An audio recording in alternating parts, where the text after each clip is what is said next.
where life moves quickly and education comes in many forms, we believe there is still value in personal relationships, affordable, quality academics, and a supportive, Christ-centered environment. As the University of Sioux Falls looks to the future, we embrace what makes us different. If you're looking for a transformational experience, there is a difference. And that difference is here. Across the rural parts of our country, millions live hours away from advanced healthcare. But at Sanford Health, we believe world-class care belongs to every patient, everywhere, because our patients are our friends, family, and neighbors. We're bringing quality care close to home, quality of life through better health. Not just for the future of our health, but for the health of our future. Here for all, here for good. Sanford Health. Here's to welcoming moments, big and small. At Avera, our nationally recognized health system will be right here with you, with care and coverage. Partner with Avera for more hellos, more hugs, more memories.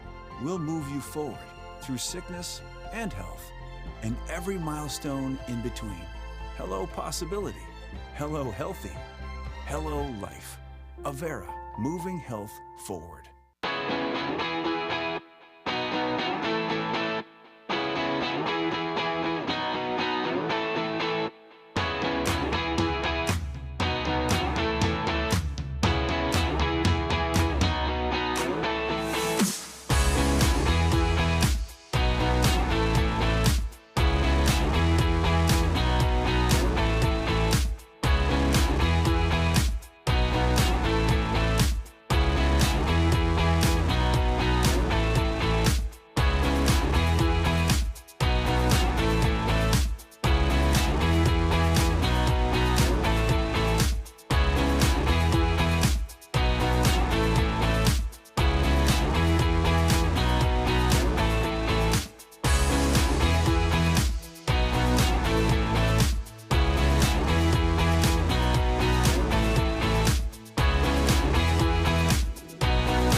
The Greater Sioux Falls Chamber of Commerce didn't start our thriving business community. That was done by individuals driven to create their dreams. In basements, boutiques, boardrooms, and the back 40. We're in the business of connecting the creators through advocacy, leadership development, inclusion, and promotion. We're standing at your side when nothing's gonna stand in your way. We are so much more than an energy company. We are connectors, community protectors, and clean energy leaders. We are job creators, friends and neighbors, stewards of your dollars and savings. Yes, we are so much more. We are the energy behind your everyday. And we are obsessively, relentlessly at your service.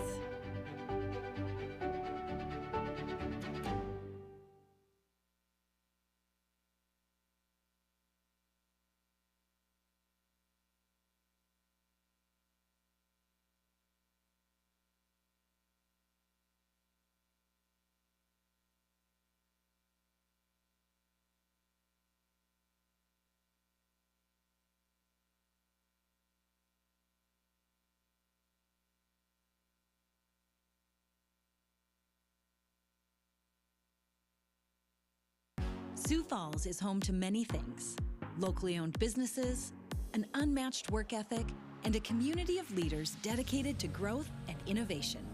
Powered by over 300 investors, Forward Sioux Falls is an advancement program aimed at enhancing the Sioux Falls economy. 2026 initiatives are well underway, focusing on talent retention, business attraction, and quality of place enhancement.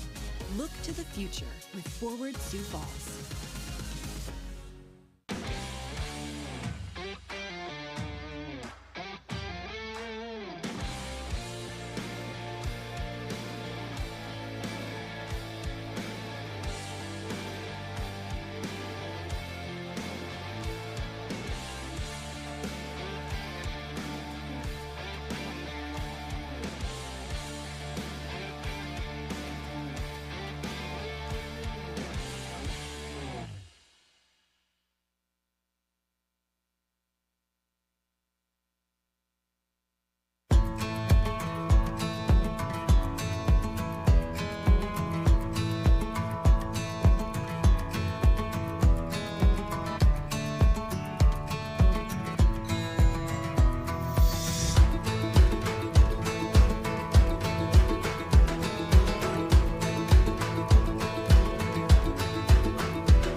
world where life moves quickly and education comes in many forms, we believe there is still value in personal relationships, affordable, quality academics, and a supportive, Christ-centered environment.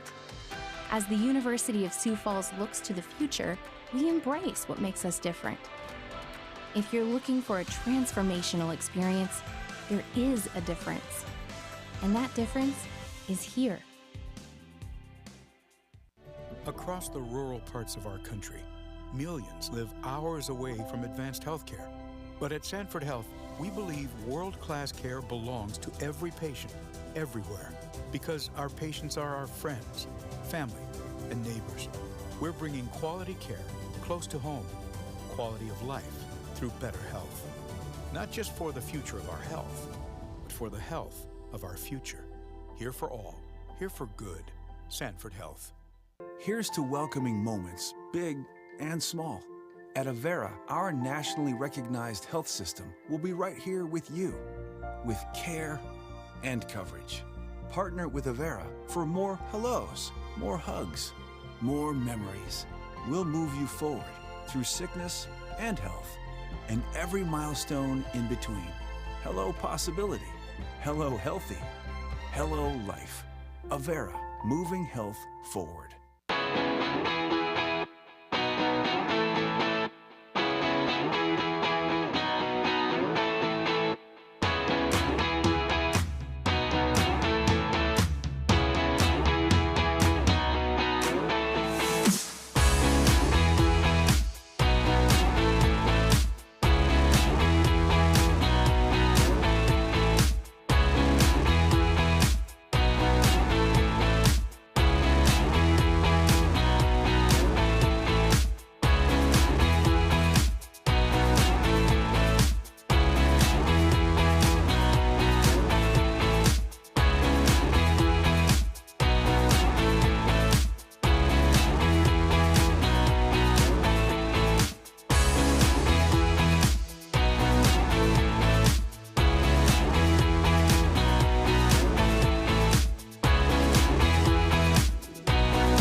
The Greater Sioux Falls Chamber of Commerce didn't start our thriving business community. That was done by individuals driven to create their dreams. In basements, boutiques, boardrooms, and the back 40. We're in the business of connecting the creators through advocacy, leadership development, inclusion, and promotion. We're standing at your side when nothing's gonna stand in your way. We are so much more than an energy company. We are connectors. Community protectors. And clean energy leaders. We are Job creators. Friends and neighbors. stewards of your dollars and savings. Yes, we. We are so much more. We are the energy Behind your everyday. And we are Obsessively. relentlessly. At your service.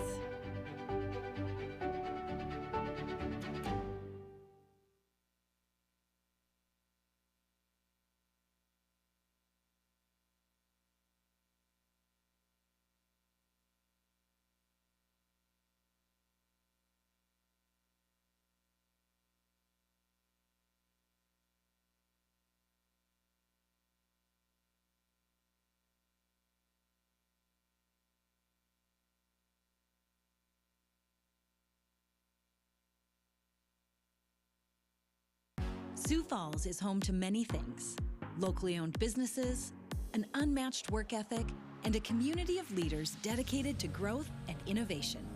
Powered by over 300 investors, Forward Sioux Falls is an advancement program aimed at enhancing the Sioux Falls economy. 2026 initiatives are well underway, focusing on talent retention, business attraction, and quality of place enhancement. Look to the future with Forward Sioux Falls.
life moves quickly, and education comes in many forms, we believe there is still value in personal relationships, affordable, quality academics, and a supportive, Christ-centered environment.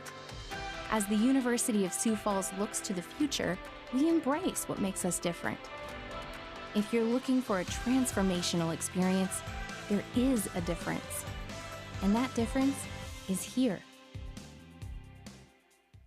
Across the rural parts of our country, millions live hours away from advanced healthcare.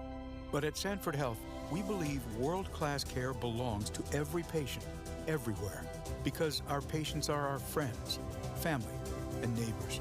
We're bringing quality care close to home, quality of life through better health.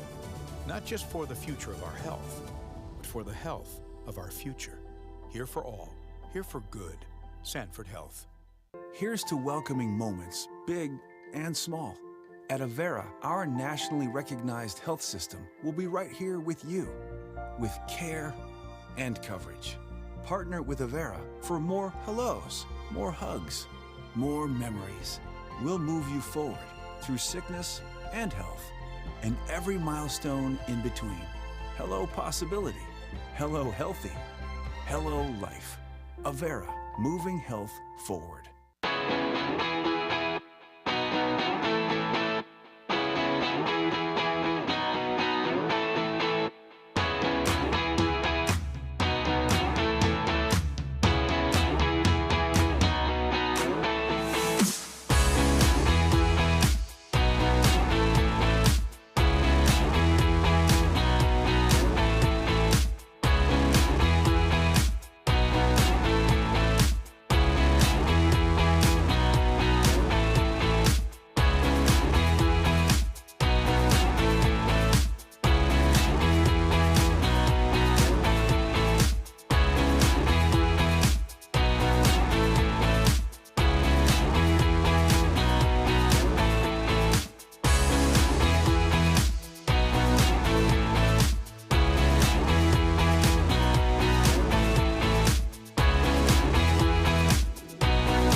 The Greater Sioux Falls Chamber of Commerce didn't start our thriving business community. That was done by individuals driven to create their dreams.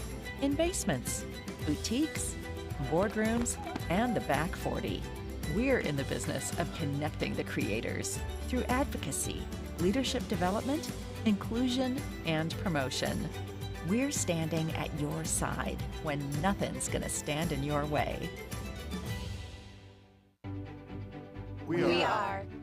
We are so much more than an energy company. We are connectors. Community protectors. And clean energy leaders. We are Job creators.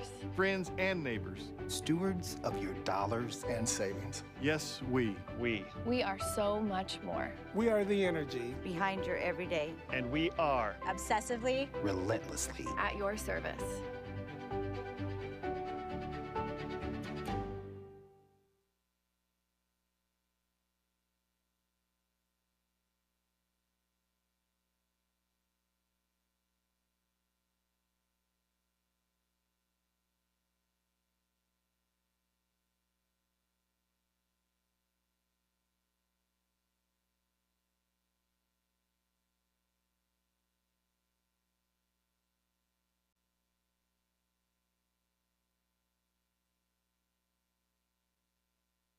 Sioux Falls is home to many things: locally owned businesses, an unmatched work ethic, and a community of leaders dedicated to growth and innovation. Powered by over 300 investors, Forward Sioux Falls is an advancement program aimed at enhancing the Sioux Falls economy. 2026 initiatives are well underway, focusing on talent retention, business attraction, and quality of place enhancement. Look to the future with Forward Sioux Falls.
where life moves quickly and education comes in many forms, we believe there is still value in personal relationships, affordable, quality academics, and a supportive, Christ-centered environment.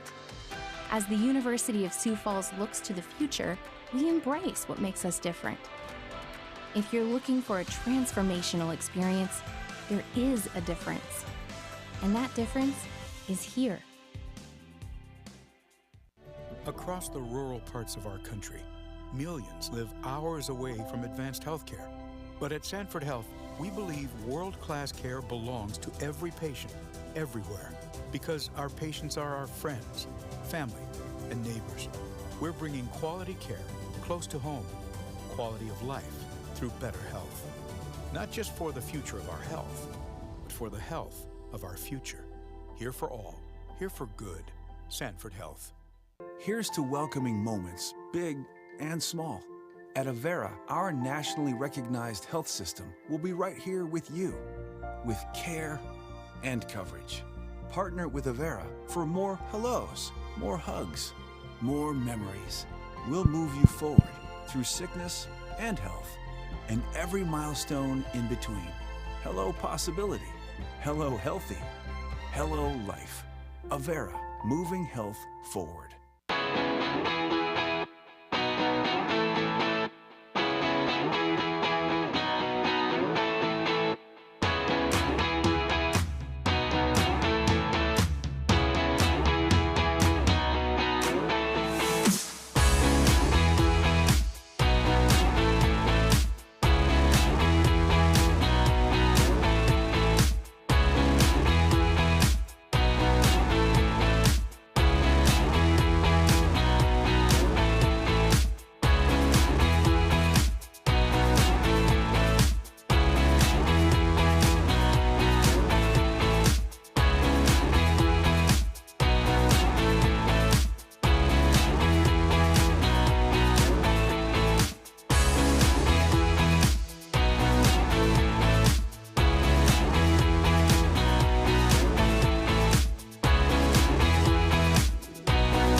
The Greater Sioux Falls Chamber of Commerce didn't start our thriving business community. That was done by individuals driven to create their dreams.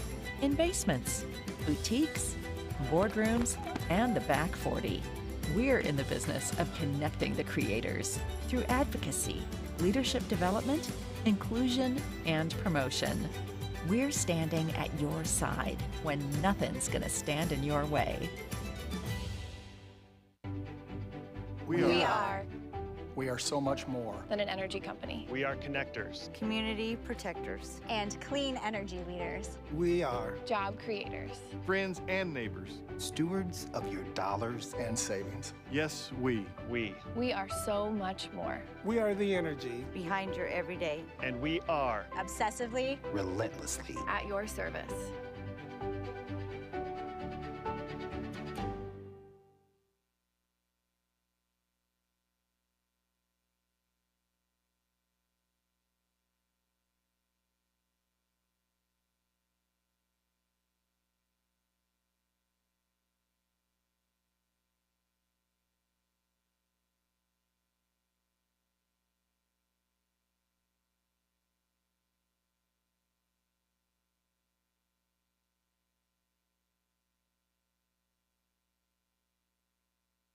Sioux Falls is home to many things: locally owned businesses, an unmatched work ethic, and a community of leaders dedicated to growth and innovation.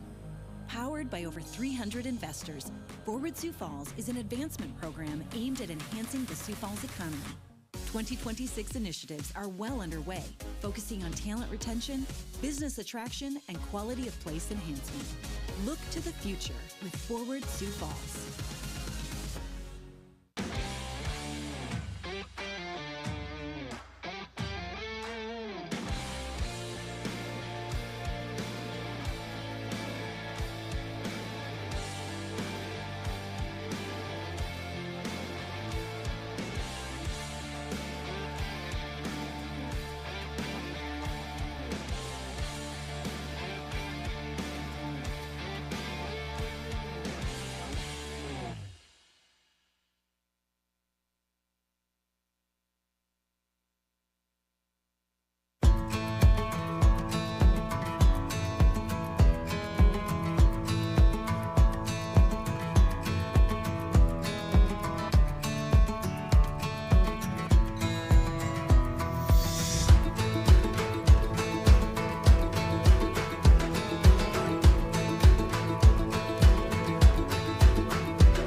In a world where life moves quickly and education comes in many forms, we believe there is still value in personal relationships, affordable, quality academics, and a supportive, Christ-centered environment.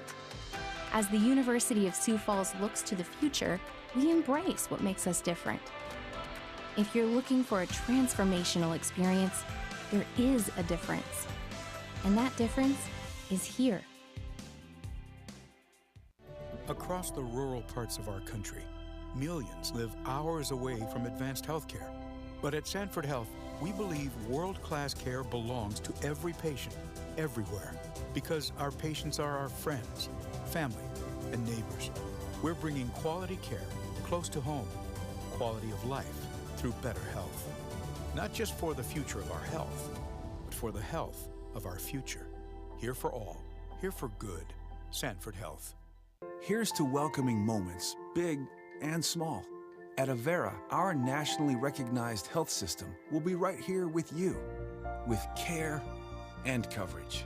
Partner with Avera for more hellos, more hugs, more memories. We'll move you forward through sickness and health, and every milestone in between. Hello possibility, hello healthy, hello life. Avera, moving health forward.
The Greater Sioux Falls Chamber of Commerce didn't start our thriving business community. That was done by individuals driven to create their dreams. In basements, boutiques, boardrooms, and the back 40. We're in the business of connecting the creators through advocacy, leadership development, inclusion, and promotion. We're standing at your side when nothing's gonna stand in your way. We are so much more than an energy company. We are connectors. Community protectors. And clean energy leaders. We are Job creators. Friends and neighbors. stewards of your dollars and savings. Yes, we. We are so much more. We are the energy Behind your everyday. And we are. Obsessively. relentlessly. At your service.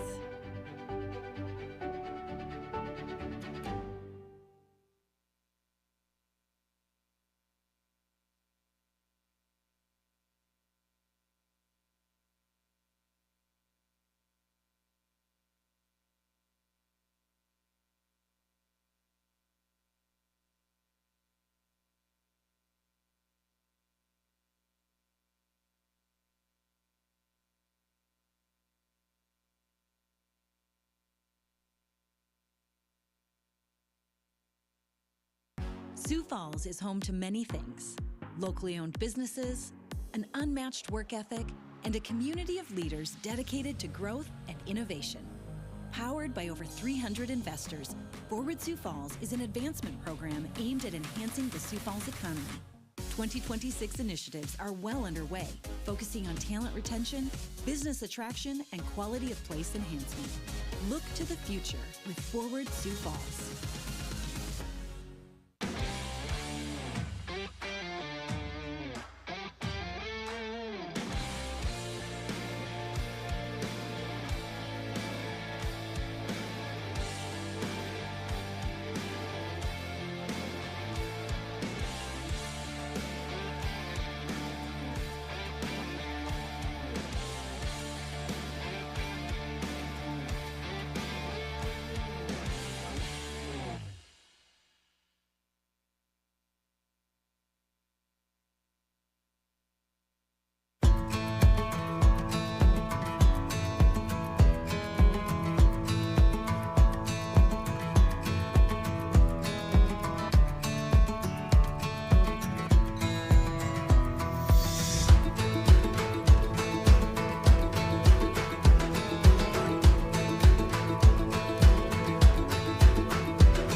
life moves quickly, and education comes in many forms, we believe there is still value in personal relationships, affordable, quality academics, and a supportive, Christ-centered environment. As the University of Sioux Falls looks to the future, we embrace what makes us different. If you're looking for a transformational experience, there is a difference. And that difference is here. Across the rural parts of our country, millions live hours away from advanced healthcare. But at Sanford Health, we believe world-class care belongs to every patient, everywhere, because our patients are our friends, family, and neighbors. We're bringing quality care close to home, quality of life through better health. Not just for the future of our health, but for the health of our future. Here for all, here for good. Sanford Health. Here's to welcoming moments, big and small. At Avera, our nationally recognized health system will be right here with you, with care and coverage. Partner with Avera for more hellos, more hugs, more memories. We'll move you forward through sickness and health, and every milestone in between. Hello possibility, hello healthy, hello life. Avera, moving health forward.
The Greater Sioux Falls Chamber of Commerce didn't start our thriving business community. That was done by individuals driven to create their dreams.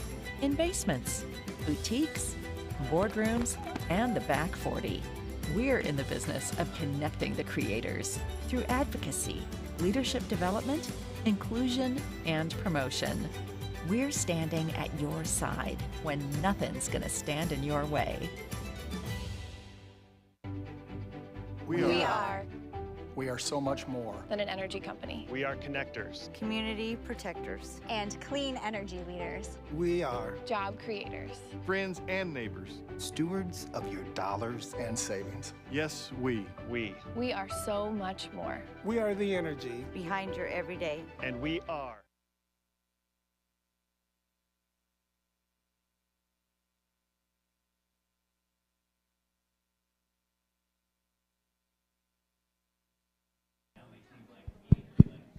Welcome, everyone. We will get started in just a few moments here. Go ahead and grab your coffee and water and then find your seat.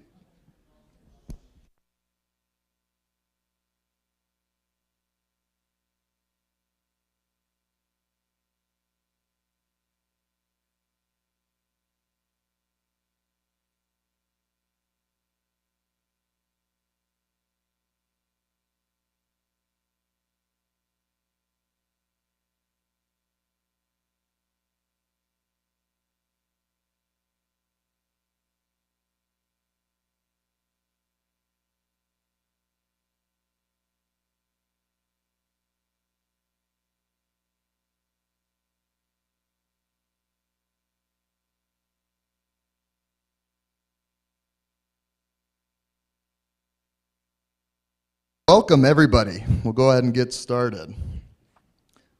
My name is Mike Gray. I'm with the Sioux Falls Development Foundation, the hosting organization for today's conference, and I will be the moderator for this session, Sustainability, Time to Walk the Talk.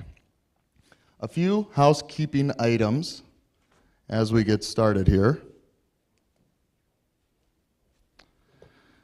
I won't read all the items on the screen, but want to let you know that this presentation is being recorded. The recordings can be accessed on the Development Foundation's website. SHRM members will receive professional development credits for today's session, and if you're joining us online, feel free to use the chat feature to submit any questions, which we will tackle at the end of the presentation. Corporate social responsibility and sustainability practices are quickly becoming, if they are not already, a vital deciding factor for attracting and retaining top talent in today's hyper-competitive world. People want environmentally and socially responsible business practices. Consumers and employees want to get behind a purpose other than profitability and market share. In this session, we'll learn how minor changes in the work environment and our community are making a significant impact. Diving a little deeper into what we'll learn,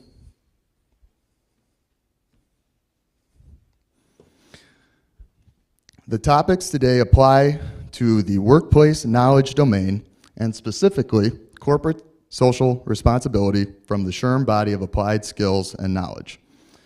From our panel, we'll learn what future employees are looking for from organizations, hear tangible examples from a major employer, and learn about the future direction of sustainability of the Sioux Falls community as a whole.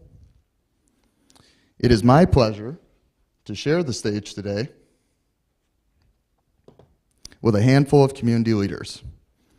We'll do a very brief introduction now so that you, the audience, can know who you'll be hearing from.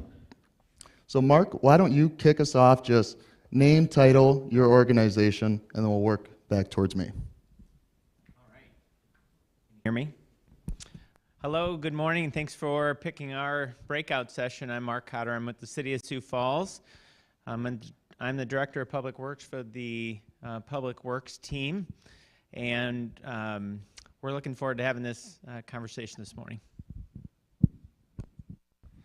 Good morning, everyone. Happy Wednesday. My name is Tom Bosch. I serve as the Vice President of Hospitality with Avera McKinnon. In my role, I oversee many of the support areas, specifically in the Avera McKinnon region, which includes everything with facilities that we have, all the way from our maintenance, EVS, to security and valet. I oversee all of our food service operations that we have. The fitness center reports up to me, also construction, remodel, renovation, emergency preparedness.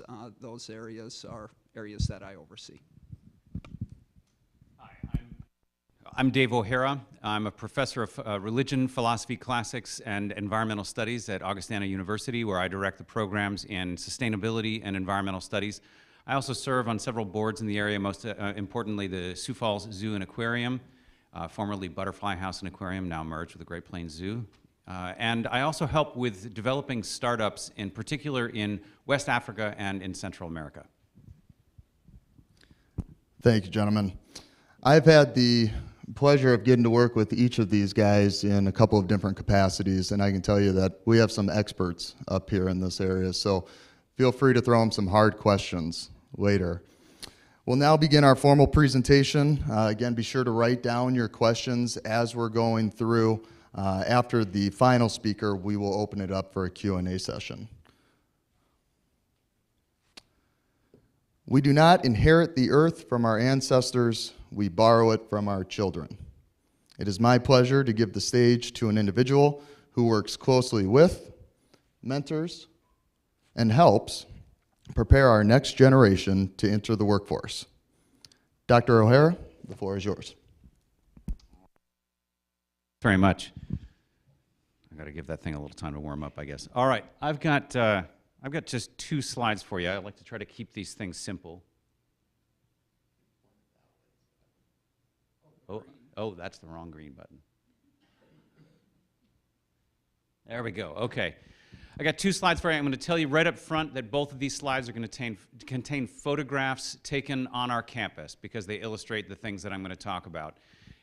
Again, 2 simple slides. Feel free to ask me questions about any of it later, not only here, but really as long as I'm still breathing. First of all, I want to talk about what your future employees are looking for and what sustainability means to them. Now, When I leave here, I'm going to head back to Augustana, and I'm going to be giving a lecture about the ancient Greek philosopher Aristotle that might seem completely irrelevant. But I want to tell you something from Aristotle that might seem relevant to you. Aristotle begins one of his most important books by saying this: all human beings, by our nature, desire to learn. All human beings, by nature, desire to know even better. I think that all the people that I encounter and all the people that you're going to encounter as your future employees are also gripped by this: a desire to be able to find things out, a desire to be able to learn, and to have that learning mean something. Not just to be able to learn the skills that they're going to need in order to do their job, but they want to learn those things with which they can make what they consider to be a lasting difference. So you see on the slide behind me, current college students are paying attention to the triple bottom line. When I talk to young people, there are quite a few, on a daily basis, quite a few times when I hear young people say they're not sure if they're going to be able to retire. They're not sure if Social Security is still going to be around when they retire. They're not sure if the investments that they're making right now are going to survive whatever the next crisis is. Perhaps more importantly than any of that, though, is they tend to be acutely aware of the various problems in environment that we face. They know that there's a lot of plastic in the Pacific Ocean. They know that we are having problems with sustainable energy. They know the problems with clean water, with food, and so on. In light of that, they want to know that right now they can be good neighbors and they can become good ancestors. When I think about sustainability, and I think when my students think about sustainability, these are the two big questions on their minds. How can I be a good neighbor? And asking about this is about right now. Not just what can I do in my job so that next year I'll get promoted, but as I'm part of your workforce, as I'm part of your organization, what can I do so that I'm relating well to all of the people around me? And they're probably also thinking well beyond your office, well beyond your organization. How can I be part of a community right now where I'm making a difference? I was talking last night to somebody who works for a local organization, one of our larger employers in town. This person is talented, they're an engineer, they do great work. They also said they really wish that they could have a rooftop garden. Now think about that. They are an engineer, and they've got a very specific skill set, but they also want to know that the building that they're working in is a place that's reducing energy costs and that's setting an example for everyone else. What's the ROI for their organization? It's not something that is easy to measure, but young people are often thinking about, as I said, the triple bottom line. If you're unfamiliar with the triple bottom line, you could think about it in terms of 3 Ps: people, planet, and prosperity, or people, planet, and profit. They're not just paying attention to the red and the black of an ordinary spreadsheet of what's our income, what's our expenses. But they're asking, how are other people around me flourishing because my industry is flourishing? And they're also asking, what are we doing right now that's going to make even a small difference in making sure that the environment that our children, our grandchildren, and 7 generations from now are going to inherit is also doing well? That is to say, they're thinking about being good neighbors right now, and they're also thinking about what is it going to take for me to be a good ancestor. Now, did it switch? Good. All right. As you're thinking about that, you might be asking, so what can I do to attract and retain young talent? The reason I've got these photographs here is the first image that you saw was buds on an apple tree, and this second image here is an apple growing on the Augustana campus. A few years ago, 3 years ago in fact, a student from Mexico named Laura came to me and said, Dr. O'Hara, I want to plant apple trees at Augustana. Okay, I said, why is that? I mean, I have no objection to apple trees. Who doesn't like apple trees? Why is that? She said, I'm going to be graduating soon, but I want to be able to make a difference here that's going to be of benefit to the people who come and return to Augustana year after year after year. There's a very good chance that she'll return to Mexico and that she'll find a job there, that she will raise her family there. She was one of our student athletes.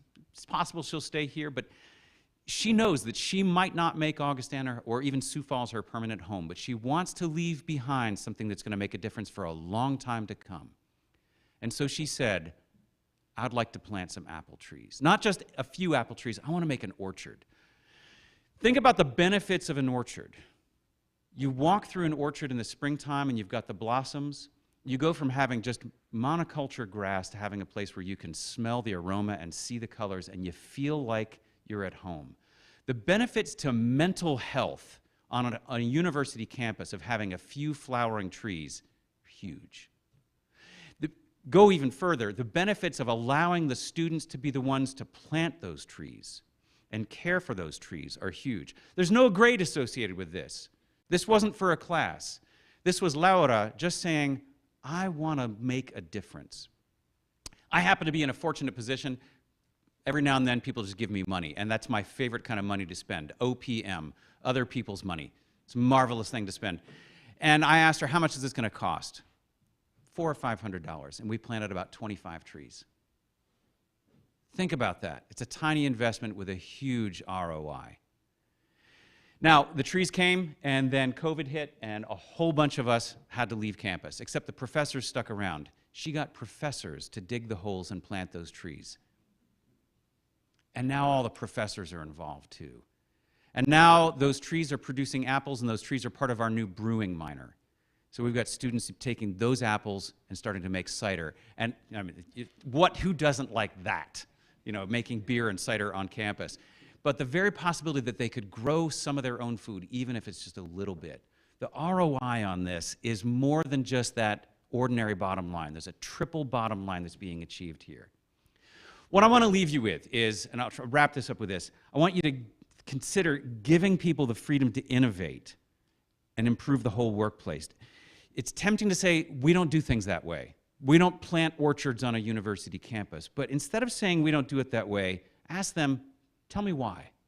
Tell me what you see. You're younger than I am. I'd love to know how you see the world. Help them to make the best thing into the easiest thing. They often will see both waste and opportunity where we only see the status quo. My students look at the waste that happens in our dining hall and they say, is there any chance we could compost that? Keep all that nutrient on campus and grow even better gardens. Help them to include other people in the process, because if you aren't paying attention, or if you haven't paid attention yet, you'll notice young people care about including everybody. And this is important. For those of us who are working on a church-related campus, it's especially important. And last, give them a sense that the long-term result of working with you will be long-term benefits for the community. As I said, they're not always sure that the finances are going to be there for them to retire. But they're really interested in having a community in which they can retire. People where they say, these are my friends, this is my community, I've made a positive contribution here, I've become a good ancestor. And I think for lots of our young people, that means a whole lot more than just being able to rely on Social Security. Now, don't get me wrong, they still want to get paid and they want to get paid well. So I'll urge you to pay my graduates very well. Nevertheless, they're not just focused on that. They want to become good ancestors. They want to make sure that they're profitable. They want to make sure that the planet is thriving. And they want to make sure that the people around them are thriving as well. I'll leave it with that.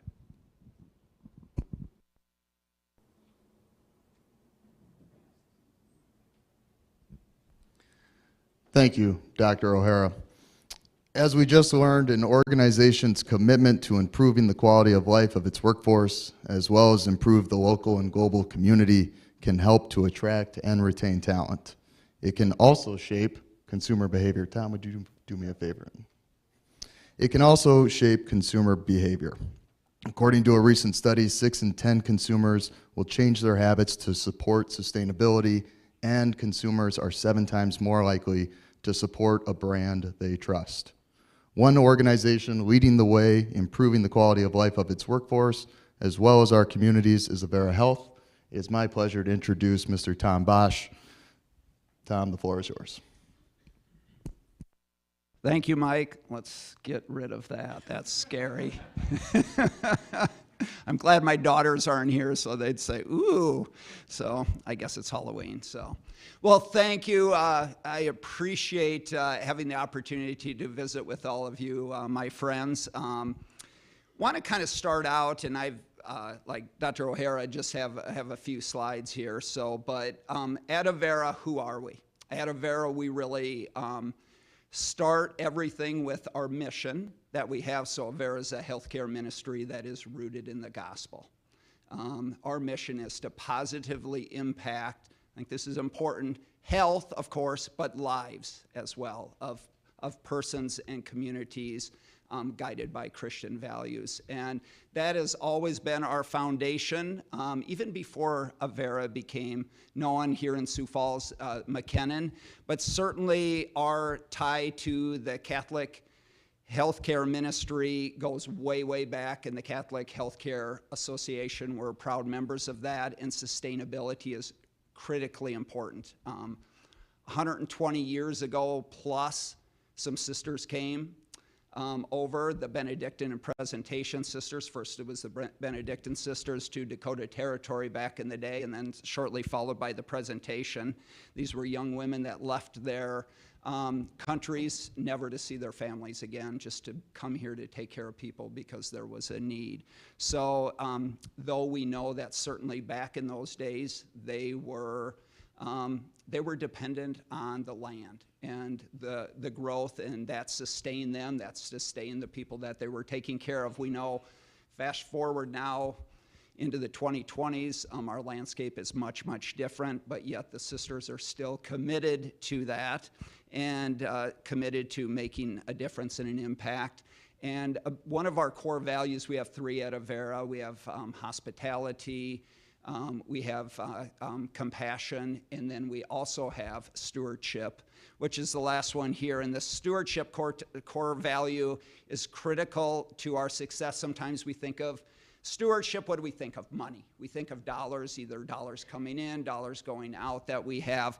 But certainly the stewardship in this area, a big key to that is the environment and the sustainability that we have.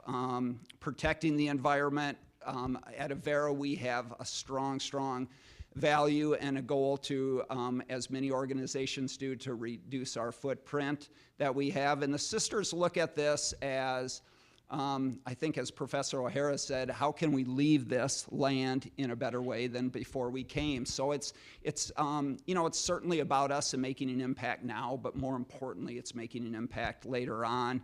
And certainly through that value, we're entrusted. We're entrusted to take care of, and in our case, the faith-based, entrusted by God to take care of our environment and to take care of that land that we've been entrusted and has been given to us. Now at Avera, we do that a variety of different ways.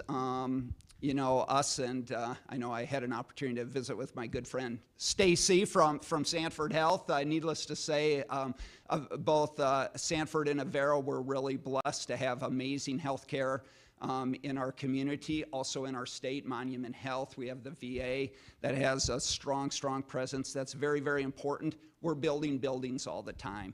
And we look at doing partnerships when we do those buildings. One quick example that we do is we look at, and I'm going to share this was in Windham, Minnesota. We built a clinic, not very long ago. Well, we found out there was a need. We had a lot of fill dirt that we had. We worked with our partners at the city. They were looking to do a park in Windham, and they wanted to do a soccer field. Well, this dirt would have been trucked out and would have been brought out of that community. We went ahead and we worked with the city. We brought in the fill dirt. We made a donation to kind of help to grade this all. Not only was it the dirt that is going to have kids' little feet running on and playing soccer on, but also it avoided having to load all that dirt up in a truck and truck it out somewhere and get it out of that community. It's all really with us, with our building, and we go kind of outside going in, that reducing energy use. We're very committed to using local, like brick or lumber or stone in our facilities that we have. A lot of recyclable products. How can we reuse those? What are the sustainability that we have? We put in very much systems into place that we have for our lighting, and I'm sure many of you do this in your organizations. The LED lighting and the cost and making that investment on the front end, but really your overall cost is significantly reduced by that, as well as using the LED lighting. Uses a lot less energy consumption. Water is very, very important to us. You see in a couple of our locations on our main campus here in Sioux Falls. Also at the Avera on Louise campus, we have water there that's doubly used, so we use it as kind of a retention pond, but then it's also the water in it, and we use aesthetically, we use the quartzite rock in there to design that, but water savings that we do, plumbing fixtures and things that use a lot of less water that we have.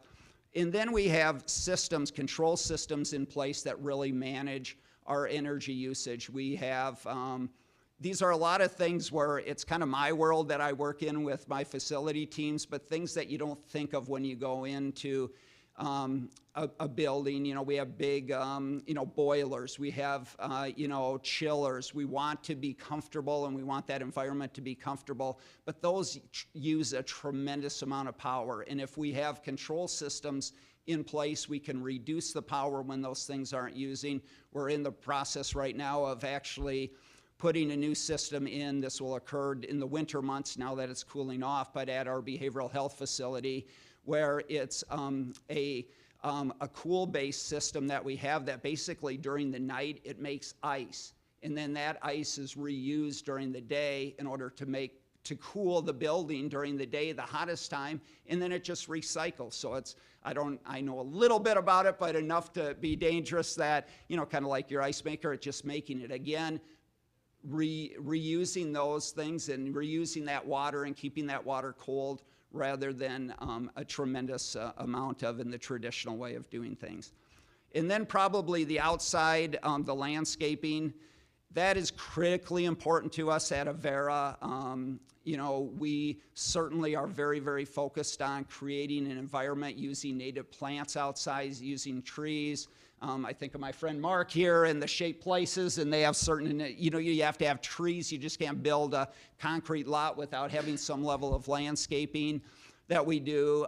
We've done out at Avera on Louise, and we've worked with approval through the city and the environment in areas where we have our berms to kind of have more of the prairie grass and plant those, that we don't have to mow. We don't have to use, not only is it more cost effective, but it creates a beauty in a natural environment and restores it to that case is very, very important. And we love to have this area, and our employees love that, an area when they're on break, if the weather permits, they can walk around on the trails. They can walk around the nice area. They can enjoy the environment and have a combination of state-of-the-art medical facilities, but critically as important is providing an environment. One of the things we've done at the Prairie Center that, this was done before my time there, but we partnered, and we have a prayer labyrinth that's outside of there. We are the only place, other than there's one location in Wisconsin, that actually worked with Crazy Horse, and we have the rock that was blasted from Crazy Horse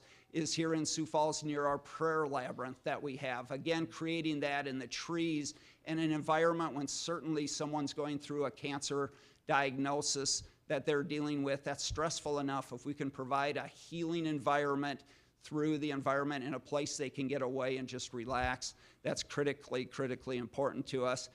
And then I think the servant leadership is we really want to be involved in the community. We have one of our physicians and one of the sisters that actually serve on the city's sustainability committee, and that's very, very important as well. Okay, and here finishing up here pretty quickly here then, and I'll turn it over to Mark, is I think it really starts to make it personal that you have with our teams that we have. We really promote amongst our teams recycling, picking things up. I think of my mom, who we lost last year, 94 years old, and my mom really always wanted a clean house. And so we had to dust every single day. Man, it really stunk. But neither here nor there. But my mom would say cleanliness is everybody's responsibility. So picking up waste and noticing things. And I think of someone from the city many of us are familiar with, Steve Metley. Steve was known to walk around downtown or anywhere he saw a piece of paper. Steve never had the view, well, that's not my job. You know, I'm the director of planning for the city, by God's sakes. That's the people in the city should pick that up. No, he took that responsibility personally to pick those up. We offer, our Live Now is our incentive that we really encourage team members to live a healthy lifestyle. We provide incentives for active life styles that we have. We want people to do the little things. We want people to take the steps, don't take the elevator.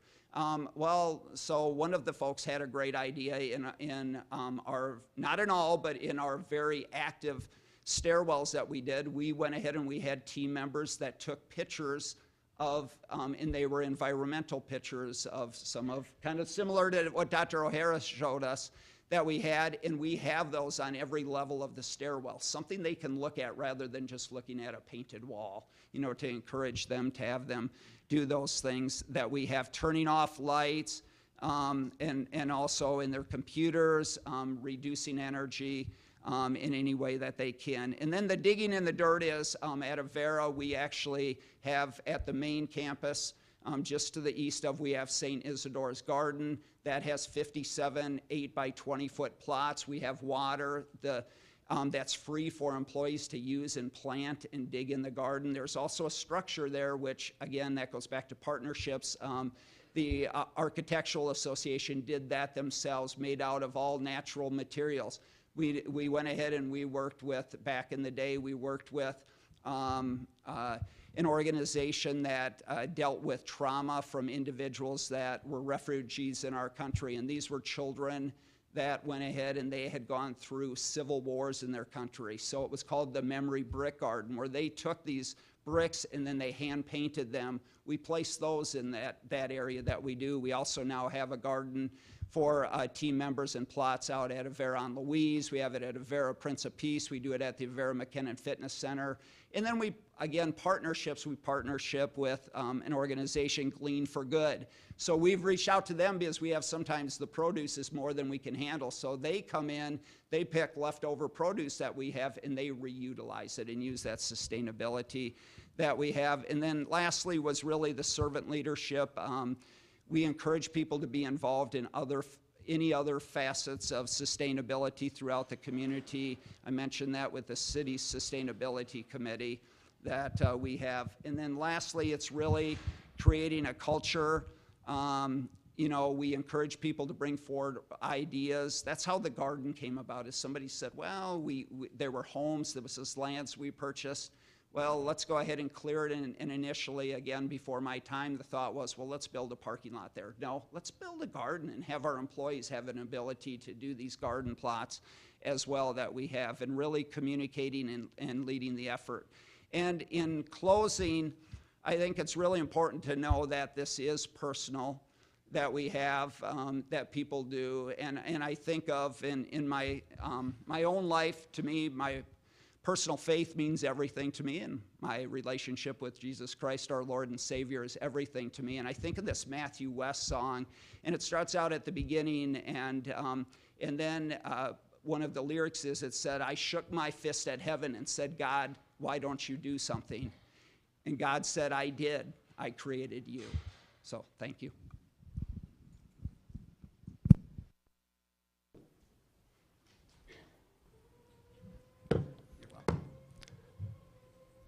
Thank you, Tom. As we all know, attracting and retaining talent can be tough. Having a culture of sustainability can help overcome the challenge. 71% of employees in a recent survey stated a willingness to receive lower compensation if they could work for a company that aligns more closely with their values. I believe the essence of that statement would also be true when it comes to attracting and retaining talent to our communities. To help fill our employment needs, it helps if we have a community people want to live in. The City of Sioux Falls is leading by example for our community, and there are a number of great examples here, folks. It's my pleasure to introduce the Director of Public Works for the City of Sioux Falls, Mr. Mark Cotter. Mark, the floor is yours. All right, thank you, Mike, and thank you all again for coming. Just a little bit of a setup here, and then I'll take you through some more everyday activities that we do to, again, create that fabric, create that culture of sustainability throughout public works. You heard from the mayor this morning that the city is a great city to live in, and that doesn't happen by accident. We've been blessed with really good leaders for decades that have really set the city of Sioux Falls on a course for success. Our current vision statement is taking care of today for a better tomorrow, and we do our best to live that every day. You may know a department better than another, be it parks, very visible, libraries, very visible, fire, police, planning. I'll talk to you today about public works, but we are fortunate to live in Sioux Falls, and we're fortunate for our past leaders, and we're challenged today to keep up that vision of looking forward and keep that momentum. So just a couple of things. With Public Works, we manage the transportation and the public utilities, and so just very unique. We're one of the departments that connects with customers every day. I once went to a municipal league conference, and I met a gentleman, and I'd asked him what he did, and he goes, well, I'm the mayor. And he was the mayor of a very small town in western South Dakota. And I said, well, that's interesting. How long have you been the mayor? And he goes, well, I've been the mayor for 30 years. And I'm like, well, this is really getting interesting. And I said, well, I just got to ask. I'm fairly new at my job. What's the secret to being the mayor for 30 years? And he goes, oh, very simple. He goes, you got to fill the potholes and plow the snow. Everything else in a city is gravy. And so we fill the potholes every day, and we plow the snow, and everything else, as he would say, some people will never walk into a library, but you have to have a library. Some people will never get pulled over by a police officer, but you have to have a police force. And his list went on and on. So today I'll talk to you more about sort of foundational services of the city of Sioux Falls and what we do to try to keep up with that.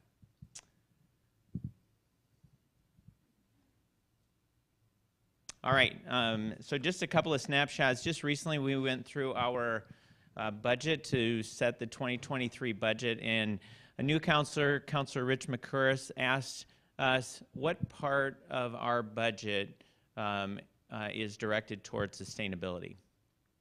So we took a step back because the city of Sioux Falls has been a leader in sustainability for a number of years, and we just asked, could we just come back and maybe give you one or two points of every division of Public Works that we're doing on sustainability. So he was patient with us and gave us a day to come back with him, and so we captured those today in these slides that I'll share with you. The first thing is that we've developed a complete streets program. So throughout the transportation system of the city of Sioux Falls, we have over 3,000 lane miles. When you drive through cones every summer, those are the roads that have been selected to be invested, whether they're maintenance treatment or a complete reconstruction. Those teams go through what we call a complete streets checklist. So we're meeting the needs of all modes of transportation, from walkers, bikers, people that are riding the transit system, and drivers and large trucks. And so just know that there's a process that looks at the elements of every street so we can make sure that all modes of transportation are accounted for. One of the most advanced ways to move traffic is adaptive traffic control systems, and so we can take a typical signalized intersection, install technology that ultimately will talk throughout an entire corridor, and it'll optimize green time. It's essentially, most traffic signals in the country are similar to an irrigation sprinkler system, where we'll count the cars maybe the year before, we'll run them through a software system, and it will set a green time for that volume of traffic. You can take the next step after that now and actually invest in adaptive traffic control technology that will constantly be counting the cars in all modes of at that intersection, and then optimize the green time. So It will not be the same at rush hour as it will be midday, but ultimately reduces emissions because you may be sitting on a side street, and in the old technology way, you'll be waiting for your phase of traffic control to move forward. With adaptive traffic control, it can see you quickly, maybe give you 6 to 8 seconds of green time, clear that lane, and then ultimately go back to the main line. So we're investing in, we've got 3 main corridors, Minnesota 26th Street and 41st Street, that we've switched to adaptive, and more to come. I would also tell you that there's very little traffic at 6 in the morning, so if you want to get up earlier and drive to work, you'll see very little delay, and I always tell people, always turn right, especially my kids. All right, environmental services. This team is just, their constant focus is really on watershed, levee, sustainability, and landfill. Just to hit a couple of them, we're constantly out at events. Tom had mentioned with the sustainability plan, and we'll potentially be able to talk a little bit about that at the end. But we're also doing events to just bring more awareness.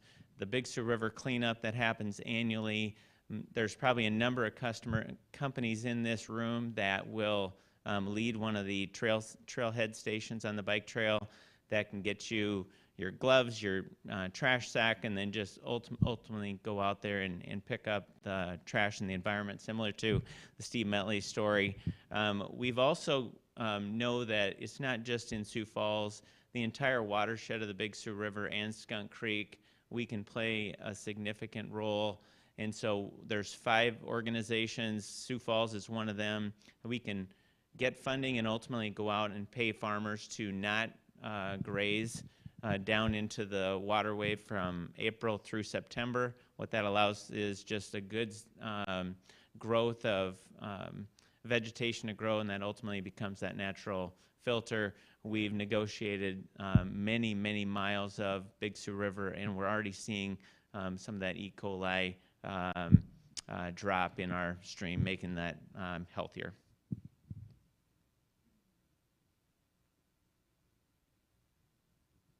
All right, our fleet team actually is, manages the fleet system citywide, not just Public Works. And one of the things that we're excited about is we have a lot of inspectors, whether they're food inspectors in the health department or building inspectors. There's just a lot of vehicles in trying to reduce our footprint, reduce our emissions. We've ordered, this has been now over a year ago, our first all-electric vehicle. We're told it's supposed to be here in November, but ultimately that should set the course for us to, you know, try to really understand what that fleet looks like, look at what the charging network will look like, and continue to understand that more. B20, we buy a lot of diesel fuel at the city of Sioux Falls, and we didn't tell our operators for 3 months. We switched over to B20 so we could have a plant-based biodiesel. Sometimes if you share some things up front, they may automatically get guarded, and so we thought, well, let's just pilot this. Let's order a couple loads, and then we started to order more and more. We'll go through almost 1 million gallons of fuel a year, and so for that 3-month period in the summer, we run B20 and then ask the operators about, at the end of our pilot, what they think, and they had no idea. And so it just tells you that there's a lot of alternatives we can use to reduce our emissions and continue to pilot different strategies. The police team, it's going to be a challenge for them to go all electric with all the onboard computers that they have, but we've been buying them hybrid vehicles, and they've really liked them.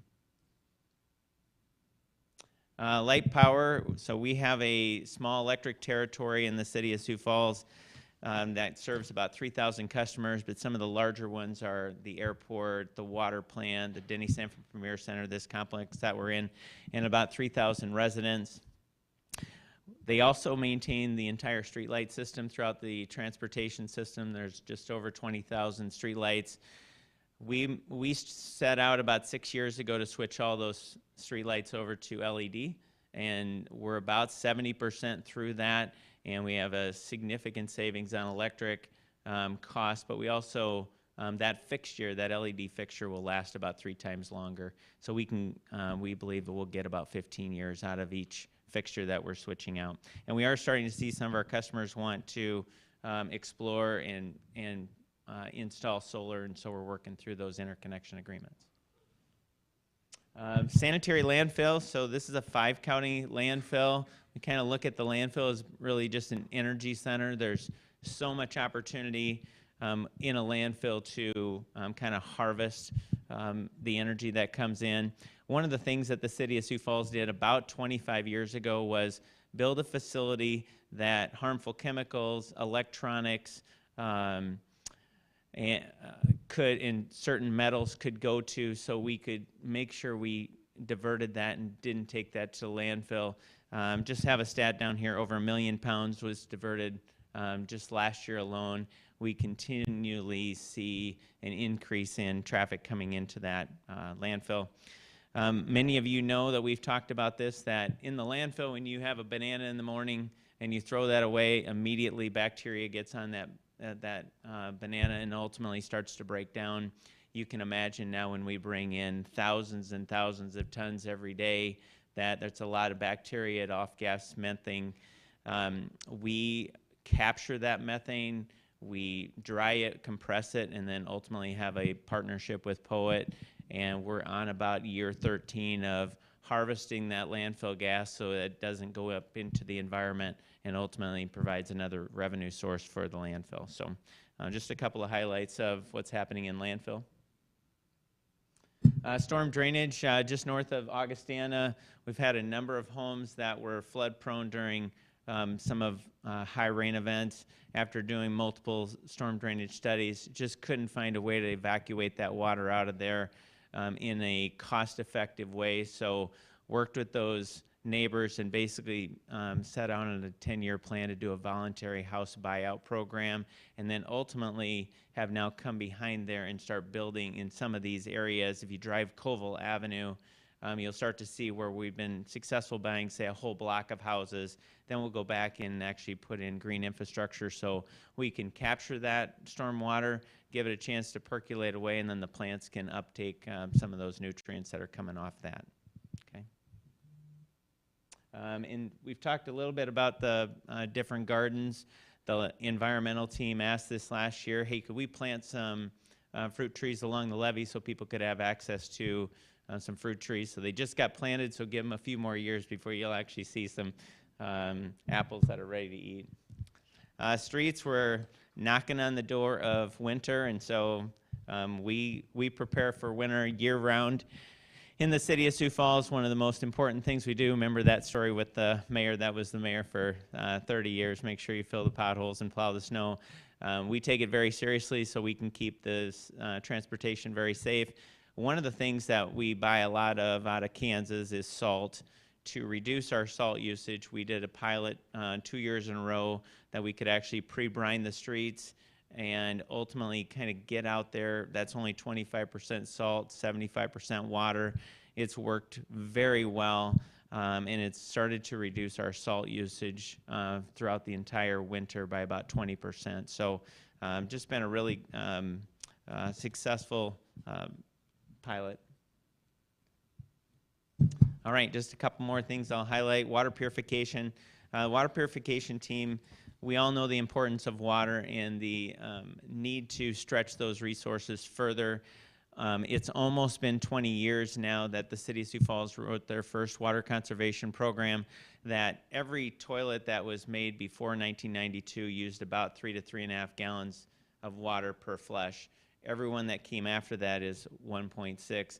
So the city incentivized the change-outs of thousands and thousands of toilets. We still do. And so to date, we've saved about 2.1 billion gallons of water. Today, what that translates into is about 4 million gallons of water per day. We don't have to harvest, treat, and then distribute. So over time, those strategies really add up. All right, and water reclamation. A couple of programs very similar to the landfill, where those microbes off-gas methane at the landfill when at the water reclamation plant. That's also a very biologically driven treatment process. when we're breaking down that waste that's off-gassing methane, we harvest that and we actually generate almost 40% of the plant's electricity needs. So just a tremendous activity to offset our energy footprint. All right, and that's what I have for you today. Thanks for your attention on my piece. Thank you, Mark. Excellent panelists up here, folks. I know we are getting close to time, but please do not let that hold you back from asking any questions that you may have. Feel free to just shout it out to us.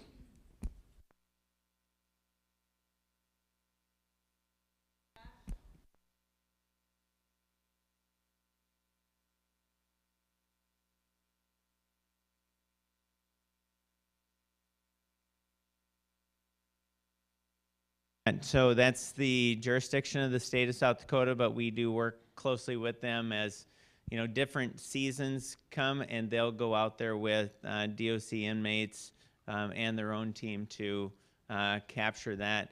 Just with the speed, that's not a safe environment for just the public to go out, and they've not encouraged that at all.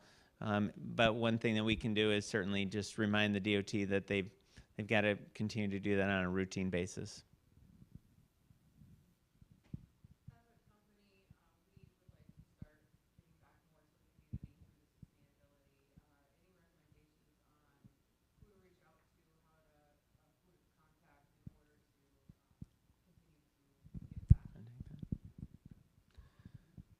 I can at least start. So we have a sustainability coordinator, Holly Meyer, and she's in our environmental services team. Certainly start with her. She's always engaged and wants to get more people involved.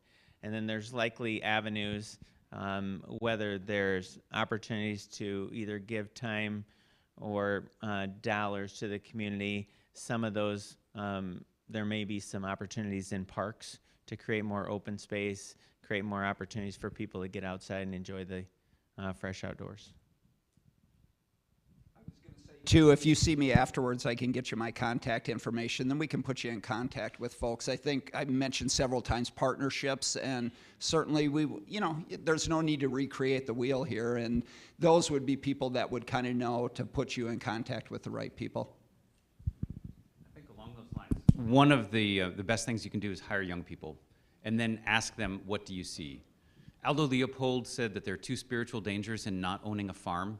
I know this sounds very funny. It wasn't a spiritual book that he wrote this in, but he says two spiritual dangers in not owning a farm. One is that you think your breakfast comes from the grocery store. The other is that you think your heat comes from the furnace.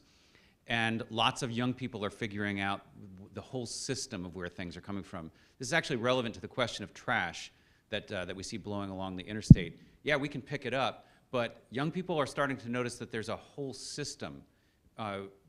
We can deal with the trash in part by making less of it.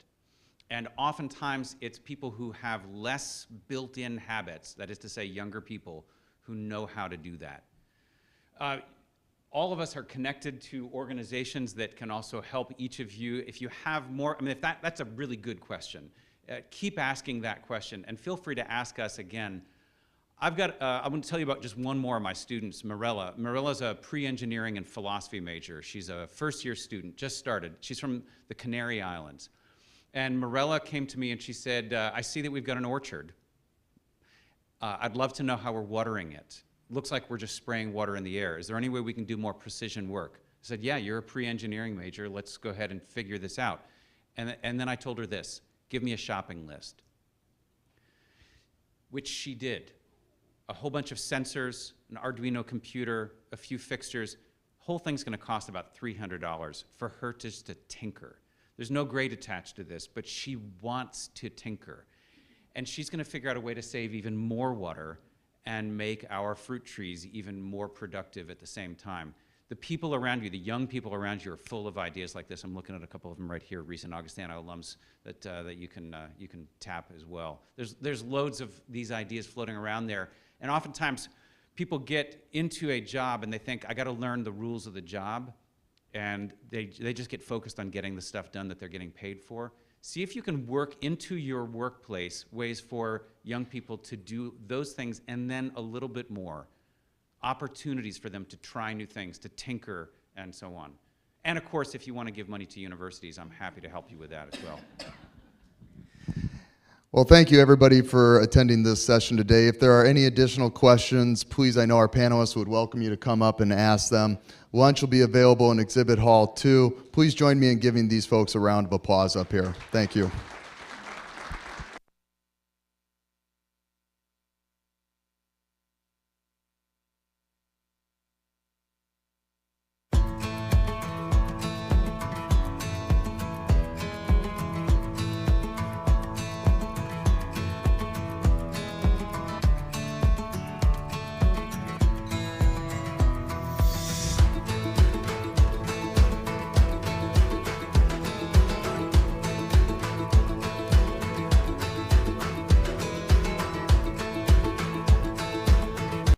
In a world where life moves quickly and education comes in many forms, we believe there is still value in personal relationships, affordable, quality academics, and a supportive, Christ-centered environment. As the University of Sioux Falls looks to the future, we embrace what makes us different. If you're looking for a transformational experience, there is a difference. And that difference is here. Across the rural parts of our country, millions live hours away from advanced health care.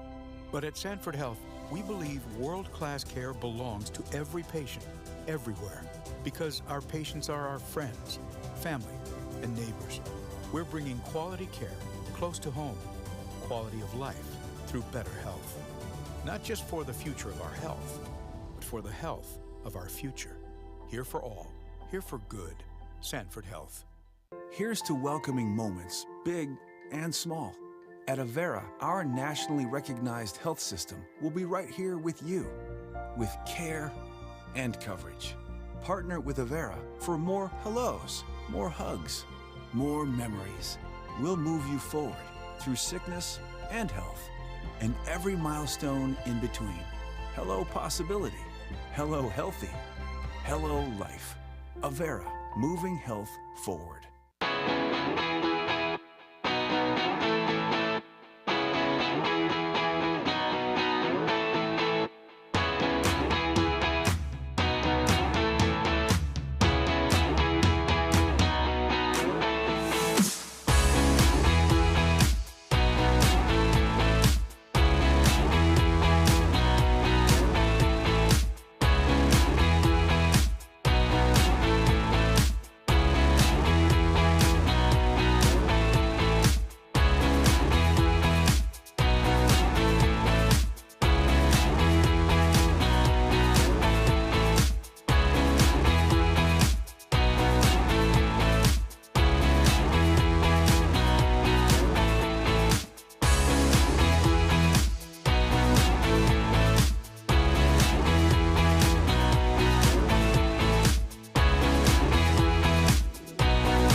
The Greater Sioux Falls Chamber of Commerce didn't start our thriving business community. That was done by individuals driven to create their dreams.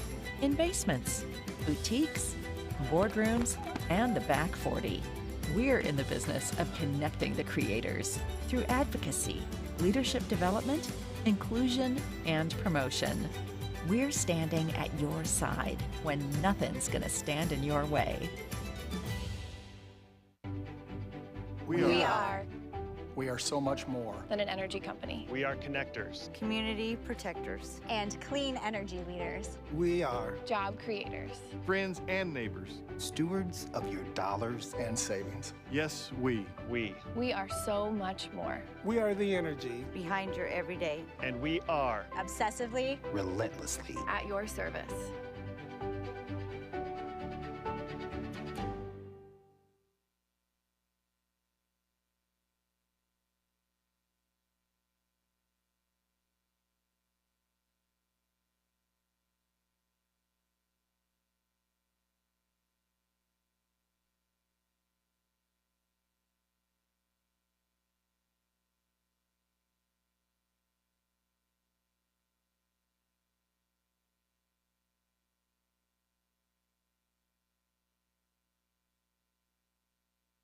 Sioux Falls is home to many things: locally owned businesses, an unmatched work ethic, and a community of leaders dedicated to growth and innovation.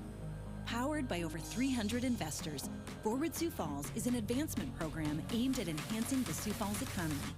2026 initiatives are well underway, focusing on talent retention, business attraction, and quality of place enhancement.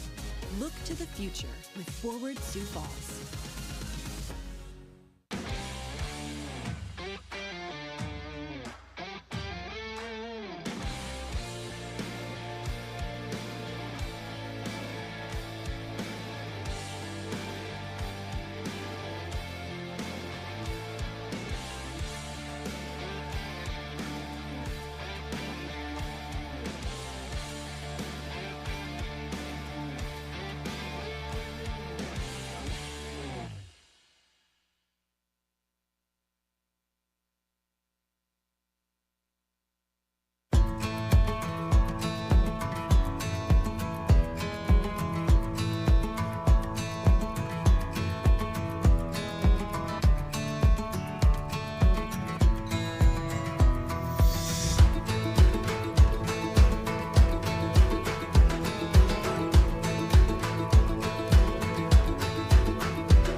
Where life moves quickly and education comes in many forms, we believe there is still value in personal relationships, affordable, quality academics, and a supportive, Christ-centered environment.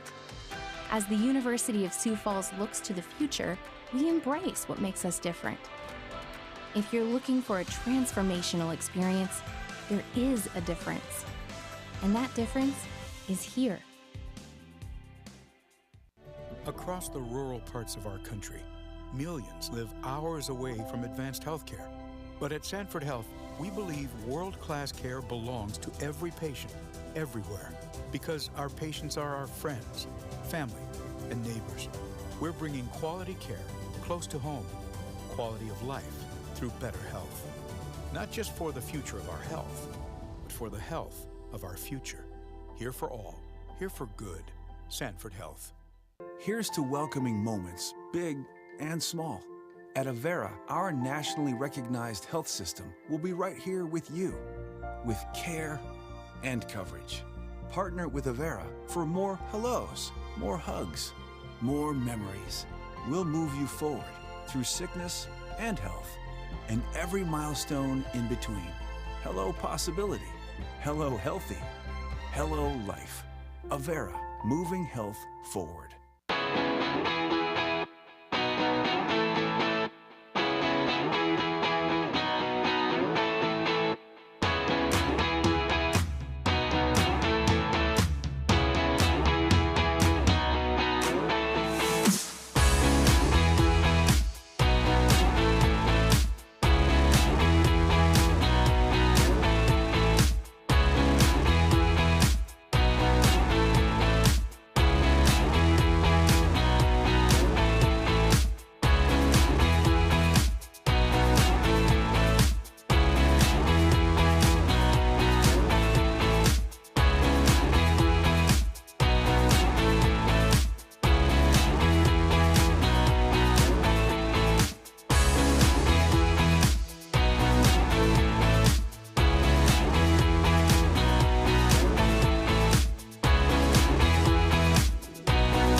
The Greater Sioux Falls Chamber of Commerce didn't start our thriving business community. That was done by individuals driven to create their dreams. In basements, boutiques, boardrooms, and the back 40. We're in the business of connecting the creators through advocacy, leadership development, inclusion, and promotion.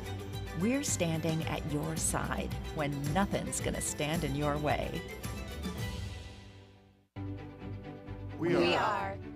We are so much more than an energy company. We are connectors. Community protectors. And clean energy leaders. We are Job creators. Friends and neighbors. Stewards of your dollars and savings. Yes, we. We are so much more. We are the energy Behind your everyday. And we are Obsessively. relentlessly. At your service.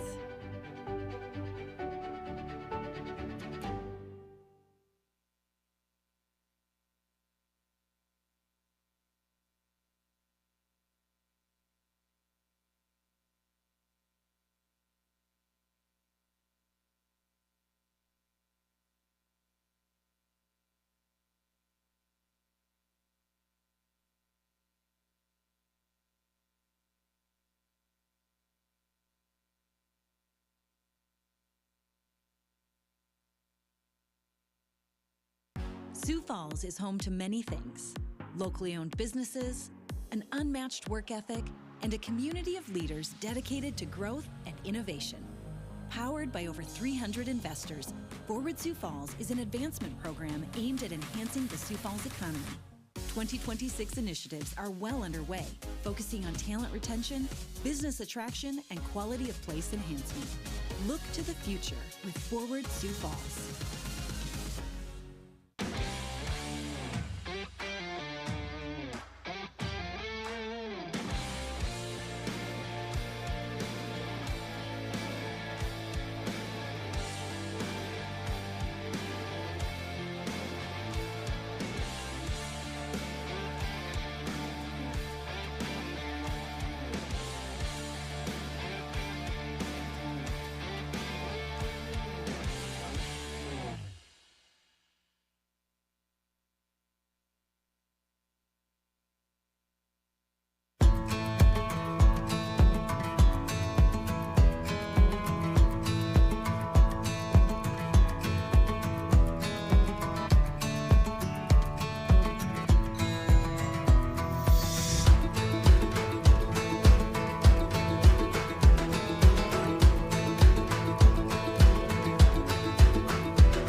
Where life moves quickly and education comes in many forms, we believe there is still value in personal relationships, affordable, quality academics, and a supportive, Christ-centered environment. As the University of Sioux Falls looks to the future, we embrace what makes us different. If you're looking for a transformational experience, there is a difference. And that difference is here. Across the rural parts of our country, millions live hours away from advanced health care.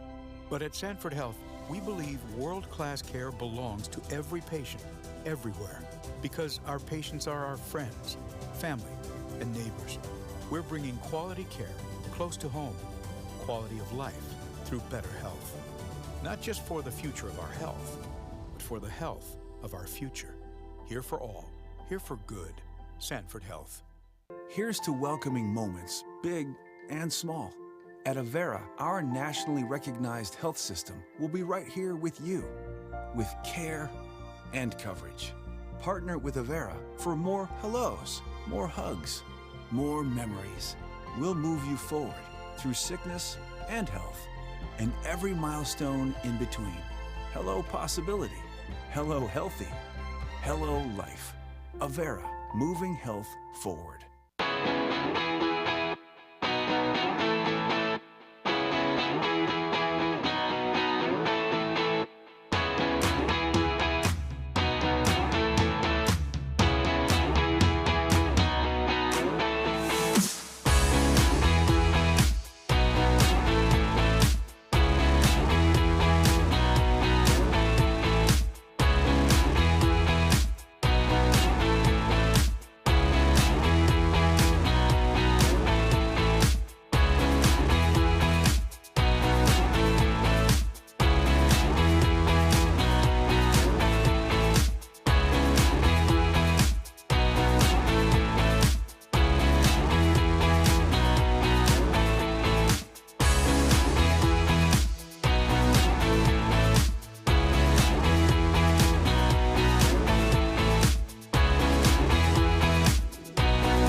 The Greater Sioux Falls Chamber of Commerce didn't start our thriving business community. That was done by individuals driven to create their dreams. In basements, boutiques, boardrooms, and the back 40. We're in the business of connecting the creators through advocacy, leadership development, inclusion, and promotion. We're standing at your side when nothing's gonna stand in your way. We are. We are so much more than an energy company. We are connectors, community protectors, and clean energy leaders. We are job creators, friends and neighbors, stewards of your dollars and savings. Yes, we. We are so much more. We are the energy behind your everyday. And we are obsessively, relentlessly at your service.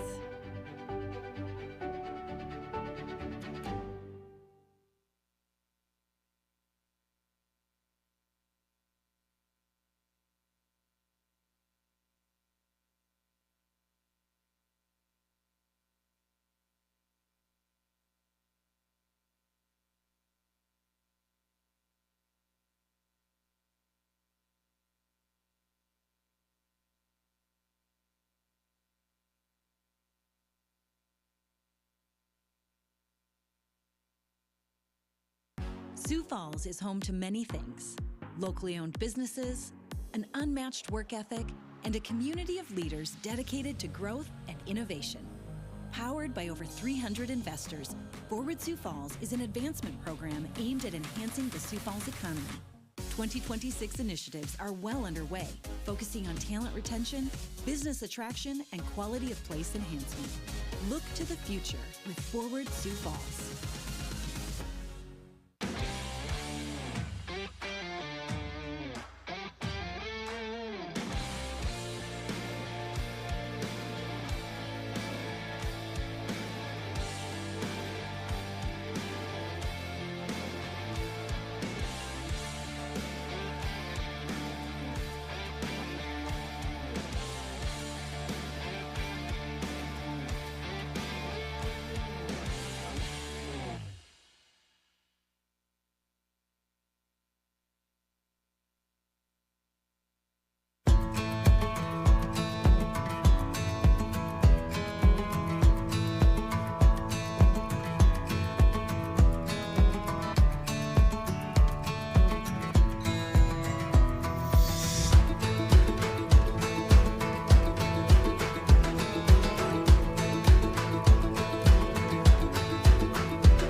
Where life moves quickly and education comes in many forms, we believe there is still value in personal relationships, affordable, quality academics, and a supportive, Christ-centered environment.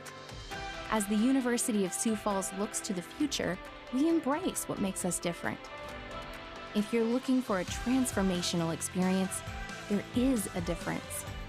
And that difference is here.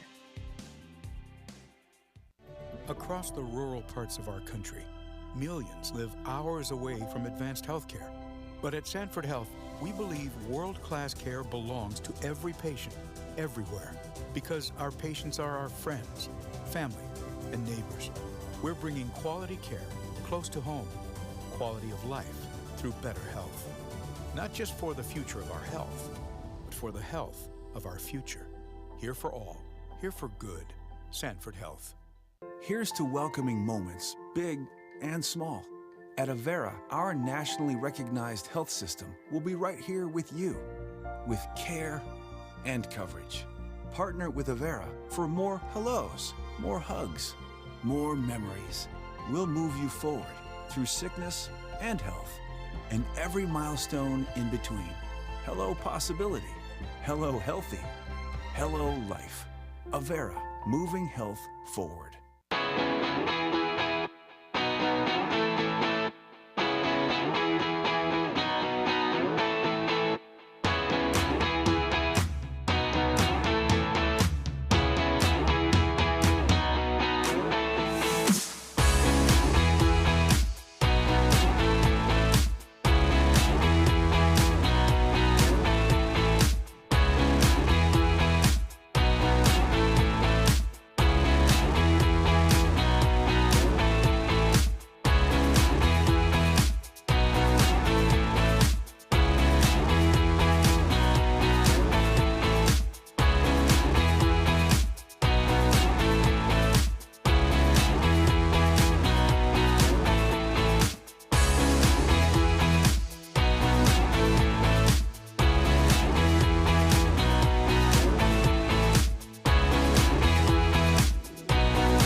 The Greater Sioux Falls Chamber of Commerce didn't start our thriving business community. That was done by individuals driven to create their dreams.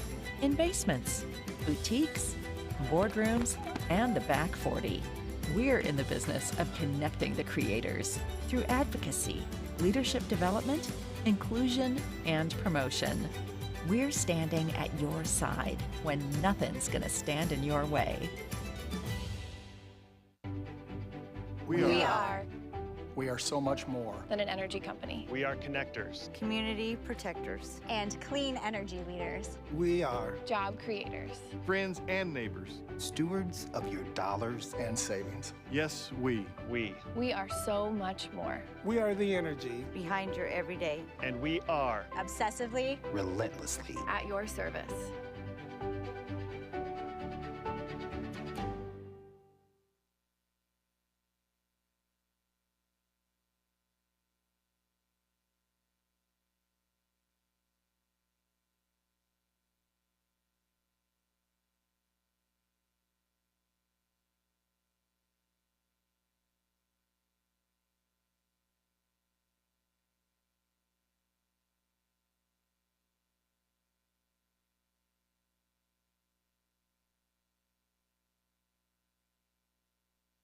Sioux Falls is home to many things: locally owned businesses, an unmatched work ethic, and a community of leaders dedicated to growth and innovation.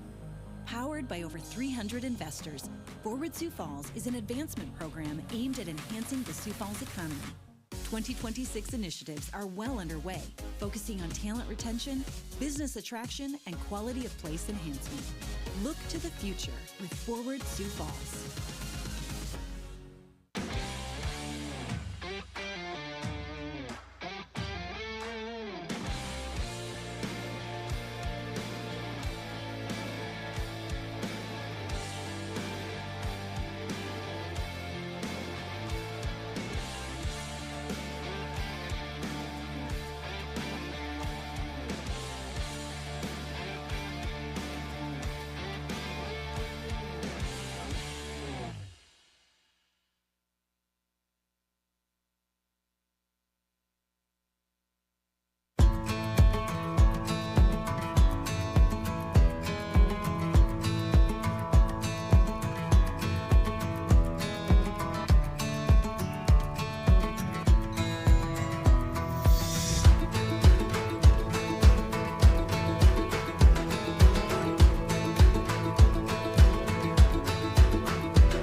Where life moves quickly and education comes in many forms, we believe there is still value in personal relationships, affordable, quality academics, and a supportive, Christ-centered environment.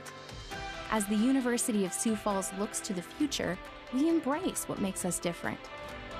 If you're looking for a transformational experience, there is a difference. And that difference is here. Across the rural parts of our country, millions live hours away from advanced health care. But at Sanford Health, we believe world-class care belongs to every patient, everywhere, because our patients are our friends, family, and neighbors. We're bringing quality care close to home, quality of life through better health. Not just for the future of our health, but for the health of our future. Here for all, here for good. Sanford Health. Here's to welcoming moments, big and small. At Avera, our nationally recognized health system will be right here with you, with care and coverage. Partner with Avera for more hellos, more hugs, more memories. We'll move you forward through sickness and health, and every milestone in between.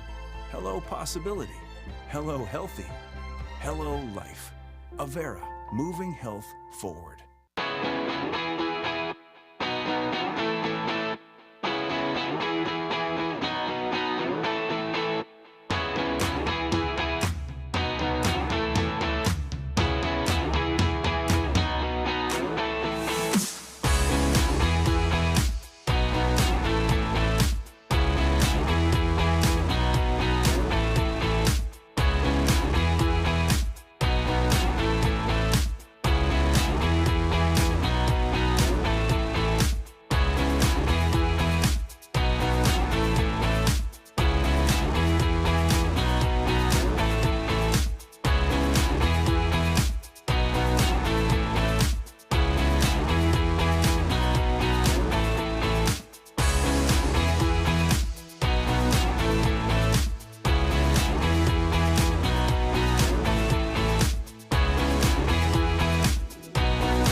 The Greater Sioux Falls Chamber of Commerce didn't start our thriving business community. That was done by individuals driven to create their dreams.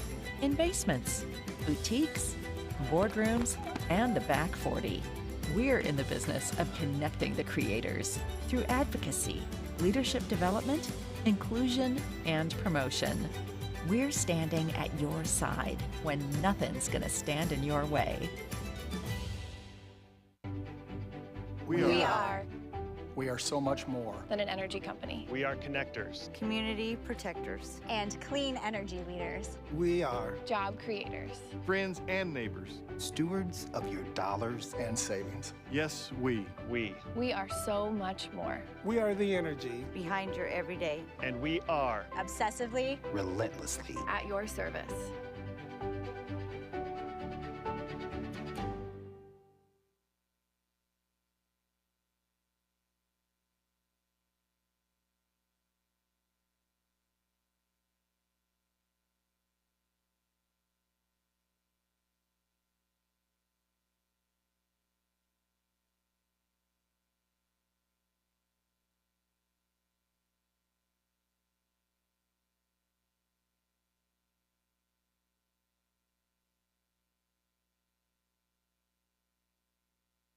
Sioux Falls is home to many things: locally owned businesses, an unmatched work ethic, and a community of leaders dedicated to growth and innovation.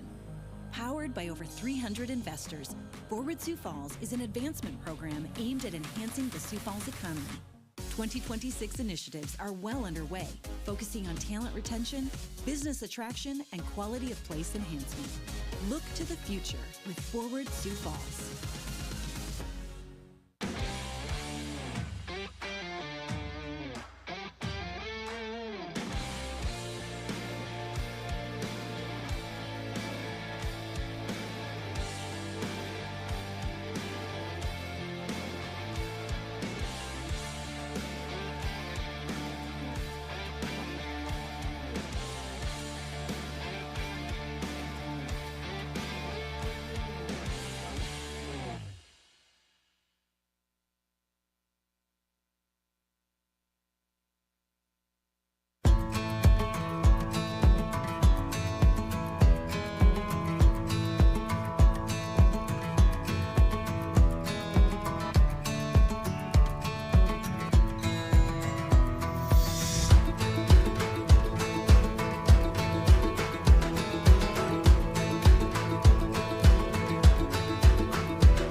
Where life moves quickly and education comes in many forms, we believe there is still value in personal relationships, affordable, quality academics, and a supportive, Christ-centered environment. As the University of Sioux Falls looks to the future, we embrace what makes us different. If you're looking for a transformational experience, there is a difference. And that difference is here. Across the rural parts of our country, millions live hours away from advanced health care. But at Sanford Health, we believe world-class care belongs to every patient, everywhere, because our patients are our friends, family, and neighbors. We're bringing quality care close to home, quality of life through better health. Not just for the future of our health, but for the health of our future. Here for all, here for good. Sanford Health. Here's to welcoming moments, big and small. At Avera, our nationally recognized health system will be right here with you, with care and coverage. Partner with Avera for more hellos, more hugs, more memories. We'll move you forward through sickness and health, and every milestone in between. Hello possibility, hello healthy, hello life. Avera, moving health forward.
The Greater Sioux Falls Chamber of Commerce didn't start our thriving business community. That was done by individuals driven to create their dreams.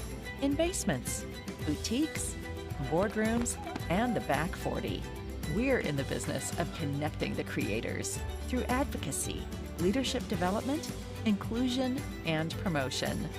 We're standing at your side when nothing's going to stand in your way. We are.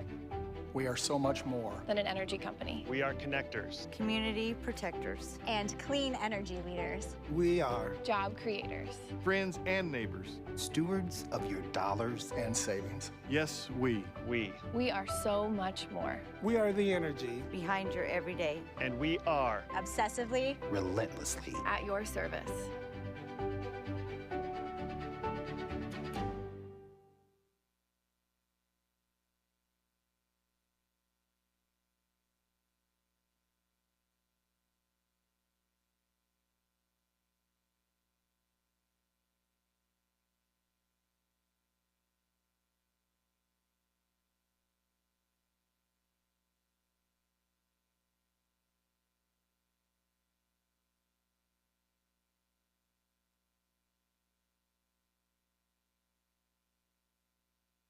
Sioux Falls is home to many things: locally owned businesses, an unmatched work ethic, and a community of leaders dedicated to growth and innovation. Powered by over 300 investors, Forward Sioux Falls is an advancement program aimed at enhancing the Sioux Falls economy. 2026 initiatives are well underway, focusing on talent retention, business attraction, and quality of place enhancement. Look to the future with Forward Sioux Falls.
Where life moves quickly and education comes in many forms, we believe there is still value in personal relationships, affordable, quality academics, and a supportive, Christ-centered environment. As the University of Sioux Falls looks to the future, we embrace what makes us different. If you're looking for a transformational experience, there is a difference. And that difference is here. Across the rural parts of our country, millions live hours away from advanced health care. But at Sanford Health, we believe world-class care belongs to every patient, everywhere, because our patients are our friends, family, and neighbors. We're bringing quality care close to home, quality of life through better health. Not just for the future of our health, but for the health of our future. Here for all, here for good. Sanford Health. Here's to welcoming moments, big and small. At Avera, our nationally recognized health system will be right here with you, with care and coverage. Partner with Avera for more hellos, more hugs, more memories. We'll move you forward through sickness and health, and every milestone in between. Hello possibility, hello healthy, hello life. Avera, moving health forward.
The Greater Sioux Falls Chamber of Commerce didn't start our thriving business community. That was done by individuals driven to create their dreams.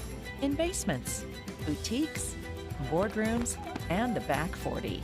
We're in the business of connecting the creators through advocacy, leadership development, inclusion, and promotion.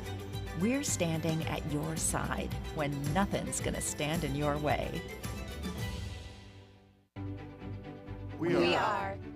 We are so much more than an energy company. We are connectors, community protectors, and clean energy leaders. We are job creators, friends and neighbors, stewards of your dollars and savings. Yes, we are so much more. We are the energy behind your everyday, and we are obsessively, relentlessly at your service.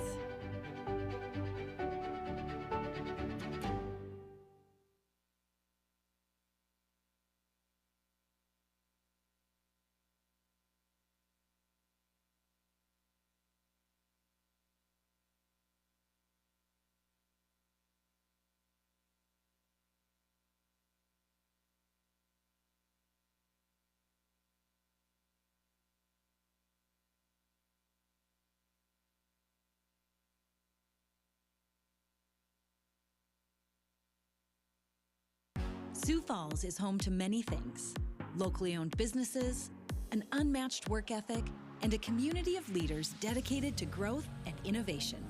Powered by over 300 investors, Forward Sioux Falls is an advancement program aimed at enhancing the Sioux Falls economy.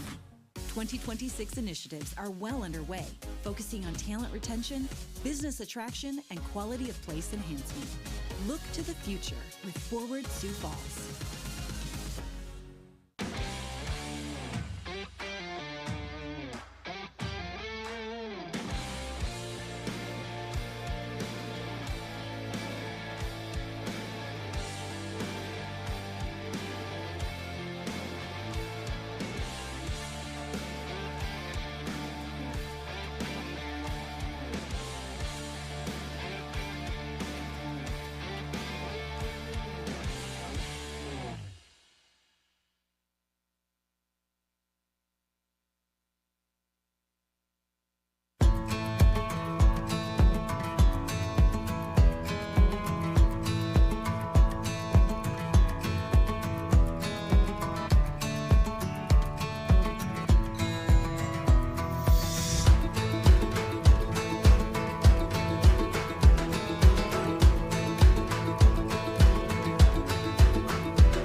Where life moves quickly and education comes in many forms, we believe there is still value in personal relationships, affordable, quality academics, and a supportive, Christ-centered environment.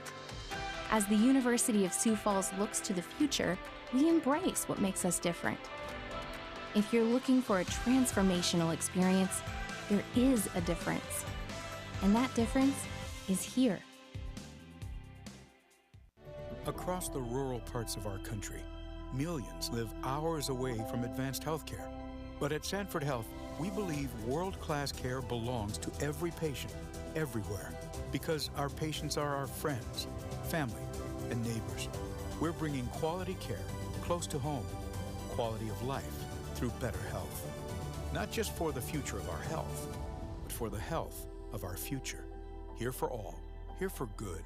Sanford Health. Here's to welcoming moments, big and small. At Avera, our nationally recognized health system will be right here with you, with care and coverage. Partner with Avera for more hellos, more hugs, more memories. We'll move you forward through sickness and health, and every milestone in between. Hello possibility, hello healthy, hello life. Avera, moving health forward.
The Greater Sioux Falls Chamber of Commerce didn't start our thriving business community. That was done by individuals driven to create their dreams. In basements, boutiques, boardrooms, and the back 40. We're in the business of connecting the creators through advocacy, leadership development, inclusion, and promotion. We're standing at your side when nothing's going to stand in your way. We are. We are so much more than an energy company. We are connectors, community protectors, and clean energy leaders. We are job creators, friends and neighbors, stewards of your dollars and savings. Yes, we are so much more. We are the energy behind your everyday, and we are obsessively, relentlessly at your service.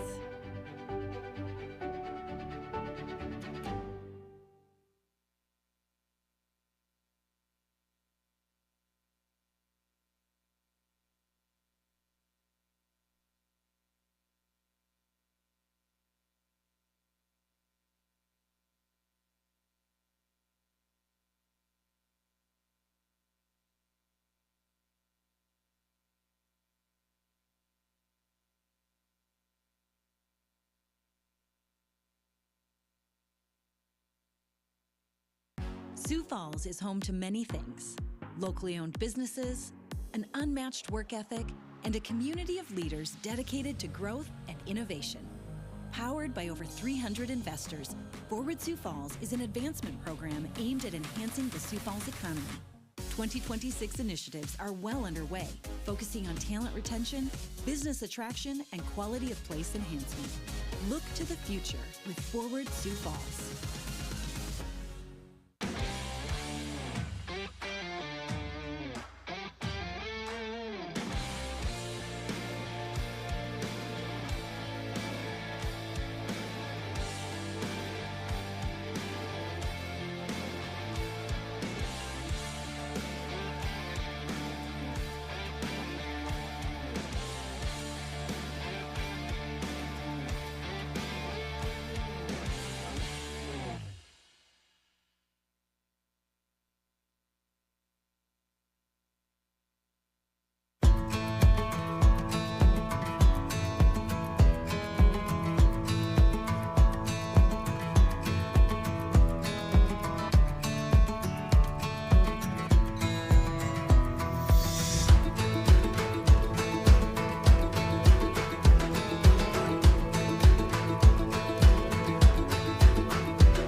Where life moves quickly and education comes in many forms, we believe there is still value in personal relationships, affordable, quality academics, and a supportive, Christ-centered environment. As the University of Sioux Falls looks to the future, we embrace what makes us different. If you're looking for a transformational experience, there is a difference. And that difference is here. Across the rural parts of our country, millions live hours away from advanced health care. But at Sanford Health, we believe world-class care belongs to every patient, everywhere, because our patients are our friends, family, and neighbors. We're bringing quality care close to home, quality of life through better health. Not just for the future of our health, but for the health of our future. Here for all, here for good. Sanford Health. Here's to welcoming moments, big and small. At Avera, our nationally recognized health system will be right here with you, with care and coverage. Partner with Avera for more hellos, more hugs, more memories. We'll move you forward through sickness and health, and every milestone in between. Hello possibility, hello healthy, hello life. Avera, moving health forward.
Greater Sioux Falls Chamber of Commerce didn't start our thriving business community. That was done by individuals driven to create their dreams. In basements, boutiques, boardrooms, and the back 40. We're in the business of connecting the creators through advocacy, leadership development, inclusion, and promotion.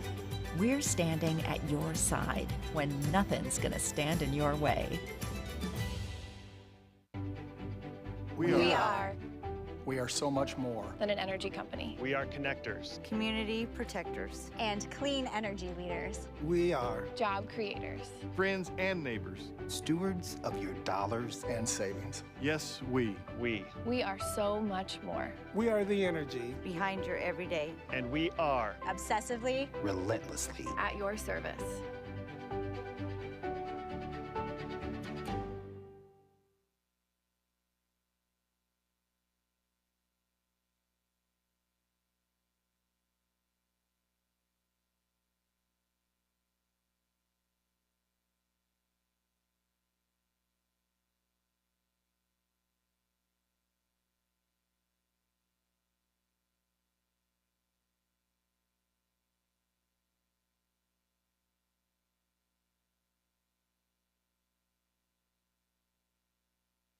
Sioux Falls is home to many things: locally owned businesses, an unmatched work ethic, and a community of leaders dedicated to growth and innovation.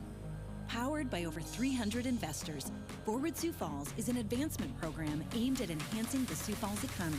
2026 initiatives are well underway, focusing on talent retention, business attraction, and quality of place enhancement.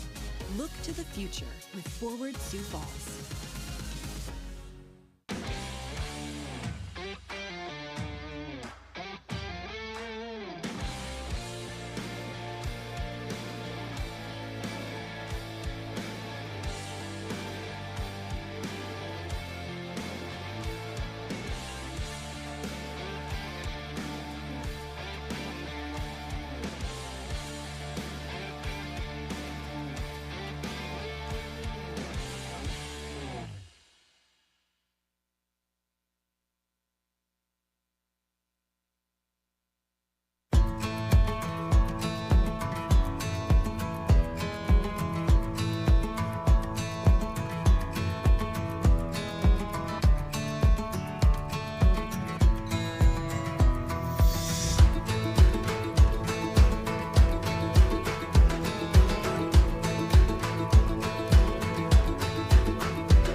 Where life moves quickly and education comes in many forms, we believe there is still value in personal relationships, affordable, quality academics, and a supportive, Christ-centered environment.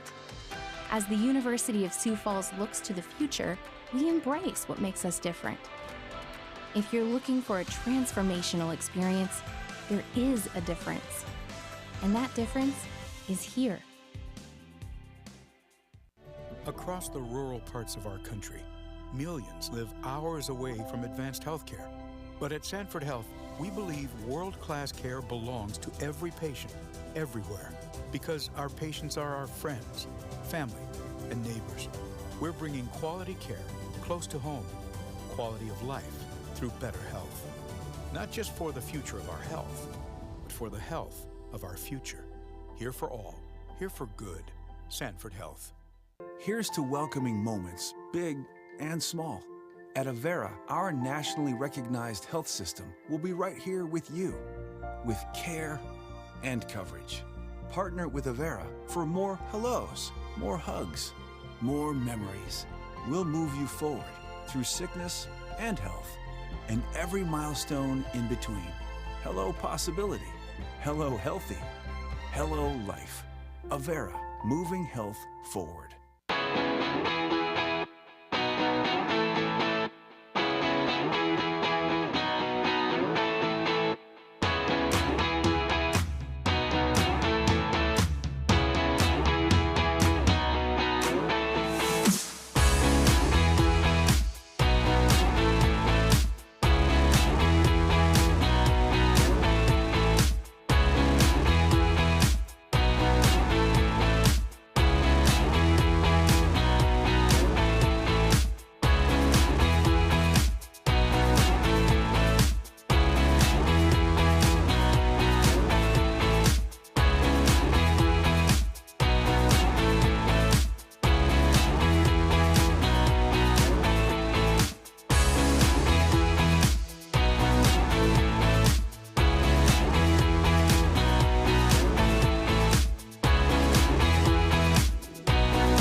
The Greater Sioux Falls Chamber of Commerce didn't start our thriving business community. That was done by individuals driven to create their dreams. In basements, boutiques, boardrooms, and the back 40. We're in the business of connecting the creators through advocacy, leadership development, inclusion, and promotion. We're standing at your side when nothing's gonna stand in your way. We are. We are so much more than an energy company. We are connectors, community protectors, and clean energy leaders. We are job creators, friends and neighbors, stewards of your dollars and savings. Yes, we. We are so much more. We are the energy behind your everyday. And we are obsessively, relentlessly at your service.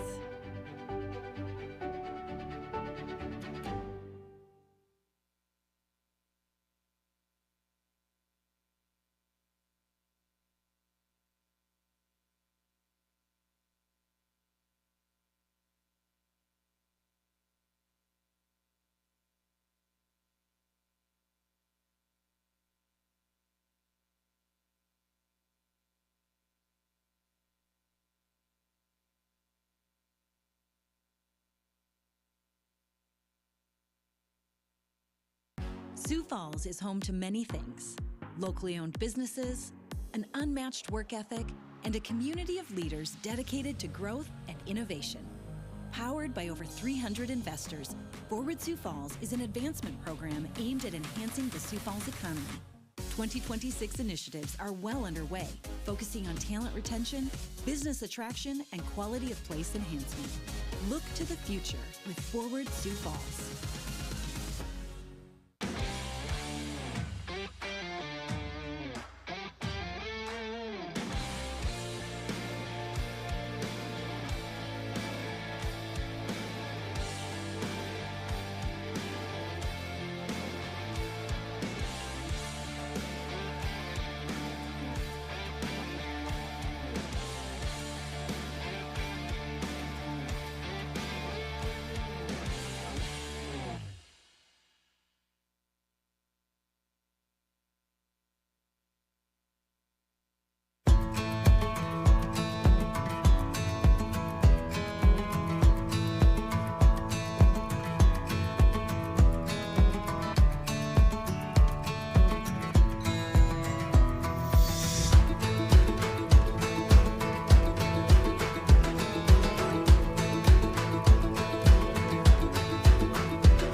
Where life moves quickly and education comes in many forms, we believe there is still value in personal relationships, affordable, quality academics, and a supportive, Christ-centered environment. As the University of Sioux Falls looks to the future, we embrace what makes us different. If you're looking for a transformational experience, there is a difference. And that difference is here. Across the rural parts of our country, millions live hours away from advanced healthcare. But at Sanford Health, we believe world-class care belongs to every patient, everywhere, because our patients are our friends, family, and neighbors. We're bringing quality care close to home, quality of life through better health. Not just for the future of our health, but for the health of our future. Here for all, here for good. Sanford Health. Here's to welcoming moments, big and small. At Avera, our nationally recognized health system will be right here with you, with care and coverage. Partner with Avera for more hellos, more hugs, more memories. We'll move you forward through sickness and health, and every milestone in between. Hello possibility, hello healthy, hello life. Avera, moving health forward.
Greater Sioux Falls Chamber of Commerce didn't start our thriving business community. That was done by individuals driven to create their dreams.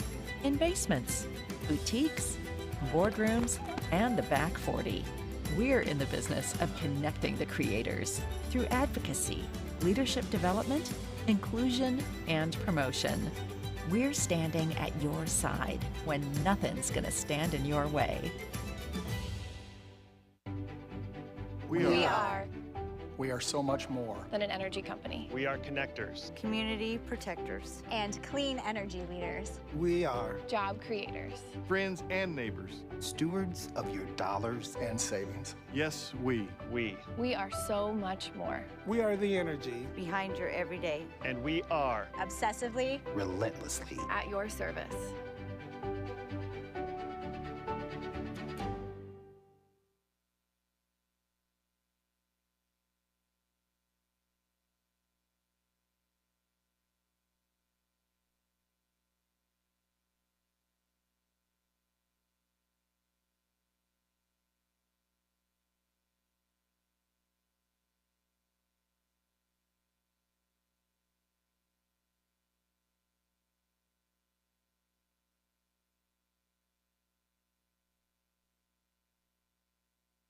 Sioux Falls is home to many things: locally owned businesses, an unmatched work ethic, and a community of leaders dedicated to growth and innovation. Powered by over 300 investors, Forward Sioux Falls is an advancement program aimed at enhancing the Sioux Falls economy. 2026 initiatives are well underway, focusing on talent retention, business attraction, and quality of place enhancement. Look to the future with Forward Sioux Falls.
Where life moves quickly and education comes in many forms, we believe there is still value in personal relationships, affordable, quality academics, and a supportive, Christ-centered environment. As the University of Sioux Falls looks to the future, we embrace what makes us different. If you're looking for a transformational experience, there is a difference. And that difference is here. Across the rural parts of our country, millions live hours away from advanced health care. But at Sanford Health, we believe world-class care belongs to every patient, everywhere, because our patients are our friends, family, and neighbors. We're bringing quality care close to home, quality of life through better health. Not just for the future of our health, but for the health of our future. Here for all, here for good. Sanford Health. Here's to welcoming moments, big and small. At Avera, our nationally recognized health system will be right here with you, with care and coverage. Partner with Avera for more hellos, more hugs, more memories. We'll move you forward through sickness and health, and every milestone in between. Hello possibility, hello healthy, hello life. Avera, moving health forward.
The Greater Sioux Falls Chamber of Commerce didn't start our thriving business community. That was done by individuals driven to create their dreams. In basements, boutiques, boardrooms, and the back 40. We're in the business of connecting the creators through advocacy, leadership development, inclusion, and promotion. We're standing at your side when nothing's going to stand in your way. We are. We are so much more than an energy company. We are connectors, community protectors, and clean energy leaders. We are job creators, friends and neighbors, stewards of your dollars and savings. Yes, we are so much more. We are the energy behind your everyday, and we are obsessively, relentlessly at your service.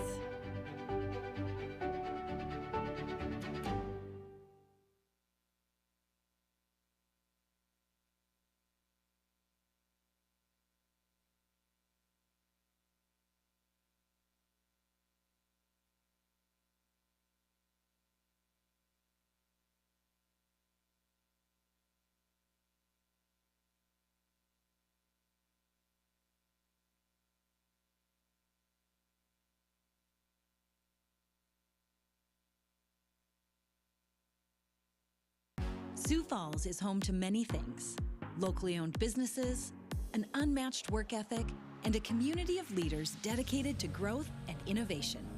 Powered by over 300 investors, Forward Sioux Falls is an advancement program aimed at enhancing the Sioux Falls economy. 2026 initiatives are well underway, focusing on talent retention, business attraction, and quality of place enhancement. Look to the future with Forward Sioux Falls.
Where life moves quickly and education comes in many forms, we believe there is still value in personal relationships, affordable, quality academics, and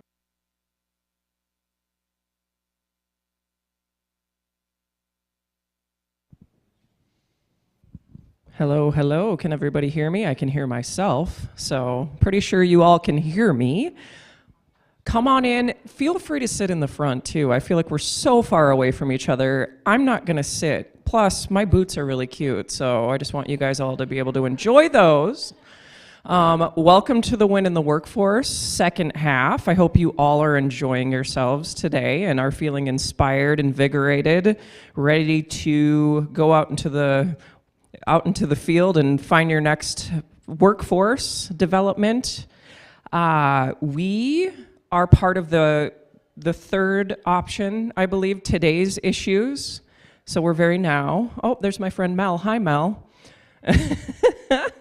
And the name of our presentation is Reinvention, the Flip Side of Disruption. We do have folks joining us virtually, so hello to you that are joining us online. And I will go ahead and introduce myself first, and then I'll introduce our lovely panelists. Wow, that's a big picture in my face. My name is Brian Maynor. I am the president of Startup Sioux Falls, and we exist to empower founders to make our communities stronger. That's literally what we do. We're here to support small business. We're here to support entrepreneurship. And I could talk all day about what we're up to, but we're going to get to our panelists first. So thank you so much for allowing me to moderate the panel today. A few housekeeping tips before we move on. This presentation, like I said, is being recorded and will be available on our website after the fact, so share it with all of your friends. SHRM may access recorded presentations to earn professional development credits, so if that's you, keep that in mind. Presentation is a moderated Q&A, so we will have plenty of time for discussion, so please raise your hand and participate, and stop us at any point in the presentation if you have a comment or a thought.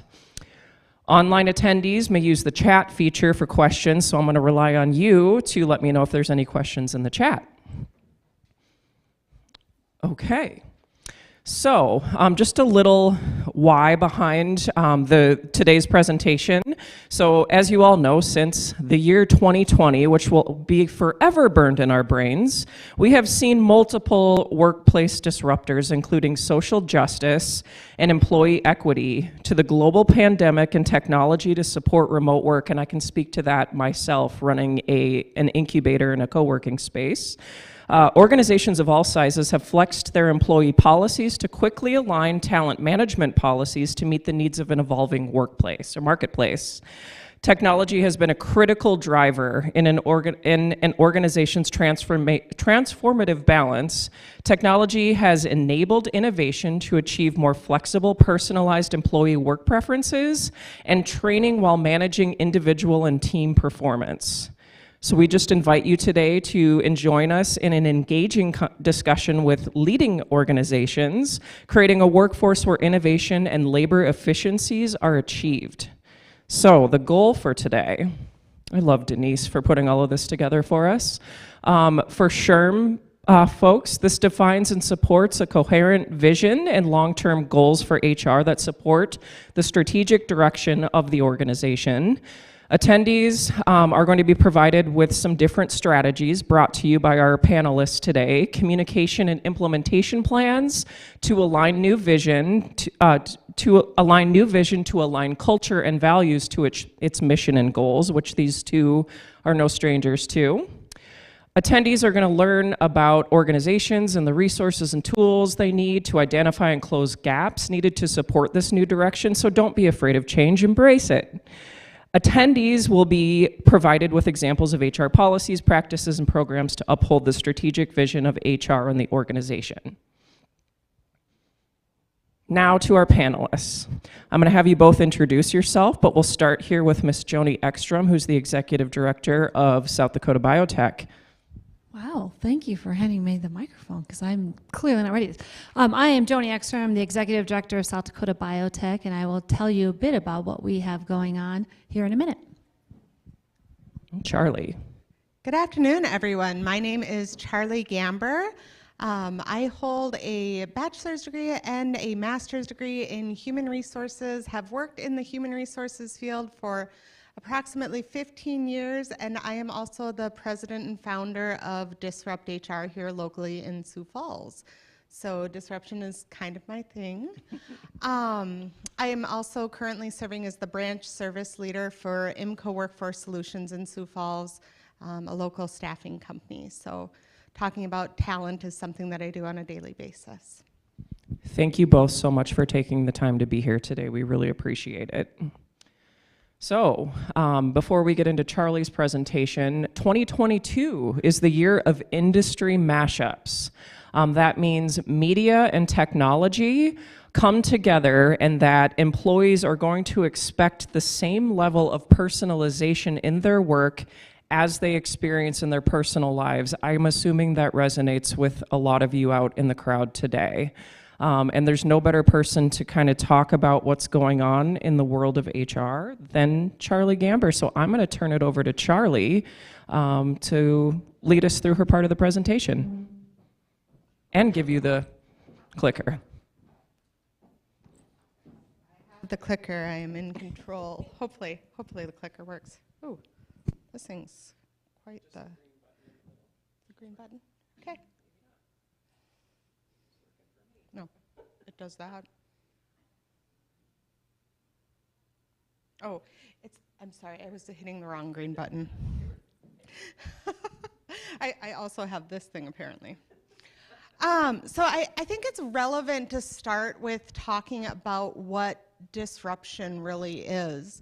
Like I said, as the person who founded Disrupt HR, and I was telling Brienne earlier, in 2016 I went to one of the first Fargo events, and on the drive back I thought to myself, Sioux Falls needs this. Sioux Falls needs disruption in their HR processes. For those of you who aren't familiar, Disrupt HR is an international movement designed to educate, change our minds about what we're doing in human resources, help us look at our HR problems differently. Folks who speak at Disrupt HR events get 5 minutes to educate, change your mind, entertain, show emotion, and they have 20 slides changing every 15 seconds. It's a very, very difficult presentation to do. In fact, this is significantly easier, so I'm appreciative of that at this moment. But I was on my way back from the Fargo event, and I thought to myself, this is something that Sioux Falls needs. I think at times in the Midwest, we tend to look at things a little more slowly towards change than does the rest of the country and sometimes the rest of the world. We tend to be a little more old-fashioned. We were probably personnel departments for longer than what other locations in the world were. So I really think that Sioux Falls is a location that desperately needs to have disruption. When we talk about disruption, I think, obviously, I mean, you can look at any of these definitions, but causing radical change in an industry or market by means of innovation, this bottom definition, that's the one that we think about most when we talk about it in a business context. It is when we experience a radical, significant shift in sometimes a brief period of time, and how the market then reassesses and changes to meet that shift. So reinvention and the flip side of that, disruption, is huge right now. I mean, we've experienced nothing but that for the last handful of years. As we think about what happened in 2020 and the experience that we all went through with COVID, with the economy changing, with the social unrest, with everything that's happened in politics in that time, it's hard to imagine anything that would be more disruptive than what we went through in the last not quite 3 years. We experienced so much, and we experienced it in our business lives.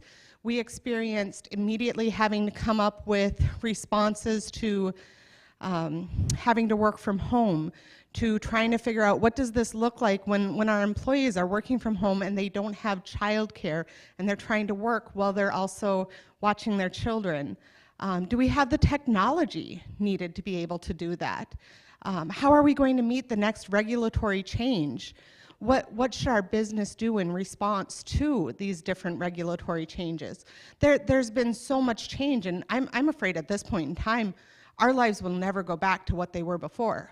This will be the rate of change that we experience for the rest of our lives. And that's just the business side of things. I mean, we experienced so much on the personal end as well. Our lives were upheaved, and we had to suddenly not see our families. If we were going to Hy-Vee to pick up groceries, we had to wear a mask. We had all of these different things that we had to acclimate ourselves to all of a sudden. And it's hard to imagine anything that could possibly be more disruptive than this, which I feel bad saying because it almost feels like a challenge to the world at this point in time. But then the flip side of that, the reinvention and how we've responded to it. And despite the fact that there's nothing that you could say to me that would make me want to experience these last 3 years over again, there are good things that have come out of it. Again, not that I ever would have wished for this to happen in order to experience those things, but if we're going to look at it through Justin Forsythe's eyes, perhaps we can only respond to it by controlling our response. So I wanted to share just a little bit about what's happened, what's changed, and then also how we've responded to it. So I think one of the things that's been really evident is our refocus on mental health. They say something like 41% of individuals were experiencing depression or anxiety at the very peak during the pandemic. That's 2 out of 5 people. And anecdotally, I have a hard time accepting those numbers because when I spoke to friends, family members, colleagues, it seemed a lot more like 100%. So I'm not quite sure where they get those numbers from, but I also like to share that in 2019, the American Heart Association published a document that was titled Mental Health, a Workforce Crisis. And again, that happened in 2019. So with everything that we've experienced, it's no wonder that my therapist says that we are going to be dealing with the fallout from what's happened here for the next 20 years. So having processes in place for how we talk to our employees about their mental health, how we support our employees with their mental health, how we do those things while respecting their boundaries. Do we have employee assistance programs in place? Do we have health insurance benefits that support our employees' needs in these areas? What do we do as far as time off needed to deal with these things? I think those are all really important considerations today and possibly one of the most important things facing businesses right now in their desire to attract and retain talent. The sudden need to work from home. And I would say also on the further end of that and the point that we're at this point in time, what does returning to the office look like? And here in Sioux Falls, it's been so different. We've experienced this so much differently than much of the world has. We didn't have the same length of stay at home, and many of us were able to go to the office and continue working. But I also think now we are competing against organizations across the country who are hiring employees remotely, and some of those employees reside right here in Sioux Falls.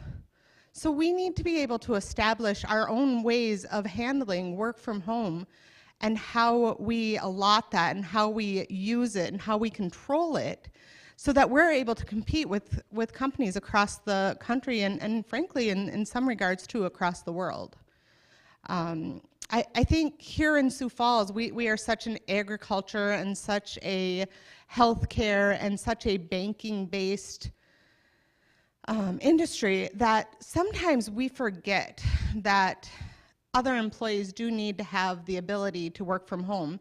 Obviously, if we're doing manufacturing, if we're delivering healthcare, if we are if we're a banking teller, there's some of those things where you can't necessarily do your job from home, but any opportunity that we have to allow employees to do that, if that's what employees want and if it supports the business needs, I think we need to explore those things and keep them in mind. Candidate experience. So right now, our market is very much an employee market. If you can find someone to work for your business, you're very lucky. And then if you can find someone and that person is also experienced and has the skills and background that you need, that's almost impossible in some regards. But I think it's given us this great opportunity to reevaluate how we deal with our candidates. How we attract those people, how we talk to them while we're recruiting them, how we talk to them after we've decided that they're not the right fit for our organization so that they might consider coming back and working for us at some point in time in the future. There's a huge need right now to support candidates' needs and desires. And as businesses, for many years, we had the luxury of treating candidates as a commodity when we needed them and turning them away when we didn't. Most of you have probably heard about ghosting and ghosting both from the candidate's perspective as well as from the employer's perspective. And for many, many years as employers, we chose to just not respond to candidates after they applied for a position with us or worse, after they interviewed for a position with us. And now today, we're experiencing the backside of that, and candidates just falling off the face of the planet and accepting interviews that they never intend to attend, or accepting positions and never showing up for that first day. So our ability to treat our candidates exceptionally well is incredibly important today. For those of you in the room who work in HR, for years and years and years, HR fought for that seat at the table. And to some extent, COVID was the push that just, all right, if you want it, here, figure this stuff out. I think to some extent, HR was suddenly, oh my goodness, we're an essential employee. We've won the status, we're here. And I think that it's given HR this wonderful opportunity to elevate what HR does, to help support businesses in a more strategic way, and in a way that a lot of us wanted to do and desired to do for many years and maybe weren't offered the opportunity to do. But the flip side of that is it's added additional obligations, it's added additional requirements and challenges for HR professionals.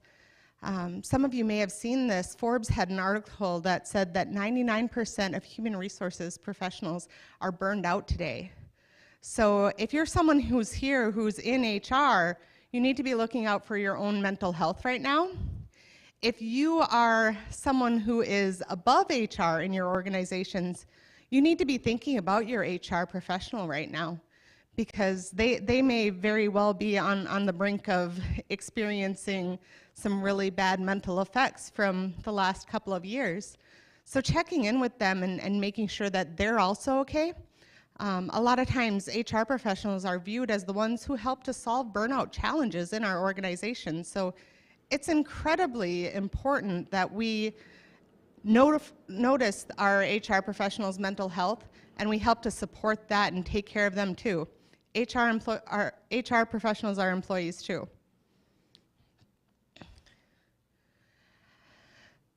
It would be hard to have not taken that period of time in March, April, where many of us were sent home, given back time in our days, told don't come to after-school events, don't do networking, don't do anything else, and not have taken that time and been given an opportunity to reevaluate what's really important to you.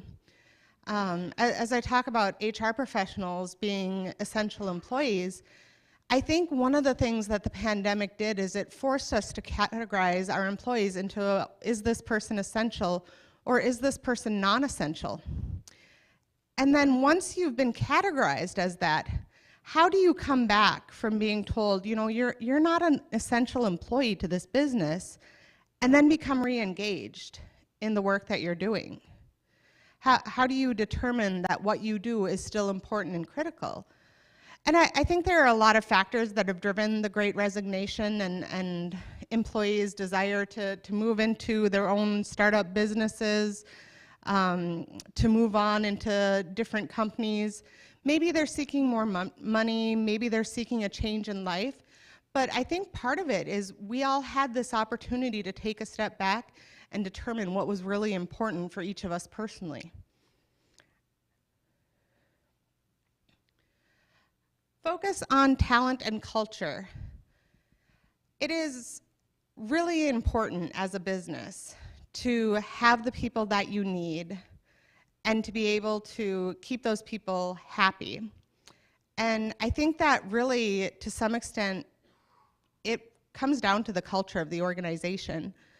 If we are not supporting our employees, if we're not taking care of our employees, if we're not listening to our employees, we are missing out on an opportunity to set ourselves aside from other organizations that gives us the chance to help and support our employees. I have here at I think it's, is it the next one? No, I have one more. I'll come back to that. Political advocacy. I think so much has changed in the last 3 years in our political environment, and it's constant, and it's it's almost so fast that it would give you whiplash sometimes, the speed that things have changed politically in our government in the last couple of years. Between elections to the January 6th events to the change in Wade v. Roe, so much has changed. And as organizations, at one point in time, we had an opportunity to sit back and let those things happen and then learn to respond to them and learn to, what does this FMLA thing mean now? Okay, now I can kind of understand it, and now I can deal with it. But today, with how quickly everything changes, there's not really that opportunity. And our employees expect us to respond now. Our employees expect us to have a stance and to say what we mean. I think to some extent that employees, that your political leaning is one of the few areas that employees feel like they're able to be discriminated against. And if you are an organization that is heavily one side or the other, and you have one employee who's on that other side, that can be a very lonely feeling for that employee. We also want to monitor how much of our time and energy and resources we allow our employees to spend on political discussions during the workday too. But I think responding to political events and political goings-on is going to increasingly become critical for organizations. Yeah. I have a question. Sure. I have a ton of comments. I just want to pause for a second because there's so much good information that you're sharing. For me personally, and maybe this will trigger some thoughts and comments, but we live in a city in which we're all very interconnected. We know everybody personally, or we know somebody who knows somebody. So when we're hiring, we're getting pinged, right? Like we're getting pinged on LinkedIn, like, hey, this person's great for the job. You need to take a look at them. And for us, we're trying to take that bias out of the hiring process. And just what you talked about with the political leanings, our own internal biases. Do you have any thoughts and creative solutions to try to take that bias out of the hiring process? That's a really interesting question, and I personally, I haven't read a whole lot as far as how we handle this and how to optimize it. I would say, I mean, someone who's got some communications background or PR background might be better able to answer this than me. And I'll be honest with you, I told Denise this morning when I arrived, I hope no one here is looking for the magic bullet because I don't have one. But I would say that for me personally, what I think of when I hire for my organization is I want people who are going to fit in well with me, who are going to enjoy working with me, who are going to enjoy working in my environment. I think there's a value in being authentic, being yourself, letting your feelings and thoughts about these things be known, and letting the people who belong with you gravitating to you, and letting the people who aren't intended to be for you go to other places. I'm a huge believer in allow the employees to vote with their feet. And if you happen to be a very staunchly right-leaning or left-leaning person, and you choose to hire people of one of those two natures or outside of that, I would say that you're probably going to experience turnover because people will not feel affiliated with you or with your organization. So that would be the best opportunity that I can offer to you.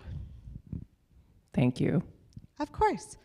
So to return to my original thought here, my friend Wendy Daly did a Disrupt HR talk for us this last fall, and it was titled, "These Are Not the Generations You Are Looking For." But Wendy said during that what we need to do is we need to pay people money for their bills, and we need to give them meaningful work. And if we can do those two things, then we're winning. We're doing what we're supposed to be doing. I would venture to add to that our employees are also looking for us to provide an environment where they feel respected, they feel like they're treated fairly. I think if we can give them those three things, money to pay their bills, meaningful work, and a respectful environment, I would say that's as close as I can get you to a magic formula to help keep employees. With that, and it's somewhat of a bleak final message, but if you're Justin Forsett and you are getting ready for the big game and you haven't put the reps in and you have not done the practices, you have not done the push-ups, you have not put the work in to be ready for it, probably not going to do very good on game day. Unfortunately for a lot of us, if you didn't do the work already, the ship has sailed.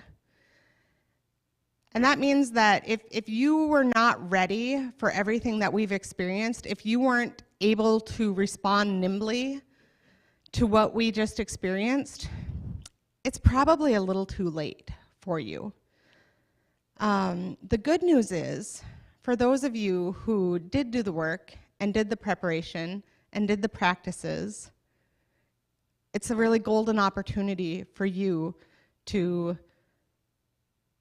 gather other employees from other employers, to keep your employees, to pay them well enough so that they'll stay. Unfortunately, in the current environment, I think the winners will rise to the top, and those who weren't prepared, it might be best to give up and start over again as an employee for someone else. Yeah, of course. All right. So I'll take that clicker back for just a second. It's all right. So that leads us to the second part of our discussion today, which has to do with, again, this industry mashups and technology kind of disrupting everything, every industry, not just manufacturing. I would say at this point in where we are in the world and in evolution, every business is a tech business. If you don't have an online presence, the ship has sailed. That being said, we need to attract non-traditional talent. That's just key to the process here. So there is a major effort happening right now in reskilling, upskilling, implementing more agile ways of working, and there's no better person to speak to what's going on in this world. Protecting the innovation and the cultural aspects of small companies as well. But I want to turn this over to Joni Ekstrom to give us her thoughts and what she's doing in the biotech space. I'll give you that back.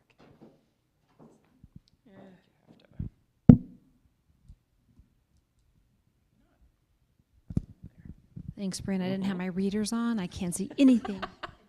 That is, geez. All right. Speaking of that, which one do I need here? Green. Oh, very. Hey, this is for the aged people right here. All right. Brian, if anyone in the audience looks like they need to pick me up, I want you to kick those sassy pink boots in the air and just give, yes, we're going to wake people up. Got it? Okay. All right. I am Joni Ekstrom, and I hope not to fall off this stage. The Executive Director of South Dakota Biotech. Anyone heard of South Dakota Biotech in the audience? Yay, we have some people. Awesome. Biotech and life sciences are interchangeable. So for this report, because it was done with our partners in California, they use life sciences. So you'll see life sciences here. But South Dakota Biotech is a trade association, and we have around 50 to 60 member companies here in South Dakota and in Nebraska and in Minnesota, but mostly here in South Dakota. And what we do is we help our companies make sure that they are successful in what they want to do with their biotech industry. Oftentimes we hear about workforce. We need a workforce. They could be experienced workforce, or they could be, just early stage. We're going to talk about that here in a minute. So, as I said, this report was written by CSBI, which is out of California, and they surveyed all of the states, and we gathered some information. They put together a snazzy report. So, okay. I I said life science and biotech are interchangeable, but here I feel like we should kind of define what we're talking about. So there's agriculture, feedstock, and industrial biosciences. There's drugs and pharmaceuticals, med devices and equipment, research, medical labs, and bioscience-related distribution. We have all of those here in South Dakota, by the way. So in terms of what happened in 2019 to 2020 for employment changes in the U.S., you can see that the total private sector had a decline in employment, 5.1%. Yet the biotech or the life science sector had an increase in 1.4%. Part of this is because the biotech companies, as you saw, pharmaceuticals is one of those, they're all creating the vaccines and the therapeutics for COVID-19 in particular, and others. Also, lab work can't just stop, right? So they have federal grants that they are required to produce a certain product. And we can't just let the cells just die, right? So they had to keep working and keep going. So therefore they were hopefully hiring, and especially in that biopharma area as well.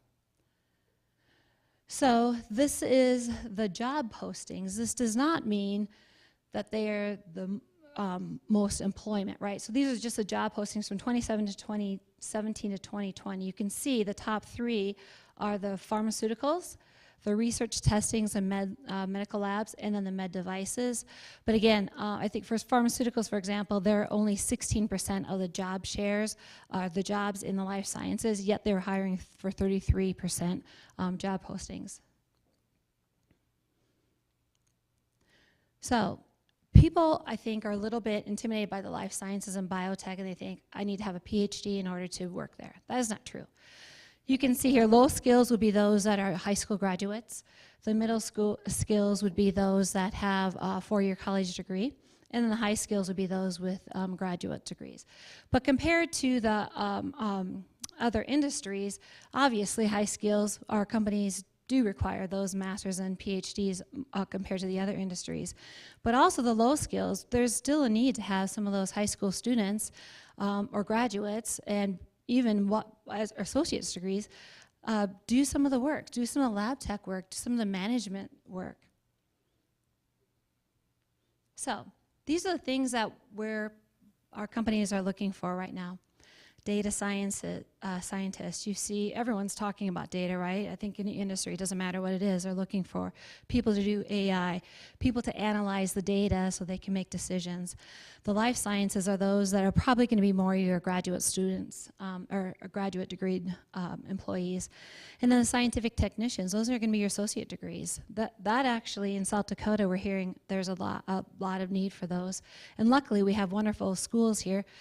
Our universities have tremendous PhD programs, master's programs, undergraduate programs, and our technical colleges are providing all the things that they need as well. IT, gosh, you saw me, I can barely run this thing, right? So that isn't going to change, that's only going to keep going, right? This is the future of workforce. I'm not telling you anything that you don't already know.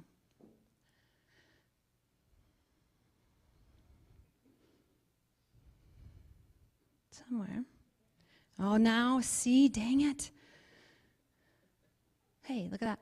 All right. So these are an example of those skills that they need.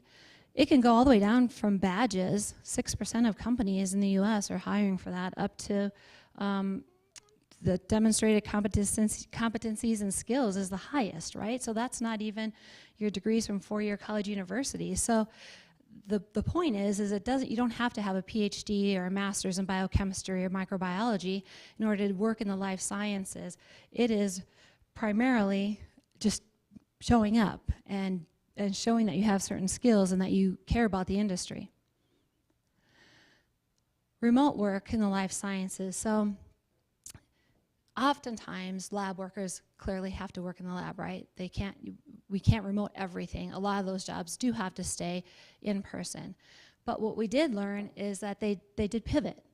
And the good news about pivoting, in particular here in South Dakota when we're growing our industry, is that I think one of the challenges, I'm going to back up a minute, one of the challenges we're hearing from workforce is that the experienced life science or biotech professionals aren't here because it's a growing industry. And so we haven't had any companies that have been here for that long that you have a plethora of experienced biotech, life science, administrative C-suite people. But remote work has changed that, right? So they can work remote in from the coast or anywhere, North Carolina, Texas, it doesn't matter.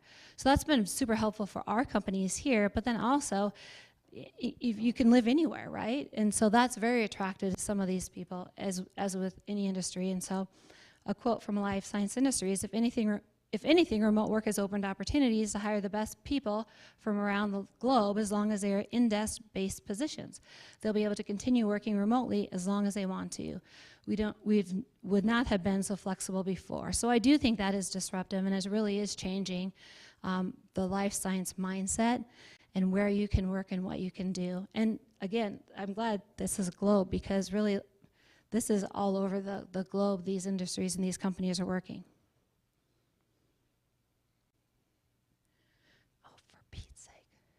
All right. So how do we get kids interested in STEM, right? This is something we talk about and we work with a lot. In South Dakota here, we've partnered with the Girl Scouts and their STEM mobile, the SURF, the underground laboratory. Stanford Promise has an incredible outreach program. FFA, HOSA, all of those, right? Doing what we can to support their efforts to get kids excited about science. In addition, we're encouraging our industry companies to really reach out and to work with those academic partners, and they have. And this isn't just here. This, again, is from across the U.S. They're working with the colleges and saying, hey, these are career opportunities that you have. Here's some internships or apprenticeships, or here's a capstone. Let's have you help work with us. So I think that's been super beneficial for us, and for at least the feedback we've received from the students has been helpful, because they get to talk to a real life person that's doing the work, which I think is always better than just seeing it on a screen or watching a video.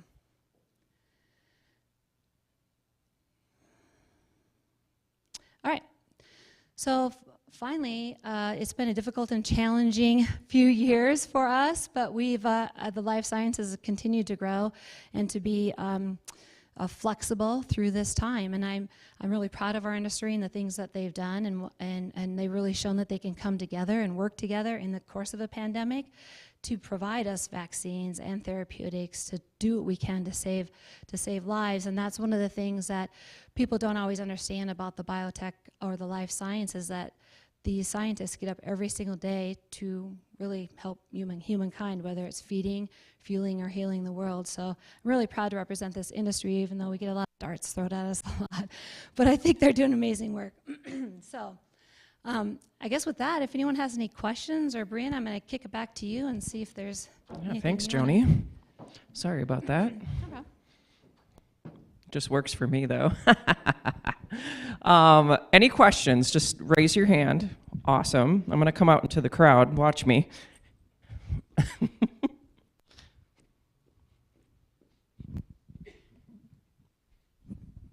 My question's for Joni. Tell me more about this STEM mobile. Oh, geez. Okay, the STEM mobile is great. So is there anyone from the Girl Scouts here that could answer that? Okay, I'll do my best. The Girl Scouts have really taken an initiative in STEM. They see that as a good industry for these kids to go into college for, right? There's a lot of opportunities for them that are good paying jobs, by the way. The average salary for the jobs in the life sciences here in South Dakota is $62,000 a year, compared to the average of other industries of $46,000 or $48,000. So really encouraging students, girls in particular, to do that. Here's why. Girls sometimes don't think that being an engineer is something they could do or should do, right? Or a scientist, unfortunately. So they've really done a good job of taking that initiative and growing it. So how we're partnering with them, and we're just starting this for 2023, is working with our STEM mobile and having that go to some of our member companies, where these girls can go in and they can tour the facility. They can see what it looks like inside some of these companies, and hopefully get excited and curious and talk to the scientists, that they can learn more about it. Great question. I have a question about the non-traditional learning aspect of everything that we're talking about today. So it's great that we're supporting kids in STEM and they have these opportunities at their fingertips. What about people like you and I that are trying to pivot out of an industry? What kind of opportunities are there currently in the market for that sort of learning? And I think I know the answer to that currently, but where are those resources? And are people becoming dinosaurs in their own industry, I guess is my question and concern. Yeah, I'm afraid to some extent as employers, we're not huge fans of doing on-the-job training anymore. We really prefer to hire someone who's got experience, who can come in, hit the ground running, and I can say I'm guilty of it as well. It can be very hard to bring someone in and start from scratch and teach them all the basics. So we look for people who can come in and already have some of what we need. I would say the best opportunity for someone who's looking to pivot is to showcase your soft skills and show how those are transferable. A lot of times there's similarities between different industries, and there are things that you learned in one job that can help you be successful in a different job. But I also think that partially you have to be realistic about your opportunities. If you were a receptionist in a different company, you may not become a biochemist. It just may not be a really great fit. But I think assessing where your skills lie and where they might be most valuable, as well as what would be the best fit for you, is the best opportunity to do that at a very low cost way. Otherwise, I would look at options through colleges, through courses. Sometimes there's opportunities to do volunteer work that will give you insight and a network and experience in another industry. So those would be my thoughts.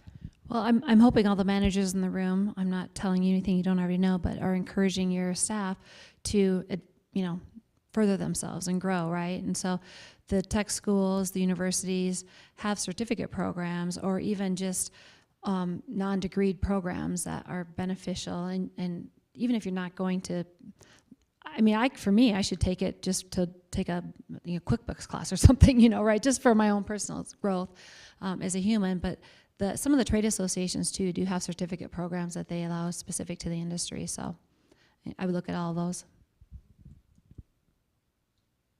Goodness, I'm trying to think of another question. Any questions out there? Just raise your hand. Yes.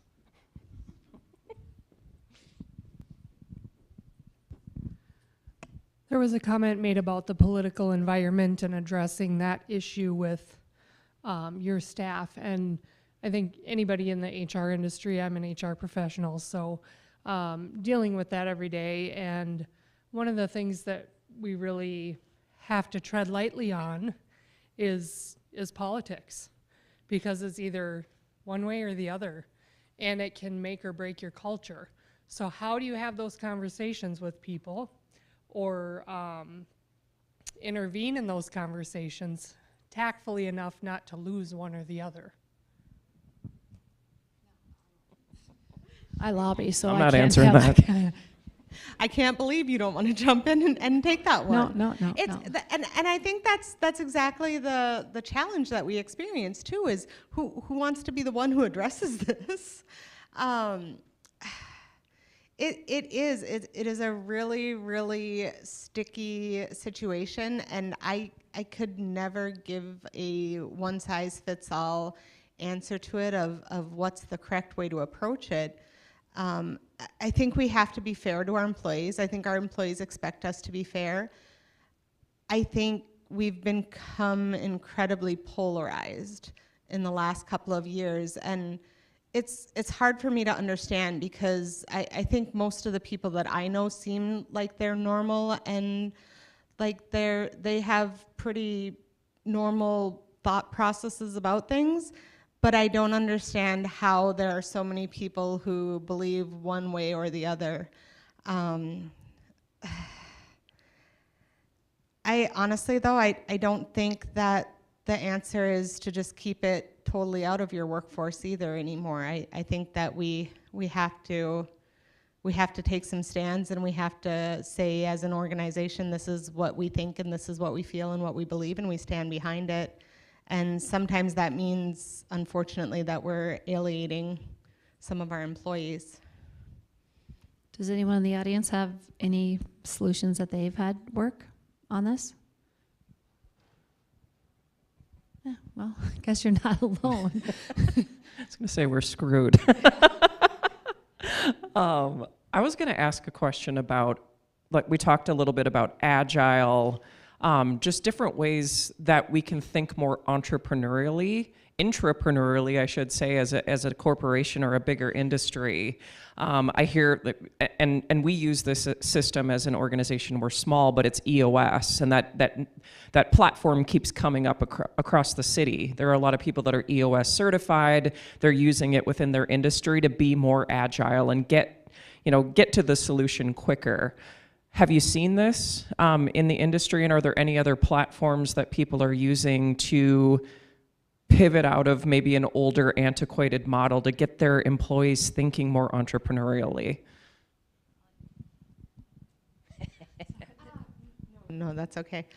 I guess the one thing that comes right to mind for me is infusing new talent into the organization.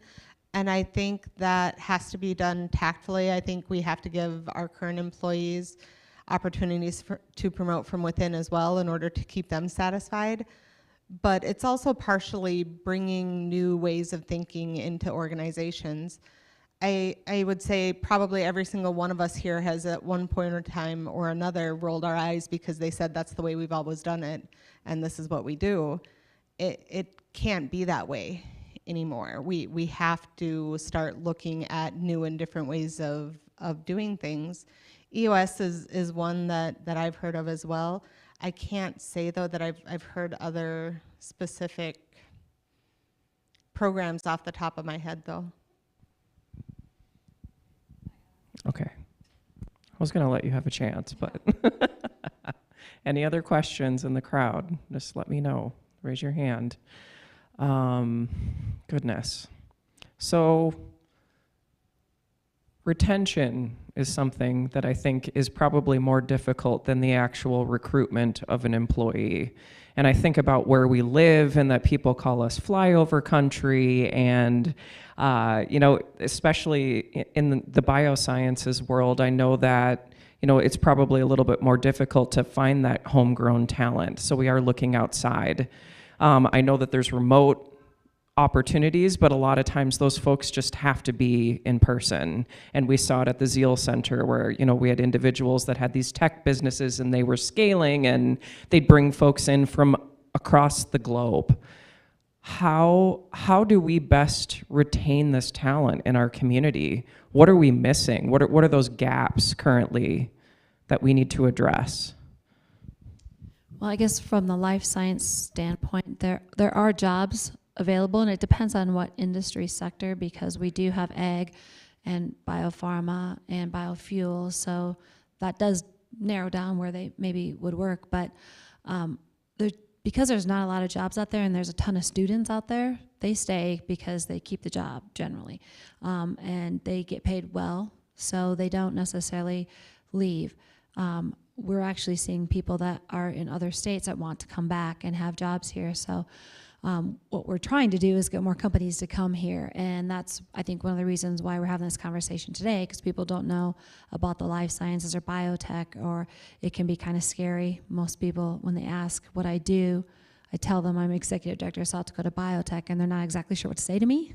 So I'll explain, I give my 30-second elevator pitch, and then they're still not sure what to say to me. So hopefully we have a shift and change in that. But as far as from the universities, they all understand our industry, and they're doing a great job graduating top-notch students that are excited to stay here for us. So it's more the experience, I think, is where the gap is, experienced workers. One thing I would add to that is that there are an influx of individuals that are coming into our state and into our city at this point. Sioux Falls is a very desirable place to be, and there's people coming from Chicago, from California, from Washington. Folks are coming from all over, so grabbing those people up as quickly as possible and finding ways to know when someone's coming into town and moving very quickly if someone applies to you. I think oftentimes employers in Sioux Falls get hung up on doing that in-person interview, and Starbucks was doing hiring for their positions virtually back in, it was 2009 or 2010, I think, that they would hire store managers by Zoom interview. So we have to grab people as quickly as we possibly can. Do you mind if I throw a question your way, Brianne? Please. Whoa. What changes have you seen in the startup community in the last couple of years? What's disrupted there? Well, speaking of silver linings, when you brought that up, that resonated with me because we were in the midst of, kind of trying to figure out how to rebuild the startup community, if you will, for a few different reasons. Location being one.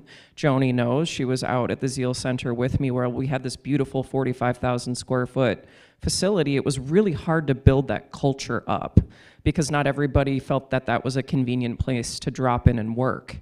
That said, then the pandemic also offered us the opportunity for those that either decided to completely leave their industries. A lot of people in the service industry especially just decided, you know what, I don't want this anymore. I have passion, I have this idea in my head. I need some support because I want to figure this out for a better lifestyle for myself. So we really did see an influx of interest in entrepreneurial activity.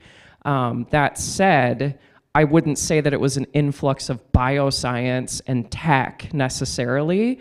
It was a diversity of industry that we felt somewhat ill-equipped to serve, and therefore we've completely transformed as an organization over the last couple of years. We've changed our name, we're moving downtown, but more than that, we've adopted some core competencies, some core culture that we are using now as a platform to kind of rebuild this fertile landscape that we have in front of us. So bringing in this accelerator program through co-starters, getting a $1 million grant to be able to learn how to serve some of these underserved communities that also need this support, I feel like is the first step in relaying the groundwork. But we need to work with people like Joni in our area universities to figure out how to keep expounding upon that and building this thing back up so we can find those unicorn businesses that we know are going to come with time.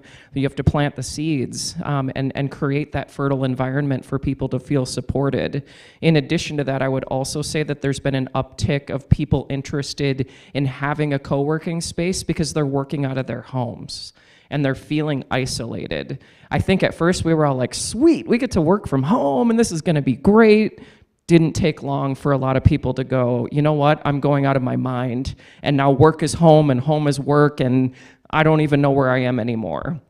So that is an opportunity that we have identified as part of this evolution into moving into a new downtown space, is we're not only going to be serving startups, we're also serving those remote workers that need a community. And I see a lot of potential and beauty in that, like bringing different walks of life and aspects of industry together, and hopefully we'll see some really great synergies and business ideas come of that. So I'm excited. Silver linings. Congratulations on all that you've done. I do have one thing, I wanted this to be interactive with the audience too.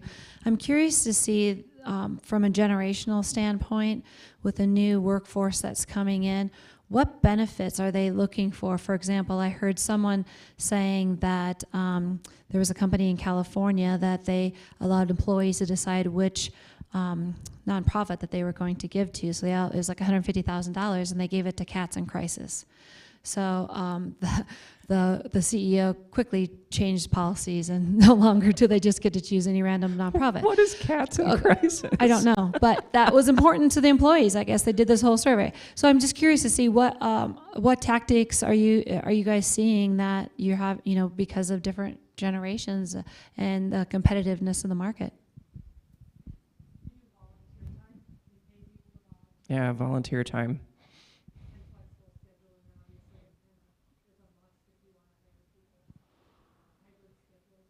Yep. Yep. Anyone else? No, everyone's so shy in this group. And budget-wise, that's difficult to do, but you'll see it, sometimes you'll see a job opening, and I'm not gonna say the name of the company, but they get a vacation every year. You know, like if some of these companies have the means to do that. You know, it's respecting someone's lifestyle to some degree. I don't know how else to say that better, but like my husband works fully remote right now for a company that his HQ is nowhere and everywhere. It's strange. And we were like, is this for real? But he's working out of home, but they have these quarterly get-togethers. So we went to San Diego, they're going, you know, to Miami, and they're doing all these things. So there's some benefit to, you know, having those types of experiences. It doesn't have to be a big vacation, but I think that's something that people value in the community, just being able to be together and experiencing something, whether it's volunteering or building something or just having that night of nothing, you know, just experiencing each other and their families. That really resonates with people, I think, right now, especially since the pandemic.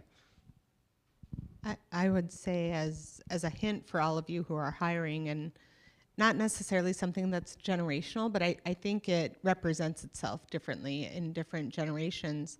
Almost universally in every interview that we do in our office, people talk about the environment and the culture and how they'll be treated and not working for a micromanaging boss and all of those things that I mean, we all know that no one wants to work for those things because we don't want to work for those things.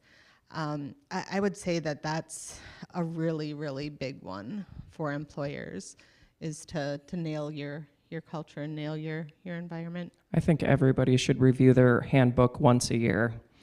There's so many like new innovations, things like psychological safety that resonate with me, where I think you can really build it up to be more than just an employee handbook. It's like your handbook for culture.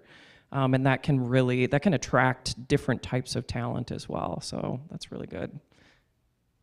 We're at time. I don't know if anybody has any other thoughts, but we really, really appreciate you being here today. We hope you took a couple of nuggets of information and that you'll take them with you through the rest of the day. But we hope you enjoy the rest of the WIN Summit. Thank you so much.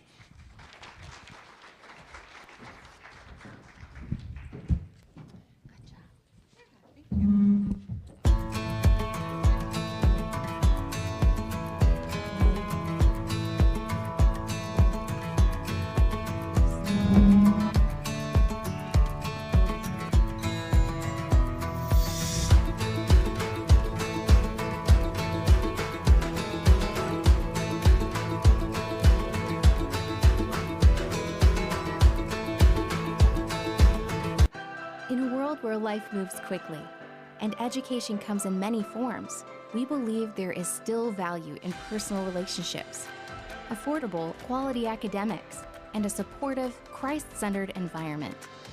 As the University of Sioux Falls looks to the future, we embrace what makes us different. If you're looking for a transformational experience, there is a difference. And that difference is here. Across the rural parts of our country, millions live hours away from advanced health care. But at Sanford Health, we believe world-class care belongs to every patient, everywhere, because our patients are our friends, family, and neighbors. We're bringing quality care close to home, quality of life through better health. Not just for the future of our health, but for the health of our future. Here for all, here for good. Sanford Health. Here's to welcoming moments, big and small. At Avera, our nationally recognized health system will be right here with you, with care and coverage. Partner with Avera for more hellos, more hugs, more memories. We'll move you forward through sickness and health, and every milestone in between. Hello possibility, hello healthy, hello life. Avera, moving health forward.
The Greater Sioux Falls Chamber of Commerce didn't start our thriving business community. That was done by individuals driven to create their dreams. In basements, boutiques, boardrooms, and the back 40. We're in the business of connecting the creators through advocacy, leadership development, inclusion, and promotion. We're standing at your side when nothing's going to stand in your way. We are. We are so much more than an energy company. We are connectors, community protectors, and clean energy leaders. We are job creators, friends and neighbors, stewards of your dollars and savings. Yes, we are so much more. We are the energy behind your everyday, and we are obsessively, relentlessly at your service.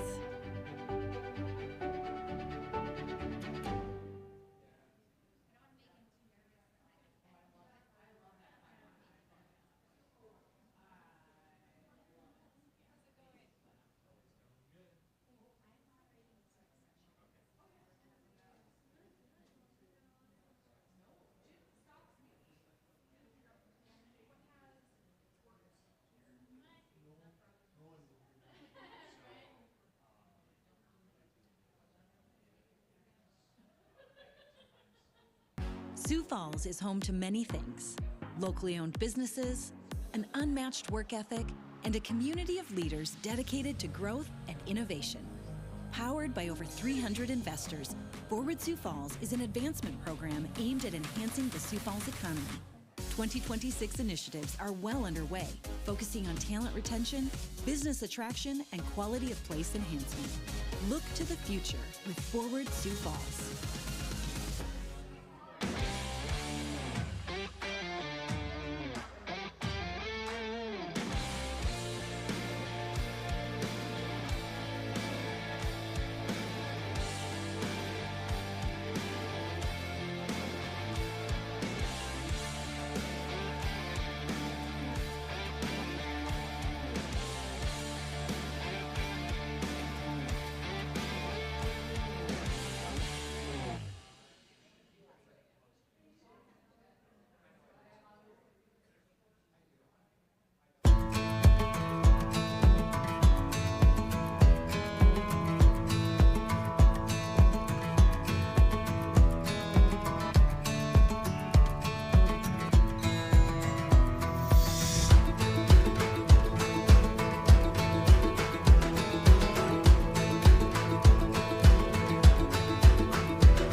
Where life moves quickly and education comes in many forms, we believe there is still value in personal relationships, affordable, quality academics, and a supportive, Christ-centered environment.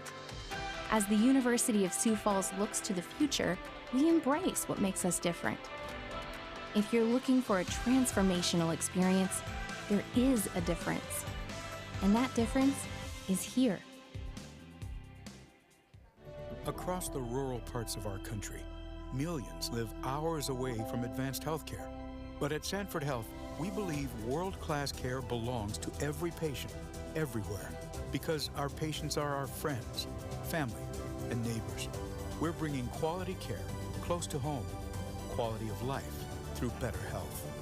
Not just for the future of our health, but for the health of our future.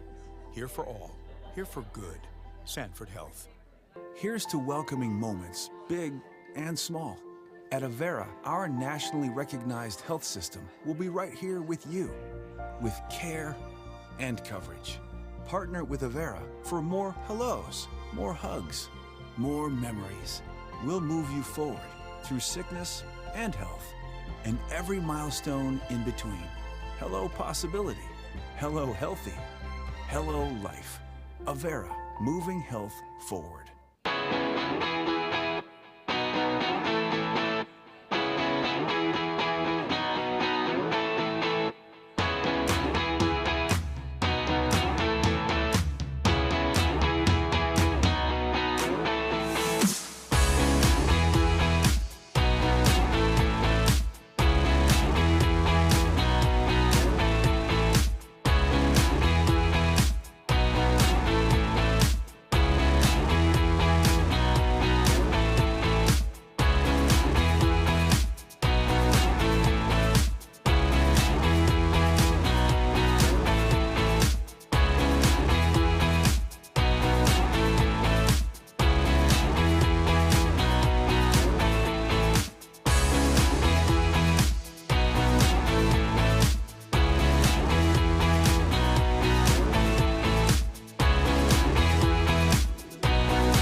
The Greater Sioux Falls Chamber of Commerce didn't start our thriving business community. That was done by individuals driven to create their dreams. In basements, boutiques, boardrooms, and the back 40. We're in the business of connecting the creators through advocacy, leadership development, inclusion, and promotion. We're standing at your side when nothing's going to stand in your way. We are. We are so much more than an energy company. We are connectors, community protectors, and clean energy leaders. We are job creators, friends and neighbors, stewards of your dollars and savings. Yes, we are so much more. We are the energy behind your everyday, and we are obsessively, relentlessly at your service.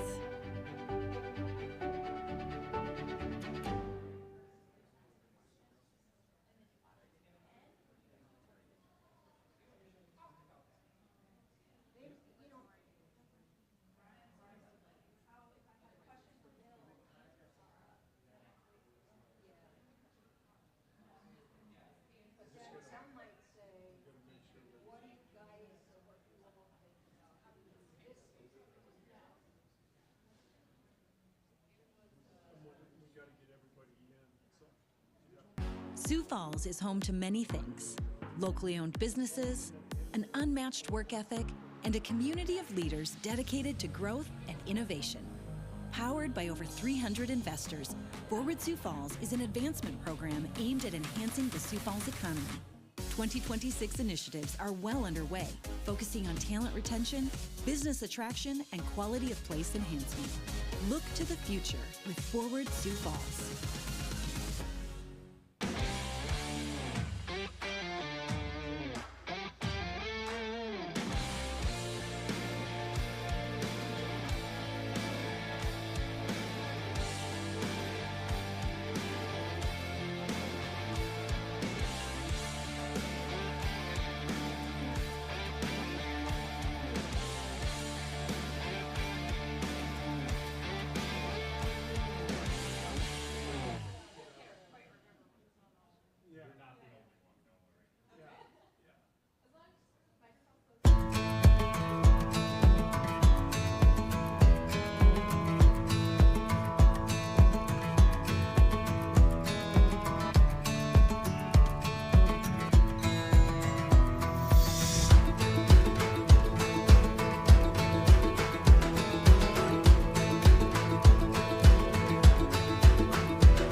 Where life moves quickly and education comes in many forms, we believe there is still value in personal relationships, affordable, quality academics, and a supportive, Christ-centered environment.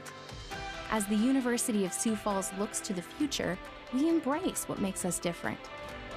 If you're looking for a transformational experience, there is a difference. And that difference is here.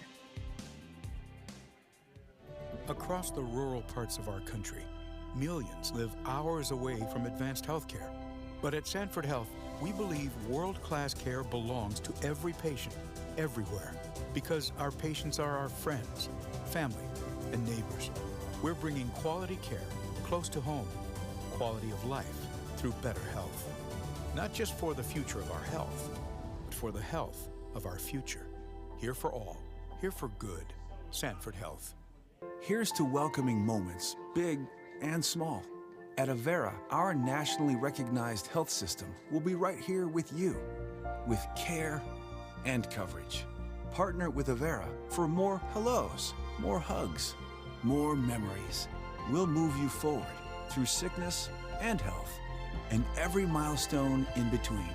Hello possibility, hello healthy, hello life. Avera, moving health forward.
The Greater Sioux Falls Chamber of Commerce didn't start our thriving business community. That was done by individuals driven to create their dreams.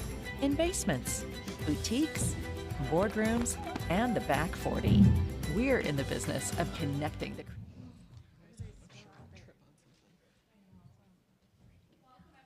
Hear me okay? There we are. How's everybody doing? Excited for this last session? I know I am. So we're going to talk a little bit about culture today, which is also kind of the ugly stepsister sometimes, I feel like, for people to talk about. The thing that people get nervous about in a lot of aspects and, you know, not nervous but don't necessarily know how to approach. So I think it's going to be a great conversation with all of us and some of these amazing business leaders to talk a little bit more about what that looks like for them. So my name is Anna. This is a obnoxiously close picture of my face, so I apologize for that. But I am the Director of Recruiting for New York Life here in Sioux Falls. I'm a transplant Minnesota girl originally, and then came on over the border to Sioux Falls for my undergraduate at Augustana. Got my master's at USF, and kind of stuck around, fell in love with the community, and decided to really pursue my passions here in the Sioux Falls area. So I've stuck around for quite a while. You can see me usually at some chamber events. I'm also involved with YPN here in town. And if I'm not there, you can always see me at some random events. I have a passion for being involved in all things with our community, so I also do wedding and event planning through serendipitous events here in town. So if you have any questions on those, you can always let me know as well. We're going to do just a few housekeeping items here this morning. I should say this afternoon. The first thing is this presentation is being recorded, so it'll be available on our website. As far as SHRM, you can always access those presentations, earn your professional development credits there. And then we also have this presentation portion. We're going to actually pass off the mic here to our lovely speakers, and then we'll be doing a moderated Q&A to follow. After that, just so you know, these online attendees today, you can always go into that chat box and ask some questions. We want this to be interactive and make this really useful to all of you, as well as anybody here in the seats, hoping that you ask some great questions, all the burning questions you might have for these speakers. We really want this to be interactive and not just us talking at you about culture in the workplace. A few descriptions of kind of what we're going to talk about today. The new normal. So that's something that I know many of you have experienced and kind of know, especially through 2020. I don't know if you knew something crazy kind of happened back then, but that is our new normal today. We're going to talk about how has that really impacted organizations and the industries as a whole, big or small. You know, why is this new normal creating massive challenges, and how can we really attack those and you know, attack them head on to really solve those issues as well. So really, we're gonna give you some informational as well as a nice candid conversation about how this new normal is changing the way we really work. We're gonna look to cultivate a work environment here in which everybody feels welcome, respected, supported, and a sense of belonging. Really, these are kind of our 4 main goals that we'll talk about today. Honestly, to summarize it all up, we're talking about culture. How can we make people feel like they belong in this workplace? How can we get them not only to attract talent to these organizations, but how can we retain them? How can we make people feel like they're one of our own? So that's really the big takeaways we'll have today. This is a fun video. If you know Kid President, this is our first culture tip of the day. They're going to be sprinkled throughout here. We're going to have this just played for a second, so please enjoy.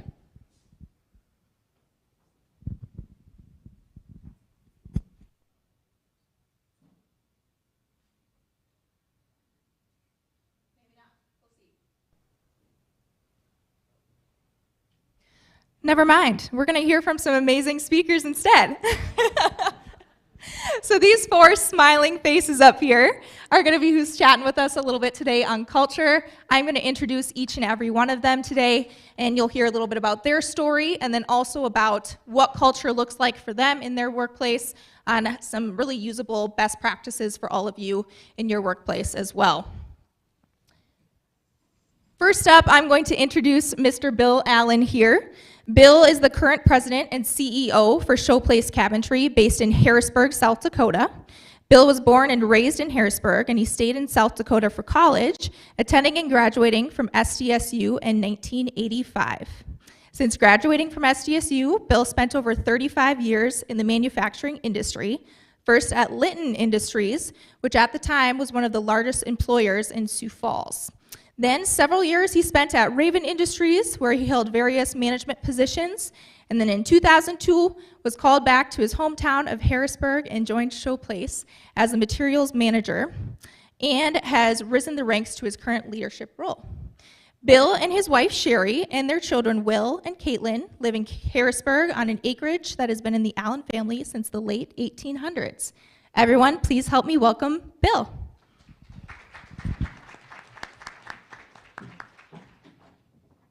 Take this, right? Okay. I think I'm going to elect to come down here on the main floor a little bit. So good afternoon, everyone. Thank you, Anna, for the introduction.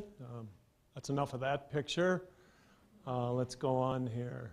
This is a little slide we put together, just a little bit more about me. And again, Anna just went over a lot of this. Probably my family, my dogs, things I love. I love being a husband and a dad. I love being at the lake. I'm passionate about my family and the Harrisburg community. I think some of that will come out in my speech. My career, 37 years of working in manufacturing in various roles, all in the Sioux Falls area.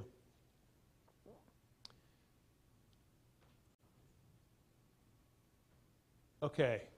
Some photos.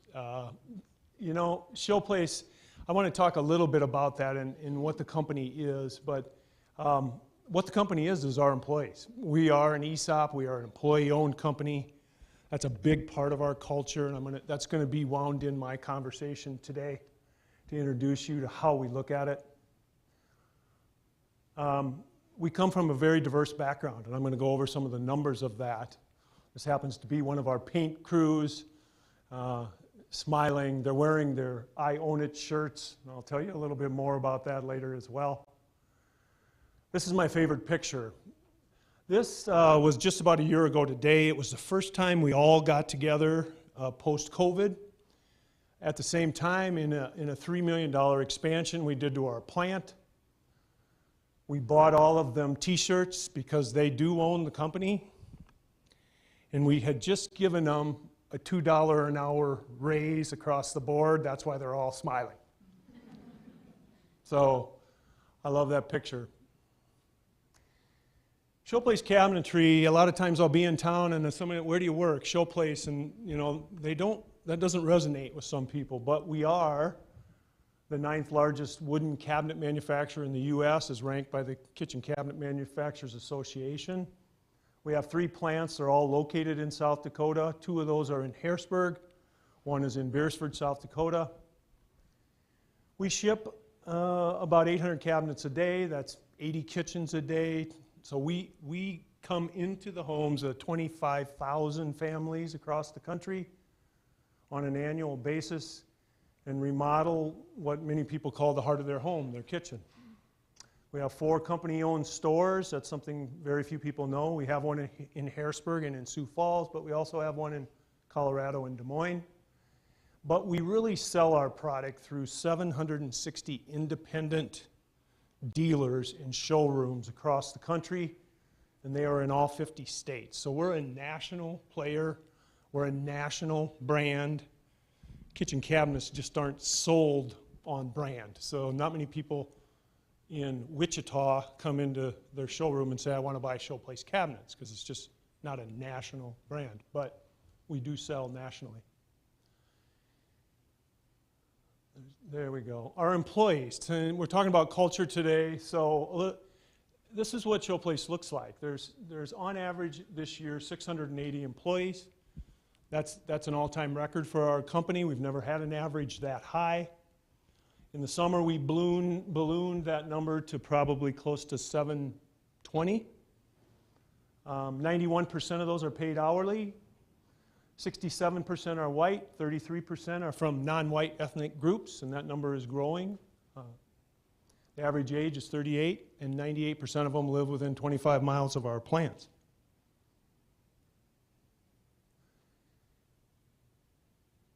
This is a little, there we go.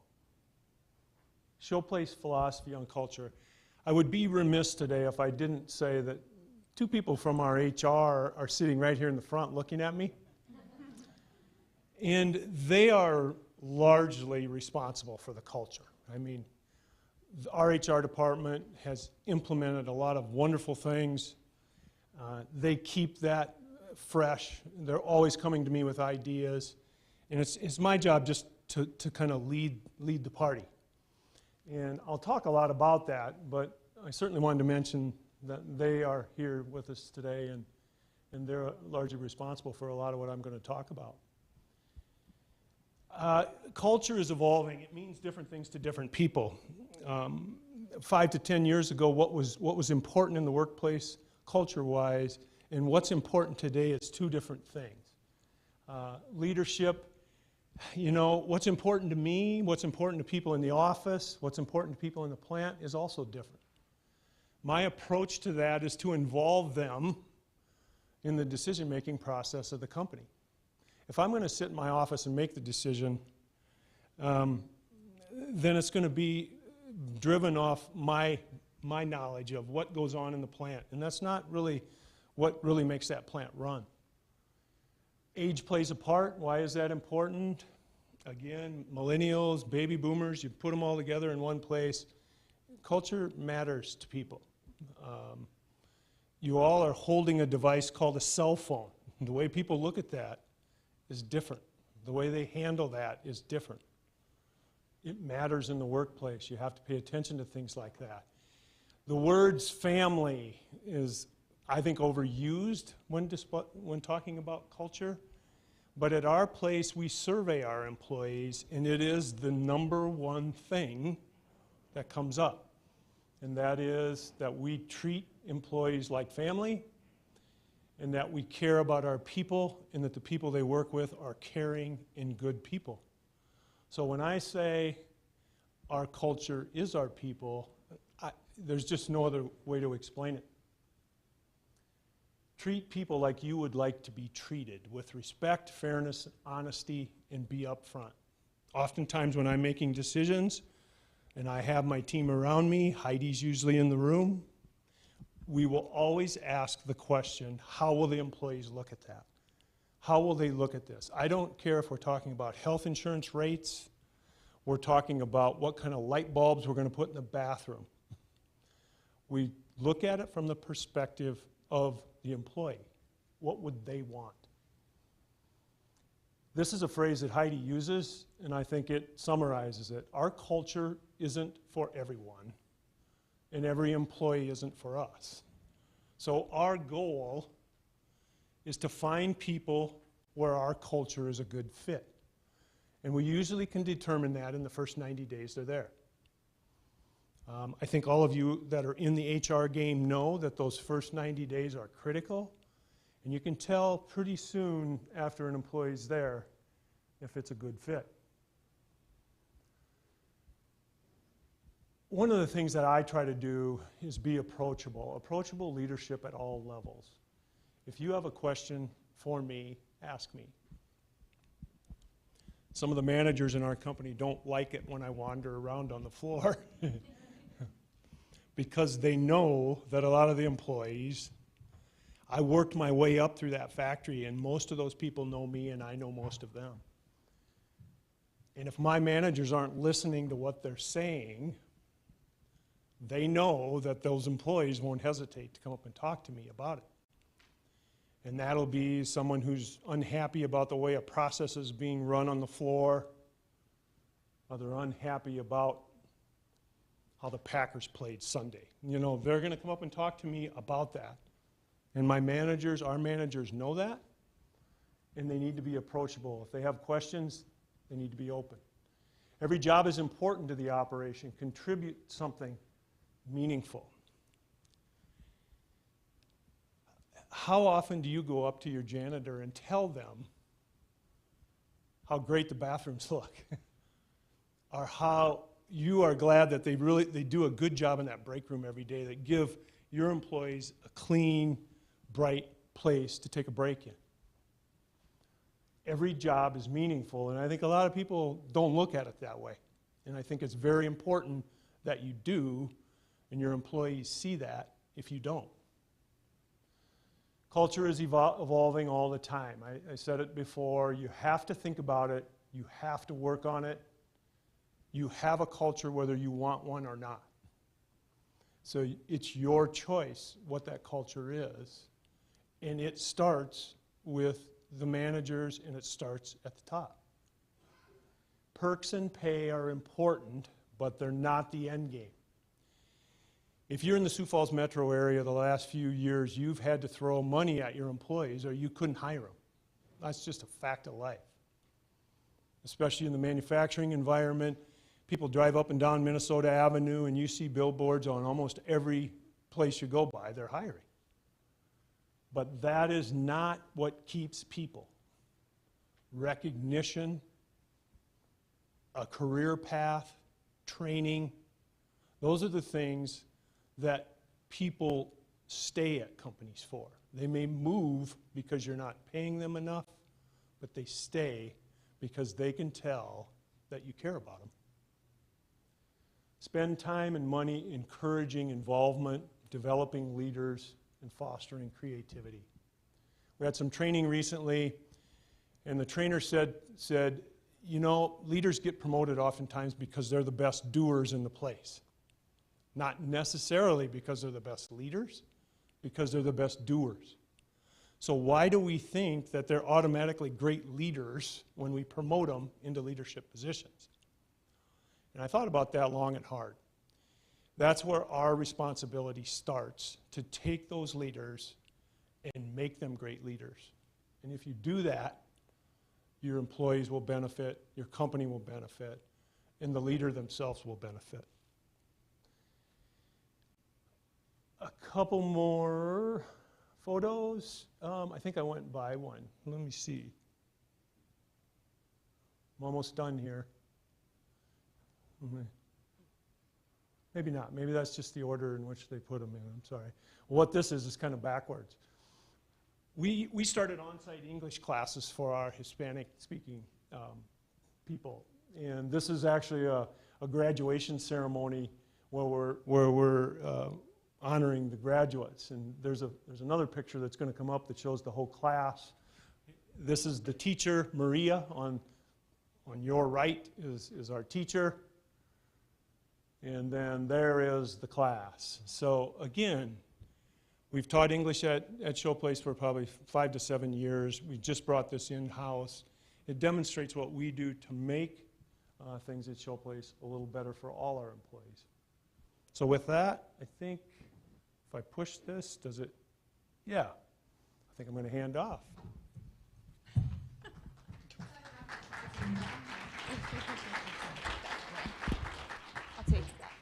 Perfect. You're good. You know, while I was listening to Bill, I'm sure many of you thought this as well. It really spoke to me just how much he cares. And I think that's what it really comes down to with a lot of our employees, right? When I first came into the workforce, I had a very, some great words of wisdom come from one of my bosses. And he said, Anna, it's really dang easy for any employee to just leave, right? To leave a boss. That's really easy. But it's really hard to leave a friend or somebody who really deeply cares about you. And I was like, dang it, now you got me. So I think that's something that I was just thinking about when Bill was chatting there. So, you know, let's hear a little bit more from Tara Cox here. I'm going to introduce her. She is the Senior Director of Culture, Engagement, and Organizational Effectiveness at Wilbur Ellis. She's passionate about organizational health, employee experience, culture, engagement, and talent intelligence. She also has a reputation of providing diverse and consultative leadership excellence that propels change and accelerates business goals. Tara's career includes progressive HR roles, HCM consultant, HR consultant, executive coach, and business ownership. She has a background in the construction, call center, HCM, agribusiness, and chemical industries with employees all across the US and in Asia Pacific.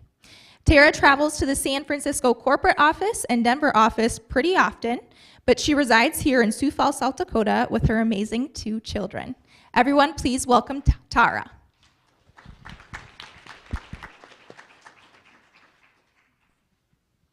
Well, thank you for that. Much better than I could have done, so I appreciate it. Well, just like Bill, we've got our slide here, and Anna covered most of it, so there's my 2 loves of my life there. One's at college and one's in grade school. We have been here for 8 years. We did move from Kansas City, so I grew up in a super tiny town in western Kansas, and then lived in Kansas City 13 years before we made our way up here. So I love that we're a big, small community, and just found our home here. So love Sioux Falls, and definitely a Chiefs fan, so had to throw that up there. And then she covered my passions, and I love coaching, like she said. I love neuroscience and a good challenge, which kind of gets me in trouble at times, but it also got me the role that I'm in today, which has been an extreme amount of personal and career growth, and can't be more thankful for that, even though it can be super stressful. And then, like she said, I've been in HR since college, so we won't, it just says 20 plus, we'll leave it there. So, and I work for a company called Wilbur Ellis, and I bet tiny few know about Wilbur Ellis or what we are, that we're actually even in the state. And so we are one of the largest family-owned companies in the world, and as you can see, we're 100 years old last June. And so actually, I'm fortunate, this is my second 100-year-old company that I've been able to work for. So talk about culture. I can talk to you about both of them, and amazingly similar, and then some vast differences too, but just that's a blessing in itself. And so we're on our 4th generation. They're very young, but they're learning the business, and they're learning what being on the board means. We're learning about their personal opinions of the world and how that might differ. So we definitely do have 4 generations in our workplace. And we've had grandparents and their grandchildren working for us. So it's pretty cool when you look at our scope and scale. And so our business, though, we are leading manufacturers, distributors, and marketers of agricultural products, animal nutrition, and specialty chemicals. And we are in 20 countries. Most of our employees are in North America. Of those 4,500, 1,000 of them are overseas in Asia Pacific. And then 175 here in South Dakota with a couple of our divisions. So we technically have 5 divisions. We have a joint venture arm that I don't have up here, but these are the ones that have our employees. So we have an agribusiness division that most of you'd be familiar with, that you see our roundabouts here. So we've got agricultural products, services, crop protection, crop nutrition, seed, things like that. And our ag retail locations here in South Dakota, closest to Sioux Falls, we have one in Chester, Beersford, and Salem. Those are probably the closest, but we do have others here. Cannell is our Asia Pacific division, and they do more of that specialty chemicals. And so products and ingredients that get marketed and distributed by them go into food, personal care, trying to think, plastics, coatings, things like that. And then our Nature's Alpine, they're more of that liquid specialty chemicals. So plain de-icer is one of their big products, but they do everything with that specialty liquid, from energy to transportation to ag as well. And then our nutrition, which is our animal nutrition, so that goes in pet products, livestock, and aquaculture. So lots of similarities, but some differences. And then culturally, lots of divisions, lots of locations. Most of agribusiness, well, pretty much all of agribusiness has been acquisitions. So think how many cultures we truly have spread across the globe, spread across everywhere, different districts, different locations, divisions, you name it. Think about the org levels, all you HR people. We got a lot of them. So culturally, we are working hard. And then I love our purpose, to provide the essentials for the world to thrive. And so when you think about culture and how to align on that, it's real easy, especially over these last couple of years and with the distributed workforce across the globe, to kind of lose sight of that. And so we are definitely spending time on that these days. And so part of my role as an activator and doing some empowerment, there's my fancy title. It's a mouthful, but really I'm here to prepare our people. So a lot of what the speaker this morning was talking about, being ready but being prepared. So helping them through whatever the next disruption might be. I'm a visionary, I'm a guide. I don't own all the decisions, but I help guide and I help paint that picture to bring our people along.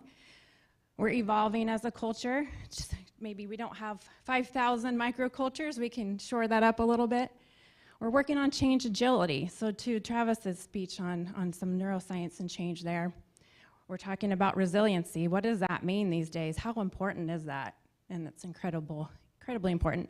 And then a real big focus on community and belonging. So again, as distributed as our company is, with all those different organizational levels, community and belonging is not just talk, like we really have to do it. And so that's my role, but I'm also a co-lead on our transformation effort. And so I'm the fancy title again, Culture Evolution Organizational Health Lead, as the consultants speak of that. And we call ourselves the Catalyst Effort because transformation is a scary word to a lot of people. And so to some of the points Bill was making, like how are our employees really gonna interpret that, understand that we don't wanna scare them, but we have to do this.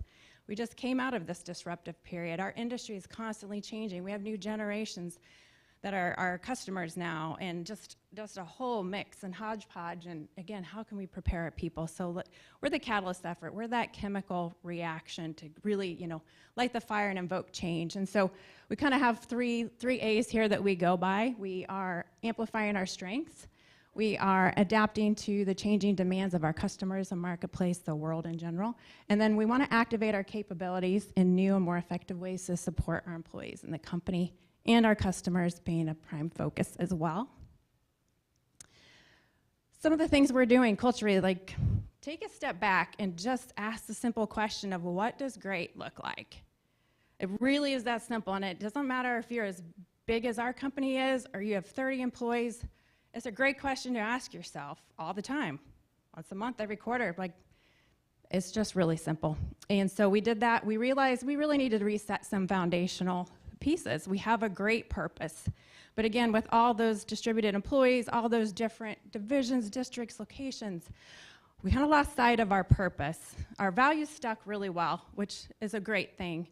But then were we aligned on behaviors and how we should be acting and really living out? We call ourselves, like Bill, we're very family oriented. We have a lot of our locations, divisions that say we're family, and we are, but if we don't have that same North Star, we don't have that same motion, rowing the boat in the same direction, we have a lot of inefficiency, and amongst other things, we're just not going to hit the success level, and sometimes that means a location may not survive, which impacts employees, which impacts communities. So if you think about smaller communities we have around here, if you're a prime employer and your business shuts down, that's hard. That's super hard, and we don't want to be that. So we reset those. So we have our cultural pillars and practices that we're rolling out. We've got a couple more months, and really, again, trying to align our employees on these so we are rowing the boat in the same direction and really practicing these. And then we're activating our communities. So we have 4 wonderful communities at our company. So we have our Women of Wilbur. So they just celebrated 10 years of being a community. They are really leading the way, and it's not just about women. It's very inclusive, and they do an amazing job on this career growth, personal growth, really up-leveling and creating opportunities primarily for women, but for others to achieve leadership roles. We have our early career business resource group, so our younger employees coming and joining us, so again, providing them opportunities to learn and grow. We have our Latinx, so a lot of our Latino and Hispanic communities, getting them involved, and again, we're also doing ESL classes and getting them those opportunities so they can continue to grow and not just feel like they're stuck or hindered in a certain role or a certain type. And then we have a veterans group too that's just got started in the last year and really trying to grow them too. So big focus on community. And so my question to you, if culture is a critical piece of success, how are you treating it? Are you looking at it through the lens or through the perspective of it being alive and living and breathing, being intentional? So, Bill had some of those same thoughts. Are you working on it? And, working is not just, checking the box or doing things here and there, but it's really setting that strategic time to think about it and work on it. And so I just like to ask a lot of questions, make people be reflective, make people engage with me and participate. So I'm not going to call on you, but I want to put these up here for you to really think about. Do you think about it that it's living and breathing, that the organization feels, that it expresses itself, it behaves, and it has habits and mindsets? And so not just fancy talk about toxic workplaces and toxic people, like really broaden that and macro, micro, pull that apart and really look at it. It will evolve with or without curation, and Bill talked about that too. It needs to maintain your purpose.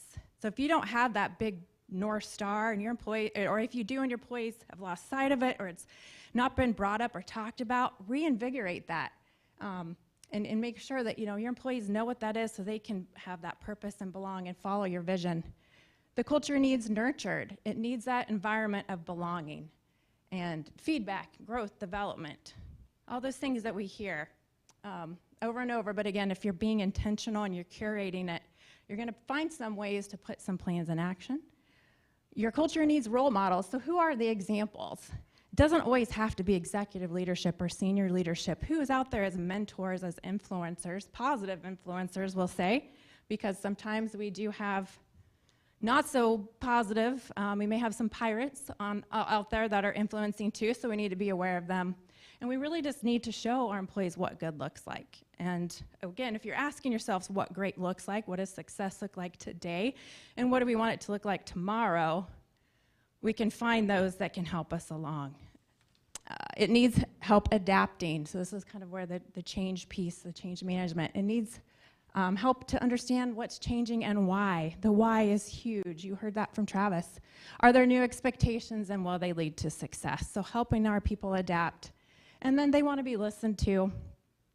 Listening is huge, and they love stories, so feedback mechanisms. They want to be heard, and that's at the managerial level, making sure your people managers are doing that part of their role. Sometimes that's on us as HR leaders. Are they equipped to do that? Is it support they need, or are they just maybe not a good fit in that managerial role? And then listening as a bigger organization, whether it's engagement surveys, focus groups, they want to know that they're heard, and they want to know that their feedback went somewhere, and they want to see action. So sometimes we get step 1 and 2 done well, and then we lose sight of actually taking action on it. And I know our company's been guilty of that, and so we're being very intentional there. And I think that was the end of mine, just to leave you with some of those thoughts about really being intentional. I think Miss Terry's next.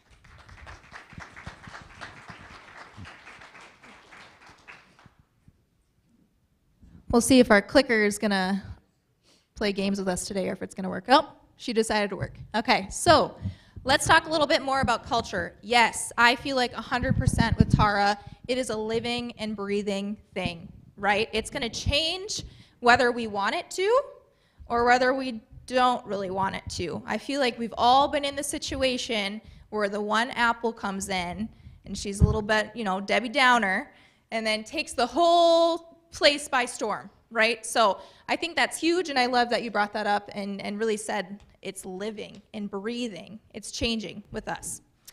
These are some super interesting statistics that they put together for us that I wanted to read off and just talk a little bit about. So when people are recognized in the workplace, when somebody does an amazing job and you give them a pat on the back and you say, you know what, Anna, good job. You did a great job today at leading that session. Or, hey, I saw you went out of your way to get this article done, ahead of time, 2 days beforehand. What are they more likely to do? So they are 73% more, or I should say less likely to feel burned out. They are 56% less likely to resign, and they're 44% more likely to report that they're thriving in life. This is a fun little question I have for all of you. How many of you can raise your hand in saying you're doing good in life? Love it. How many of you are doing great in life? How many of you are thriving in life? Yes, I love that.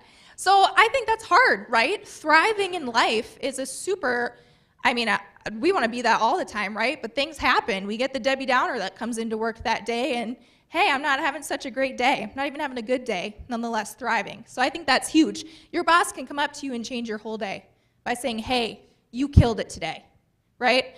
Outside of that, when recognized employees are 5 times more connected to their culture, they're 4 times more likely to find work engaging day in and day out.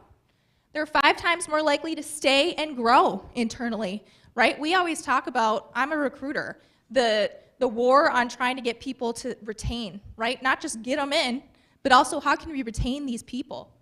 And then they're 4 times more likely to recommend their employer.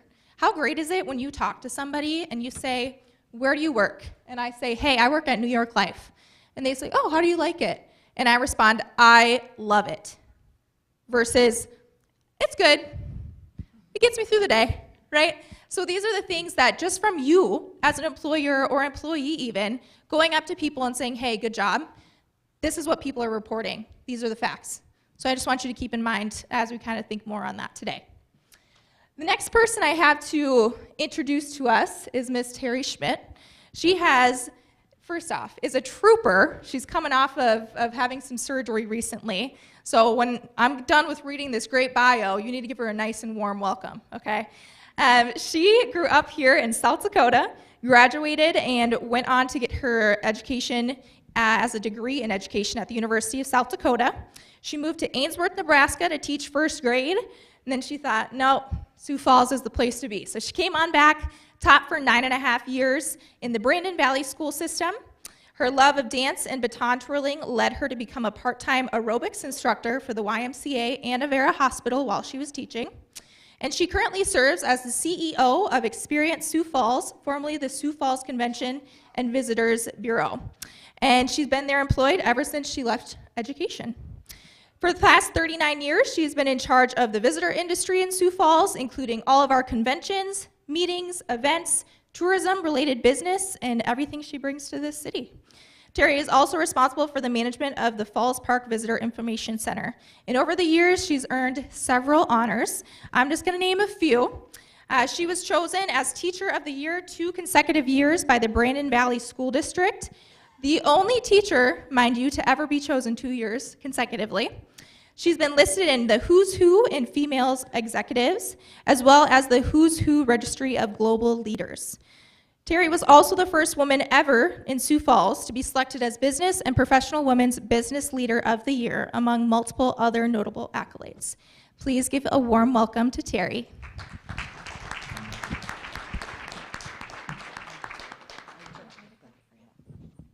Good afternoon, everyone. I'm not going to jump down. I think I jumped one time too many, and that's how I got to where I'm at right now. It's a pleasure to be here. It's an extra pleasure to be here because I've been home for 3.5 weeks being told not to move and to sit very still. So it's really fun to be back out. You talk about culture at work. My assistant curled my hair today so I could come into public.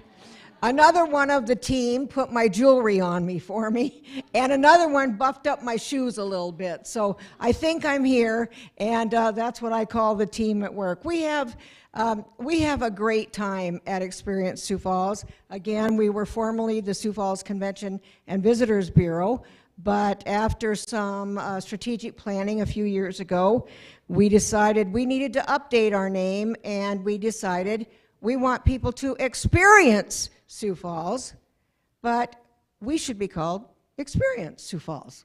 So our job, our life, our career is to bring visitors to Sioux Falls.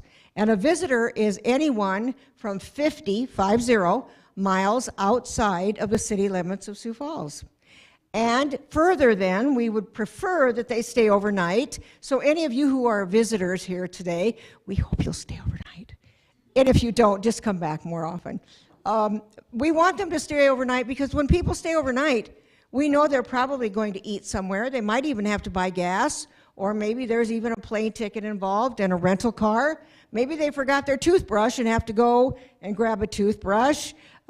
We don't want people to get hurt or get sick while they're here, but it does often happen, and we have to involve a medical facility of some sort.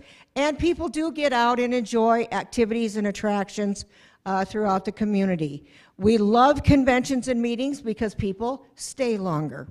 We love concerts, but they typically will come in, stay overnight for that concert, and head back out. If it's a weekend, we might get weekend business out of that, and we like that. Why do we like people to do all this? Why are we so engaged in getting people here for that? Is because we want our community to be healthier. We want more economic benefit. We want more people to have jobs. We want more people to have security. We want more people to be able to share their community. And please, if you hear nothing else today from a Convention and Visitors Bureau standpoint, we work with communities all over the state and the region because we know what's good for one of us is good for all of us. I'm from Winter, South Dakota, a little town out in the middle of the state, and every time I go home to Winter, I worry about Main Street because it seems less and less busy. We are fortunate in Sioux Falls. We have a very healthy business climate, and we seem to really go after that progress and moving forward with all different kinds of things. But in order for us to be healthy, all the small towns, and even the larger ones, people coming from the larger cities need to be healthy in order for us all to gain in the long run. I want to talk a little bit about how we do what we do. It's interesting because we find that a lot of people don't realize how things get here. How did the National Pheasant Fest ever end up in Sioux Falls, South Dakota? How did the National Lutheran Women's Association National Convention ever end up in Sioux Falls, South Dakota? These team members of mine work their heinies off. We sell and market all over the United States as well as internationally. We spend all of our time cheerleading about why Sioux Falls, South Dakota is the place to come to for your convention, meeting, event, sporting activity, tourism, bus tour, family reunion, wedding, whatever it takes, whatever kind of group you are involved in to come to Sioux Falls. We don't care if you're 5 people or 5,000 people. Everybody's important. Which brings me around to this crew up here and them realizing that everybody's important. There's only 14 of us. When I look at the numbers that you're dealing with and that you are dealing with, we're 14 full-timers in the office. We do have a part-time staff for the Falls Park Visitor Information Center, and we have a part-time staff who will come out and do a welcome table at conventions, meetings, and events. But all day, every day, 14 of us are pounding the pavement, bringing people to Sioux Falls. When we are that small, if you are in a group or an office with just a small group of people, part of me wants to say, boy, culture, culture, culture. And everything that Bill has said and Tara said, even though we're 14, I could repeat everything that they said because it affects us as well. But we focus so much on that word that was mentioned, family. We actually have a wall in our office that is our family wall. And everybody can update their family pictures on that wall as often as they want to. Because if your daughter is sick and you're at work and you've got all kinds of guilt and you know that little girl needs you, first thing I'm going to say to you is get going. And if you've got an ailing parent and you need to go check on that person, go. Because if you feel good in here about your family, about something that some people that you really care about, you're going to feel a lot better coming to work. And I've been told by my employees over the years, over and over, how much that means to them to be able to go. We don't dock their time. We don't make them make it up. But you know what's interesting? A lot of them make it up on their own. Because that culture is there for them to take care of their family. That is number one. The other thing that's really interesting is that in a small office, how many of you have smaller offices or are in a large, how many of you are in smaller offices? A few. How many of you are in like 150 to 500 person offices? Okay, and then 500 and above? Okay, all right, okay. Everybody knows what everybody's doing in our office. You know, there's only 14 people. Everybody knows what the other person's doing, even when they're in their offices. The culture there is to say, how can I help? What are you working on? What do we need to do? We are very much team in our office, because what is good for one of us to be working on is eventually going to affect what the other person's working on. Just yesterday, we had a contact for an international piece of business that has never been in the United States before, and they want to bring it to Sioux Falls, South Dakota. You should have seen the culture change. First of all, everybody got all wound up, and which is, you know, what we got to do. Because, by the way, in our industry, in the hospitality industry, we're known for food, folks, and fun. Okay? We want people to feel good, not only in the office, but outside the office and as guests. So, you know, everybody gets wound up about this piece of business rather than the sales manager for these groups and this group and this group and the marketing team over here and all the different people. You know what happened? Everybody within 2 minutes was out in the hallway saying, all right, what do we got to do? What do we have to do? We got to get this here. Wouldn't that be cool if we got that to Sioux Falls? That's the kind of thing that we strive for in our office. Many times, and sometimes I say it's too often, many times we're the only face of Sioux Falls that some people meet. When we travel and they've not been to Sioux Falls before, we as a team better have the face on and better be interested in those people, or, you know, they're going to feel it. Our culture is to, you know, from the family wall to taking care of family to looking at you in the face when you come to us and say, we are interested in Sioux Falls for a piece of business.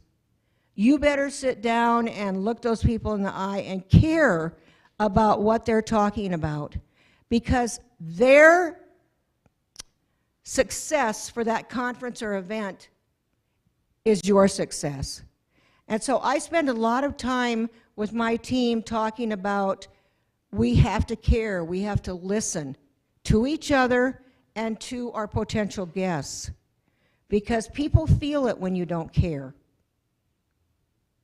I think we've probably all felt like we've talked to people before and known very well they didn't give a rip. But you also knew when you were talking to people and they were looking at you, not looking around to see who was looking at them, but looking at you and talking to you about what your needs are. Put away the politics. Put away the jealousies. Come together as a team. Your culture has to be of caring for one another and for those on the outside and those you are working with. It's critical. If you don't have that, especially, I think in any business, but in our business, again, we have to go for the win-wins. If a group comes to Sioux Falls and they don't like it and it didn't go well, it's not a win. So caring. Leading, yes. Of course, you know, we have to lead, but in my opinion, if I'm not willing to stand up and be the back for every one of my employees, they're going to know that, and they're not going to feel trust, they're not going to feel honesty, and they're not going to step out and do what they know they have to do, that extra mile, that extra push to make things happen for Sioux Falls. So I always must know that they feel and trust me that I'm always there for them. They also have worked hard to make sure that they're there for each other. So that culture, again, is to be the team. I could go on, and I'm sure I've already gone over my time. I could go on and on about things that we do in our office, everything from, hey, we won an award yesterday, so we all went out for ice cream. What's 30 minutes you go out for ice cream and spend, you know, $20 buying your staff ice cream? They felt good. They went home 15 minutes early, and everybody was laughing and having a great time when they left. It's about doing for them what you would hope someone would do for you. Thanks.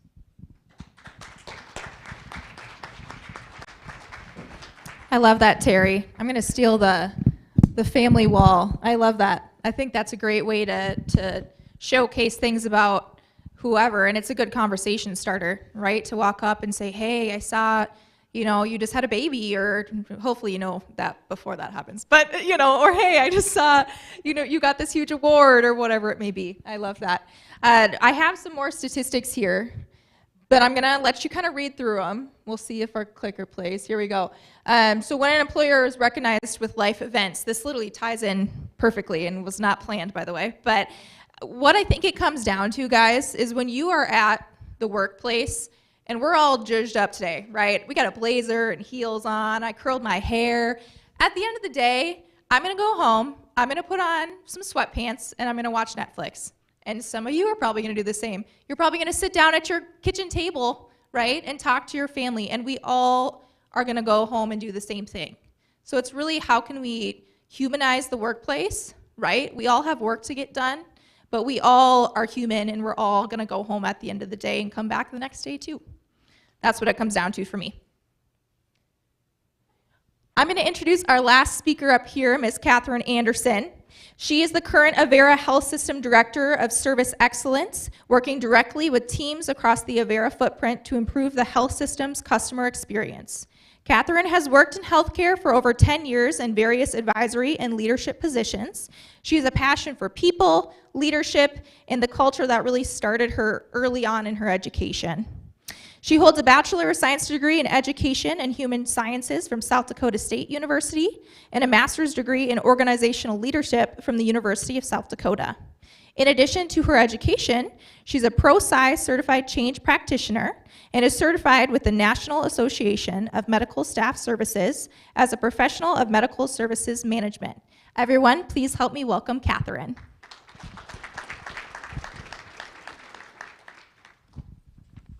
All right, can you hear me okay? All right, thank you. Yeah, so as you heard, my education, but most importantly, I will say I am a wife and mother of 4. I did not go into the workplace until close to 2014. So my world was built around my family. We have 3 daughters, a 16-year-old daughter that's going to actually, she just decided she's going to graduate early, so now we're in this huge push to figure out how to get her graduated and get senior pictures and all that done a year early. We have a son who is 15, he's a freshman, and then 2 middle schoolers, 2 daughters, a 13-year-old and an 11-year-old. So we are very, very busy. In addition to that, my husband is a captain on the city fire department, and he will get to retire very, very shortly. So I have to figure out what I'm going to do because he's going to go out and have fun, and I'm going to be stuck at work while he's out at the golf course. I have been the Director of Service Excellence here at Avera for almost a year. I've done a couple of different leadership positions across different health systems, and culture is one thing that has really driven me and really came together to just build my leadership style. I really love change management. I love people and understanding people. And I think that understanding how people work is huge and how we can all work together. So we'll talk a little bit more about that here in a second, but I wanted to first maybe introduce Avera. Is it the big green one? Oh yeah, here we go. Hopefully it doesn't move too fast. So if you are from this area, you've heard of Avera, more than likely, in a couple of different ways. So a couple things that maybe you didn't know and things that I didn't know before I came to work at Avera is that Avera is one of the largest female-founded organizations in the region. I think that's pretty cool. Pretty big deal. We have over 20,000 employees and providers. So when you're talking about culture and how important it is, when you have that many people across that many different counties and different locations and facilities, that can be very difficult. And I'm very proud to say that Avera's culture really does work in all of these areas. My role is at a system level. So I work with individuals in all of these different facilities and all of the different areas, and I can say that from a cultural perspective, it really is cohesive. I wanted to start with a little bit of history though, because I think that this really sets the stage for the culture here at Avera. So you think of Avera, I think back to 1880, where it was founded by the Presentation and Benedictine sisters. They came from Switzerland and Ireland, and they came over not to do healthcare. So originally, the way Avera was founded was not going to be a healthcare facility. It was education.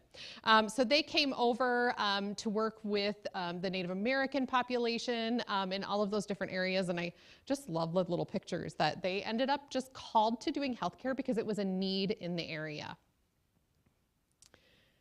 This, too, I really, really love. So this is an advertisement, and I'll read it here, and then I'm going to ask you guys a question. So we offer you no salary. We have no holidays, no pension, but much hard work, poor dwelling, disappointments, violent and lonely death.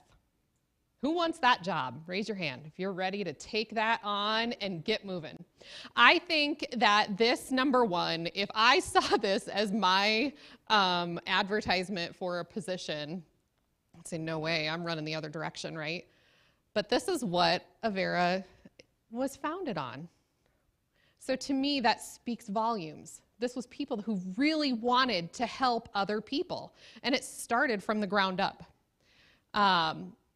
Here we have our mission. Mission can be something that is on paper. Well, now, probably not as much anymore. Now it's on websites, right? I've seen companies that they have a mission. They have a vision. They have a direction, right? A lot of people have them. You probably all have a mission. How many of you actually look at your mission every single time you make a decision? Does that happen? There's some of you who are raising your hand. And I want to say that that is something I'm very, very proud of with Avera. Their mission, our mission, is really the guiding values for everything that we do. So I'll read that one for you.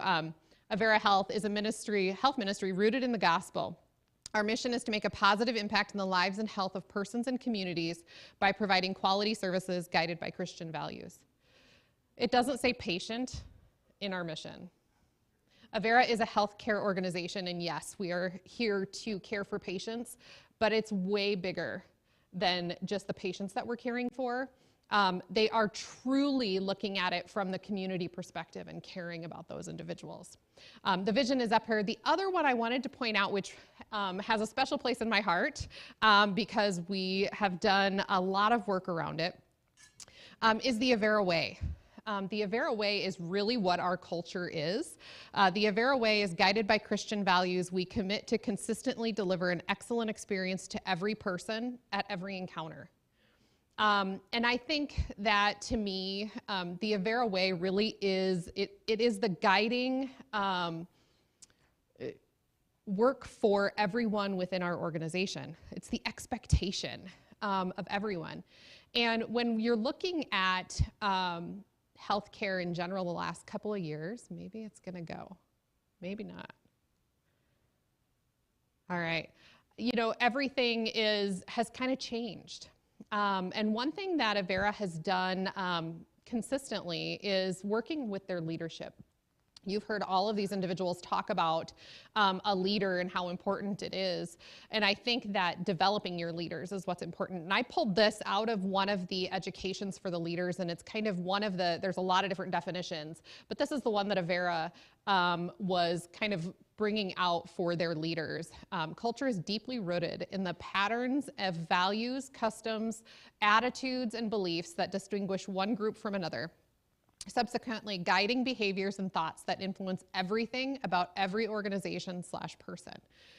In the bottom here, you can see, I think one of the things that really stands out is Avera was founded by nuns, by the sisters. The difference is that they're still very involved. So yeah, back in 1880 is when this was founded, and it was founded with the sisters, but they haven't gone away. It is continuing. They sit in different meetings. They are actively involved. They help in decision making just to keep the organization grounded and to keep that mission involved. And I think that that is one of the biggest pieces, that when you're making decisions, if you're not coming back to your vision, you're not coming back to your roots and what your guiding values are, you really can't have that culture.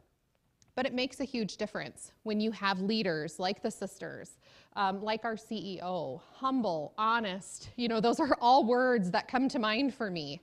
I'll give an example of just this last week in our office. At the central office, we had a potluck for the very first time since COVID hit. And it was a pretty big deal, I'm not gonna lie, because nobody has really done that. You know, we're cutting back on finances, so we're not bringing lunches in. So what we decided to do was bring in a potluck and everybody kind of come together. Well, lo and behold, here comes the CEO coming down and having lunch with us at the potluck. He sat down elbow to elbow. He is a servant leader, and I think that's where, you know, those leaders are the biggest piece. He asked about our families. There's a hierarchy there. I mean, there's those pieces, but it was that family feel, sitting down next to each other, talking. He asked about us as people, not about the work that we're doing. You know, we know the work is important to him, but him as an individual and the way he leads really does define our culture. So healthcare has gone through a lot of different changes, as you can probably imagine. In general, Avera, a lot of people didn't work from home originally. But come COVID, now we have a lot of empty buildings. The people who could went to work from home. So how do you instantly change? We didn't have the time, like Travis talked about, to work with change management and figure out how to make this happen. So it really was a pretty drastic change. So one of the things that went away was in-person orientation, so live orientation where you all come together and meet and have orientation about different things, where you talk about that mission, you talk about the Avera way and what the expectations are of how customers are treated. So a lot of that kind of just like went by the wayside. So we came together and trying to figure out, what do we do? How do we get this back? What's our new way of doing this? So as an organization, we kicked off a program called Impact the Avera Way.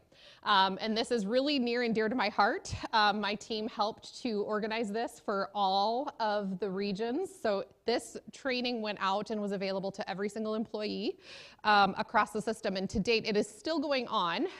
Tomorrow we have a session that I think has 800 employees that are scheduled to attend it, which is a pretty big deal. And we have had great things that have come out of this. So really what our focus is that Avera way that we talked about. We're focused on every interaction. So we are not just focused on a patient as you walk in the door. We are focused on each other. We are focused on supporting. I work a lot with the patient satisfaction surveys that come in.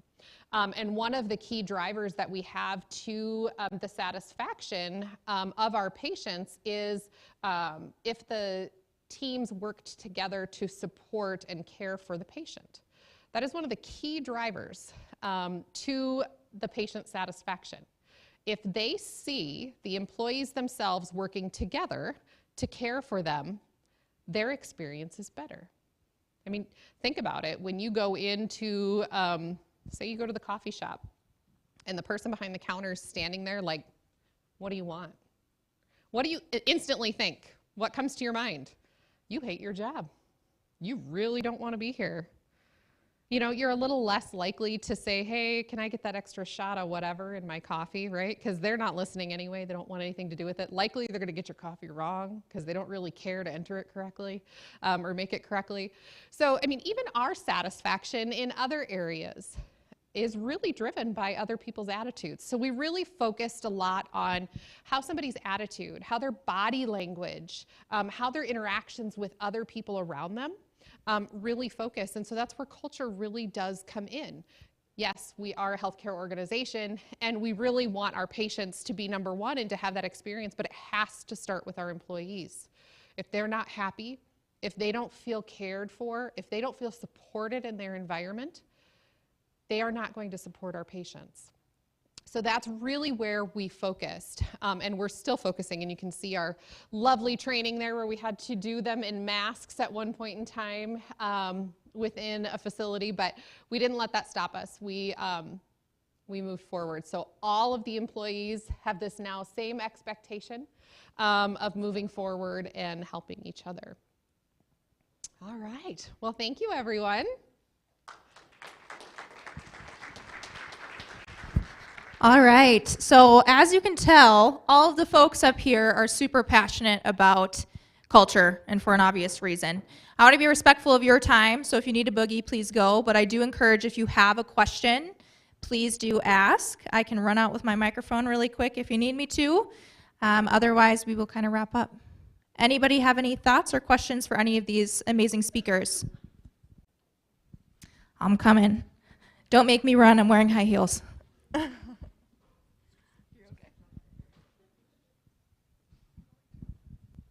So this is for Tara. I love the model you had up there with culture, and especially the point about culture evolving.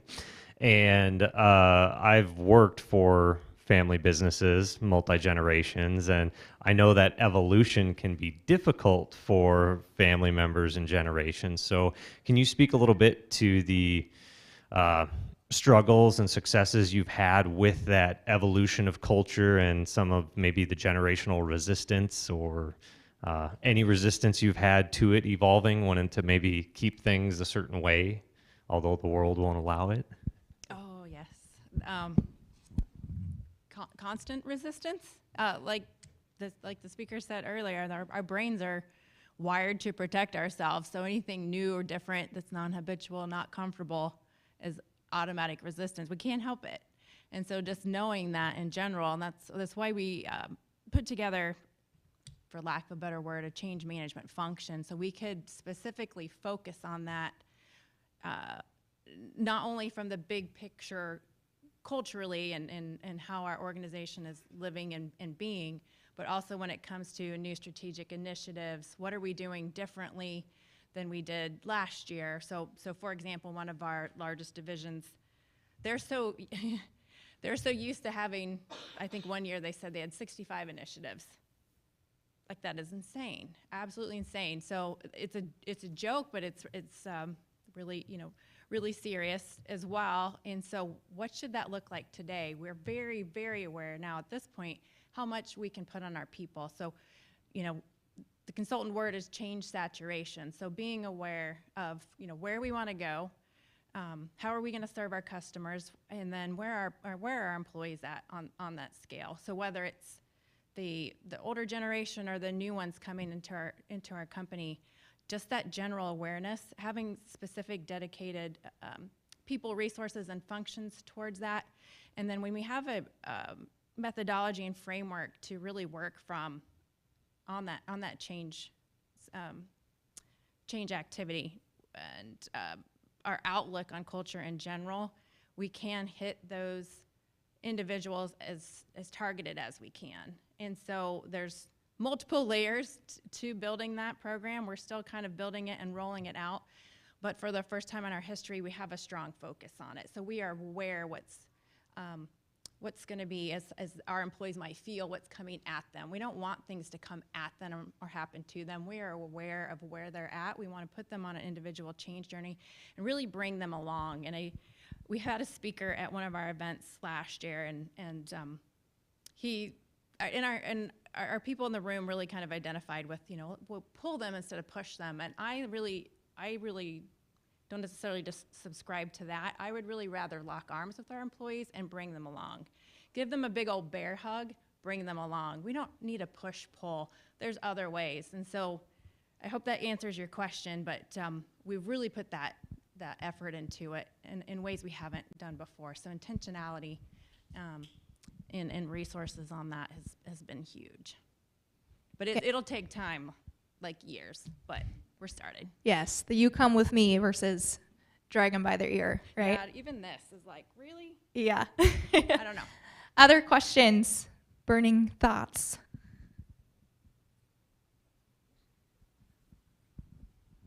When going from like a mid-sized company to a larger size company, how would you recommend maintaining the culture that was originally established and that has made us so successful to this day?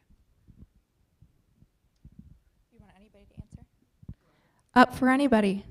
Up for grabs. I'll just speak to what I think foundationally you need to have it happen, and that's, so you saw my slide kind of on our foundational elements. So I think having not only, they have mission and vision, we have purpose and values, and they have values too. So it looks a little different everywhere, but having those foundational elements in place. So same thing if you acquire a company, it's that, I think for us, purpose and values definitely, but we were missing kind of those behaviors or what we call practices that we all subscribe to as well. So we obviously believe in integrity and respect and accountability, like those core features, but are we knowledge sharing? Are we, do we have a continuous improvement mindset? Are we choosing to be a learning organization and a learning individual? Those kinds of things I think we have to align on. So whether it's, acquisitions coming on board or that growth, if you have that stability, you can do a lot of things, because that's where you veer off. And as you merge or grow, you can really get off track. So I would recommend those. I have just a thought from not necessarily an acquisition standpoint of different locations, but I've done a lot of work with different departments and how culturally those can be different as well. One thing when you're looking at your mission and values is to kind of come together and look at them together and find commonalities first. Where are you similar and where are you different? Are there aspects that can still be different?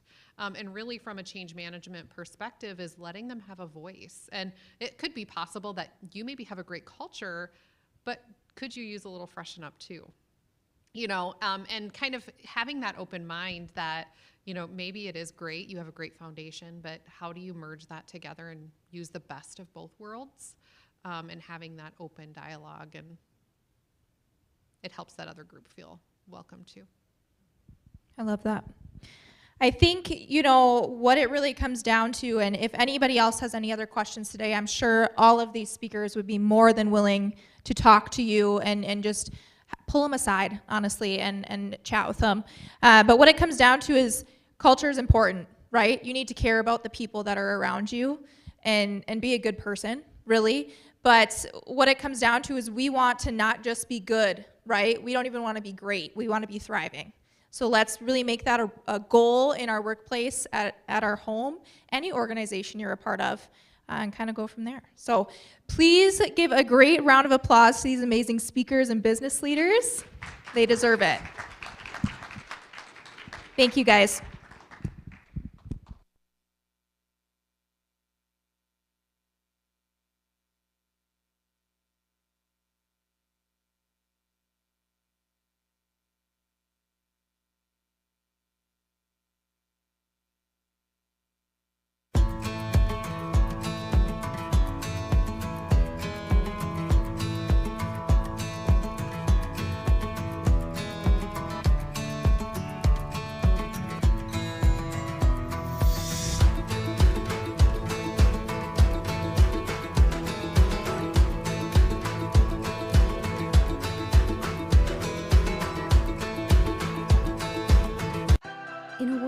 life moves quickly, and education comes in many forms, we believe there is still value in personal relationships, affordable, quality academics, and a supportive, Christ-centered environment.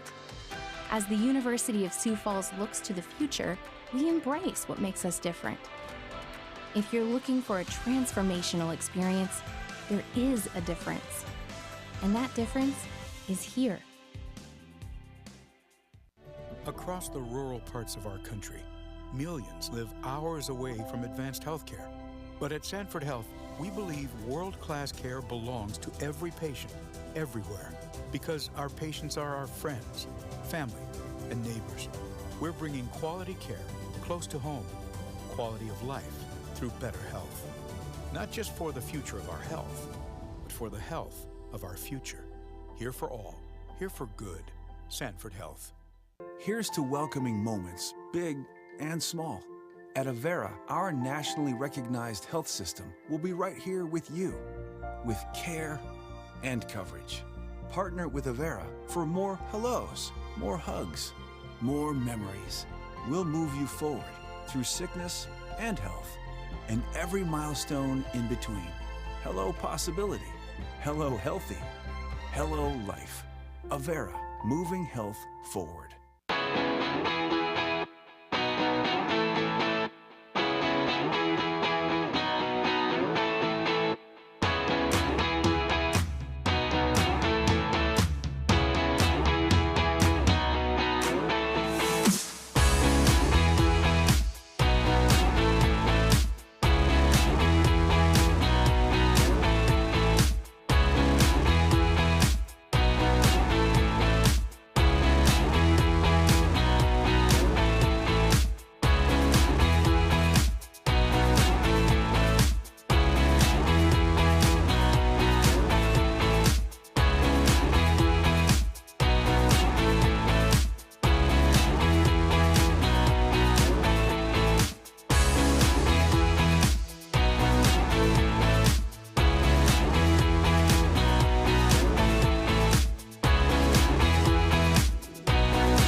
The Greater Sioux Falls Chamber of Commerce didn't start our thriving business community. That was done by individuals driven to create their dreams.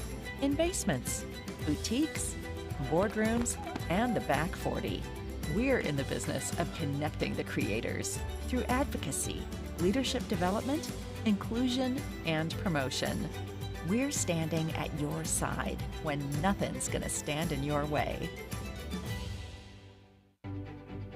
We are.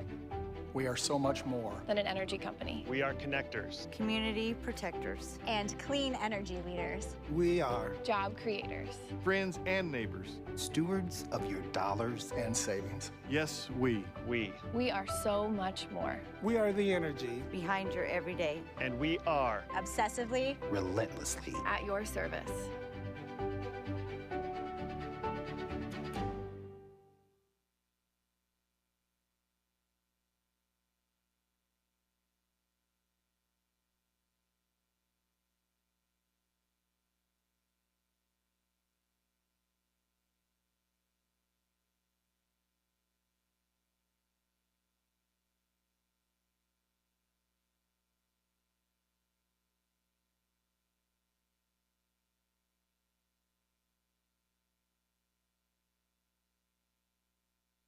Sioux Falls is home to many things: locally owned businesses, an unmatched work ethic, and a community of leaders dedicated to growth and innovation.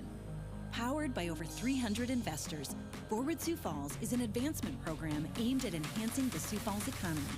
2026 initiatives are well underway, focusing on talent retention, business attraction, and quality of place enhancement. Look to the future with Forward Sioux Falls.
where life moves quickly and education comes in many forms, we believe there is still value in personal relationships, affordable, quality academics, and a supportive, Christ-centered environment.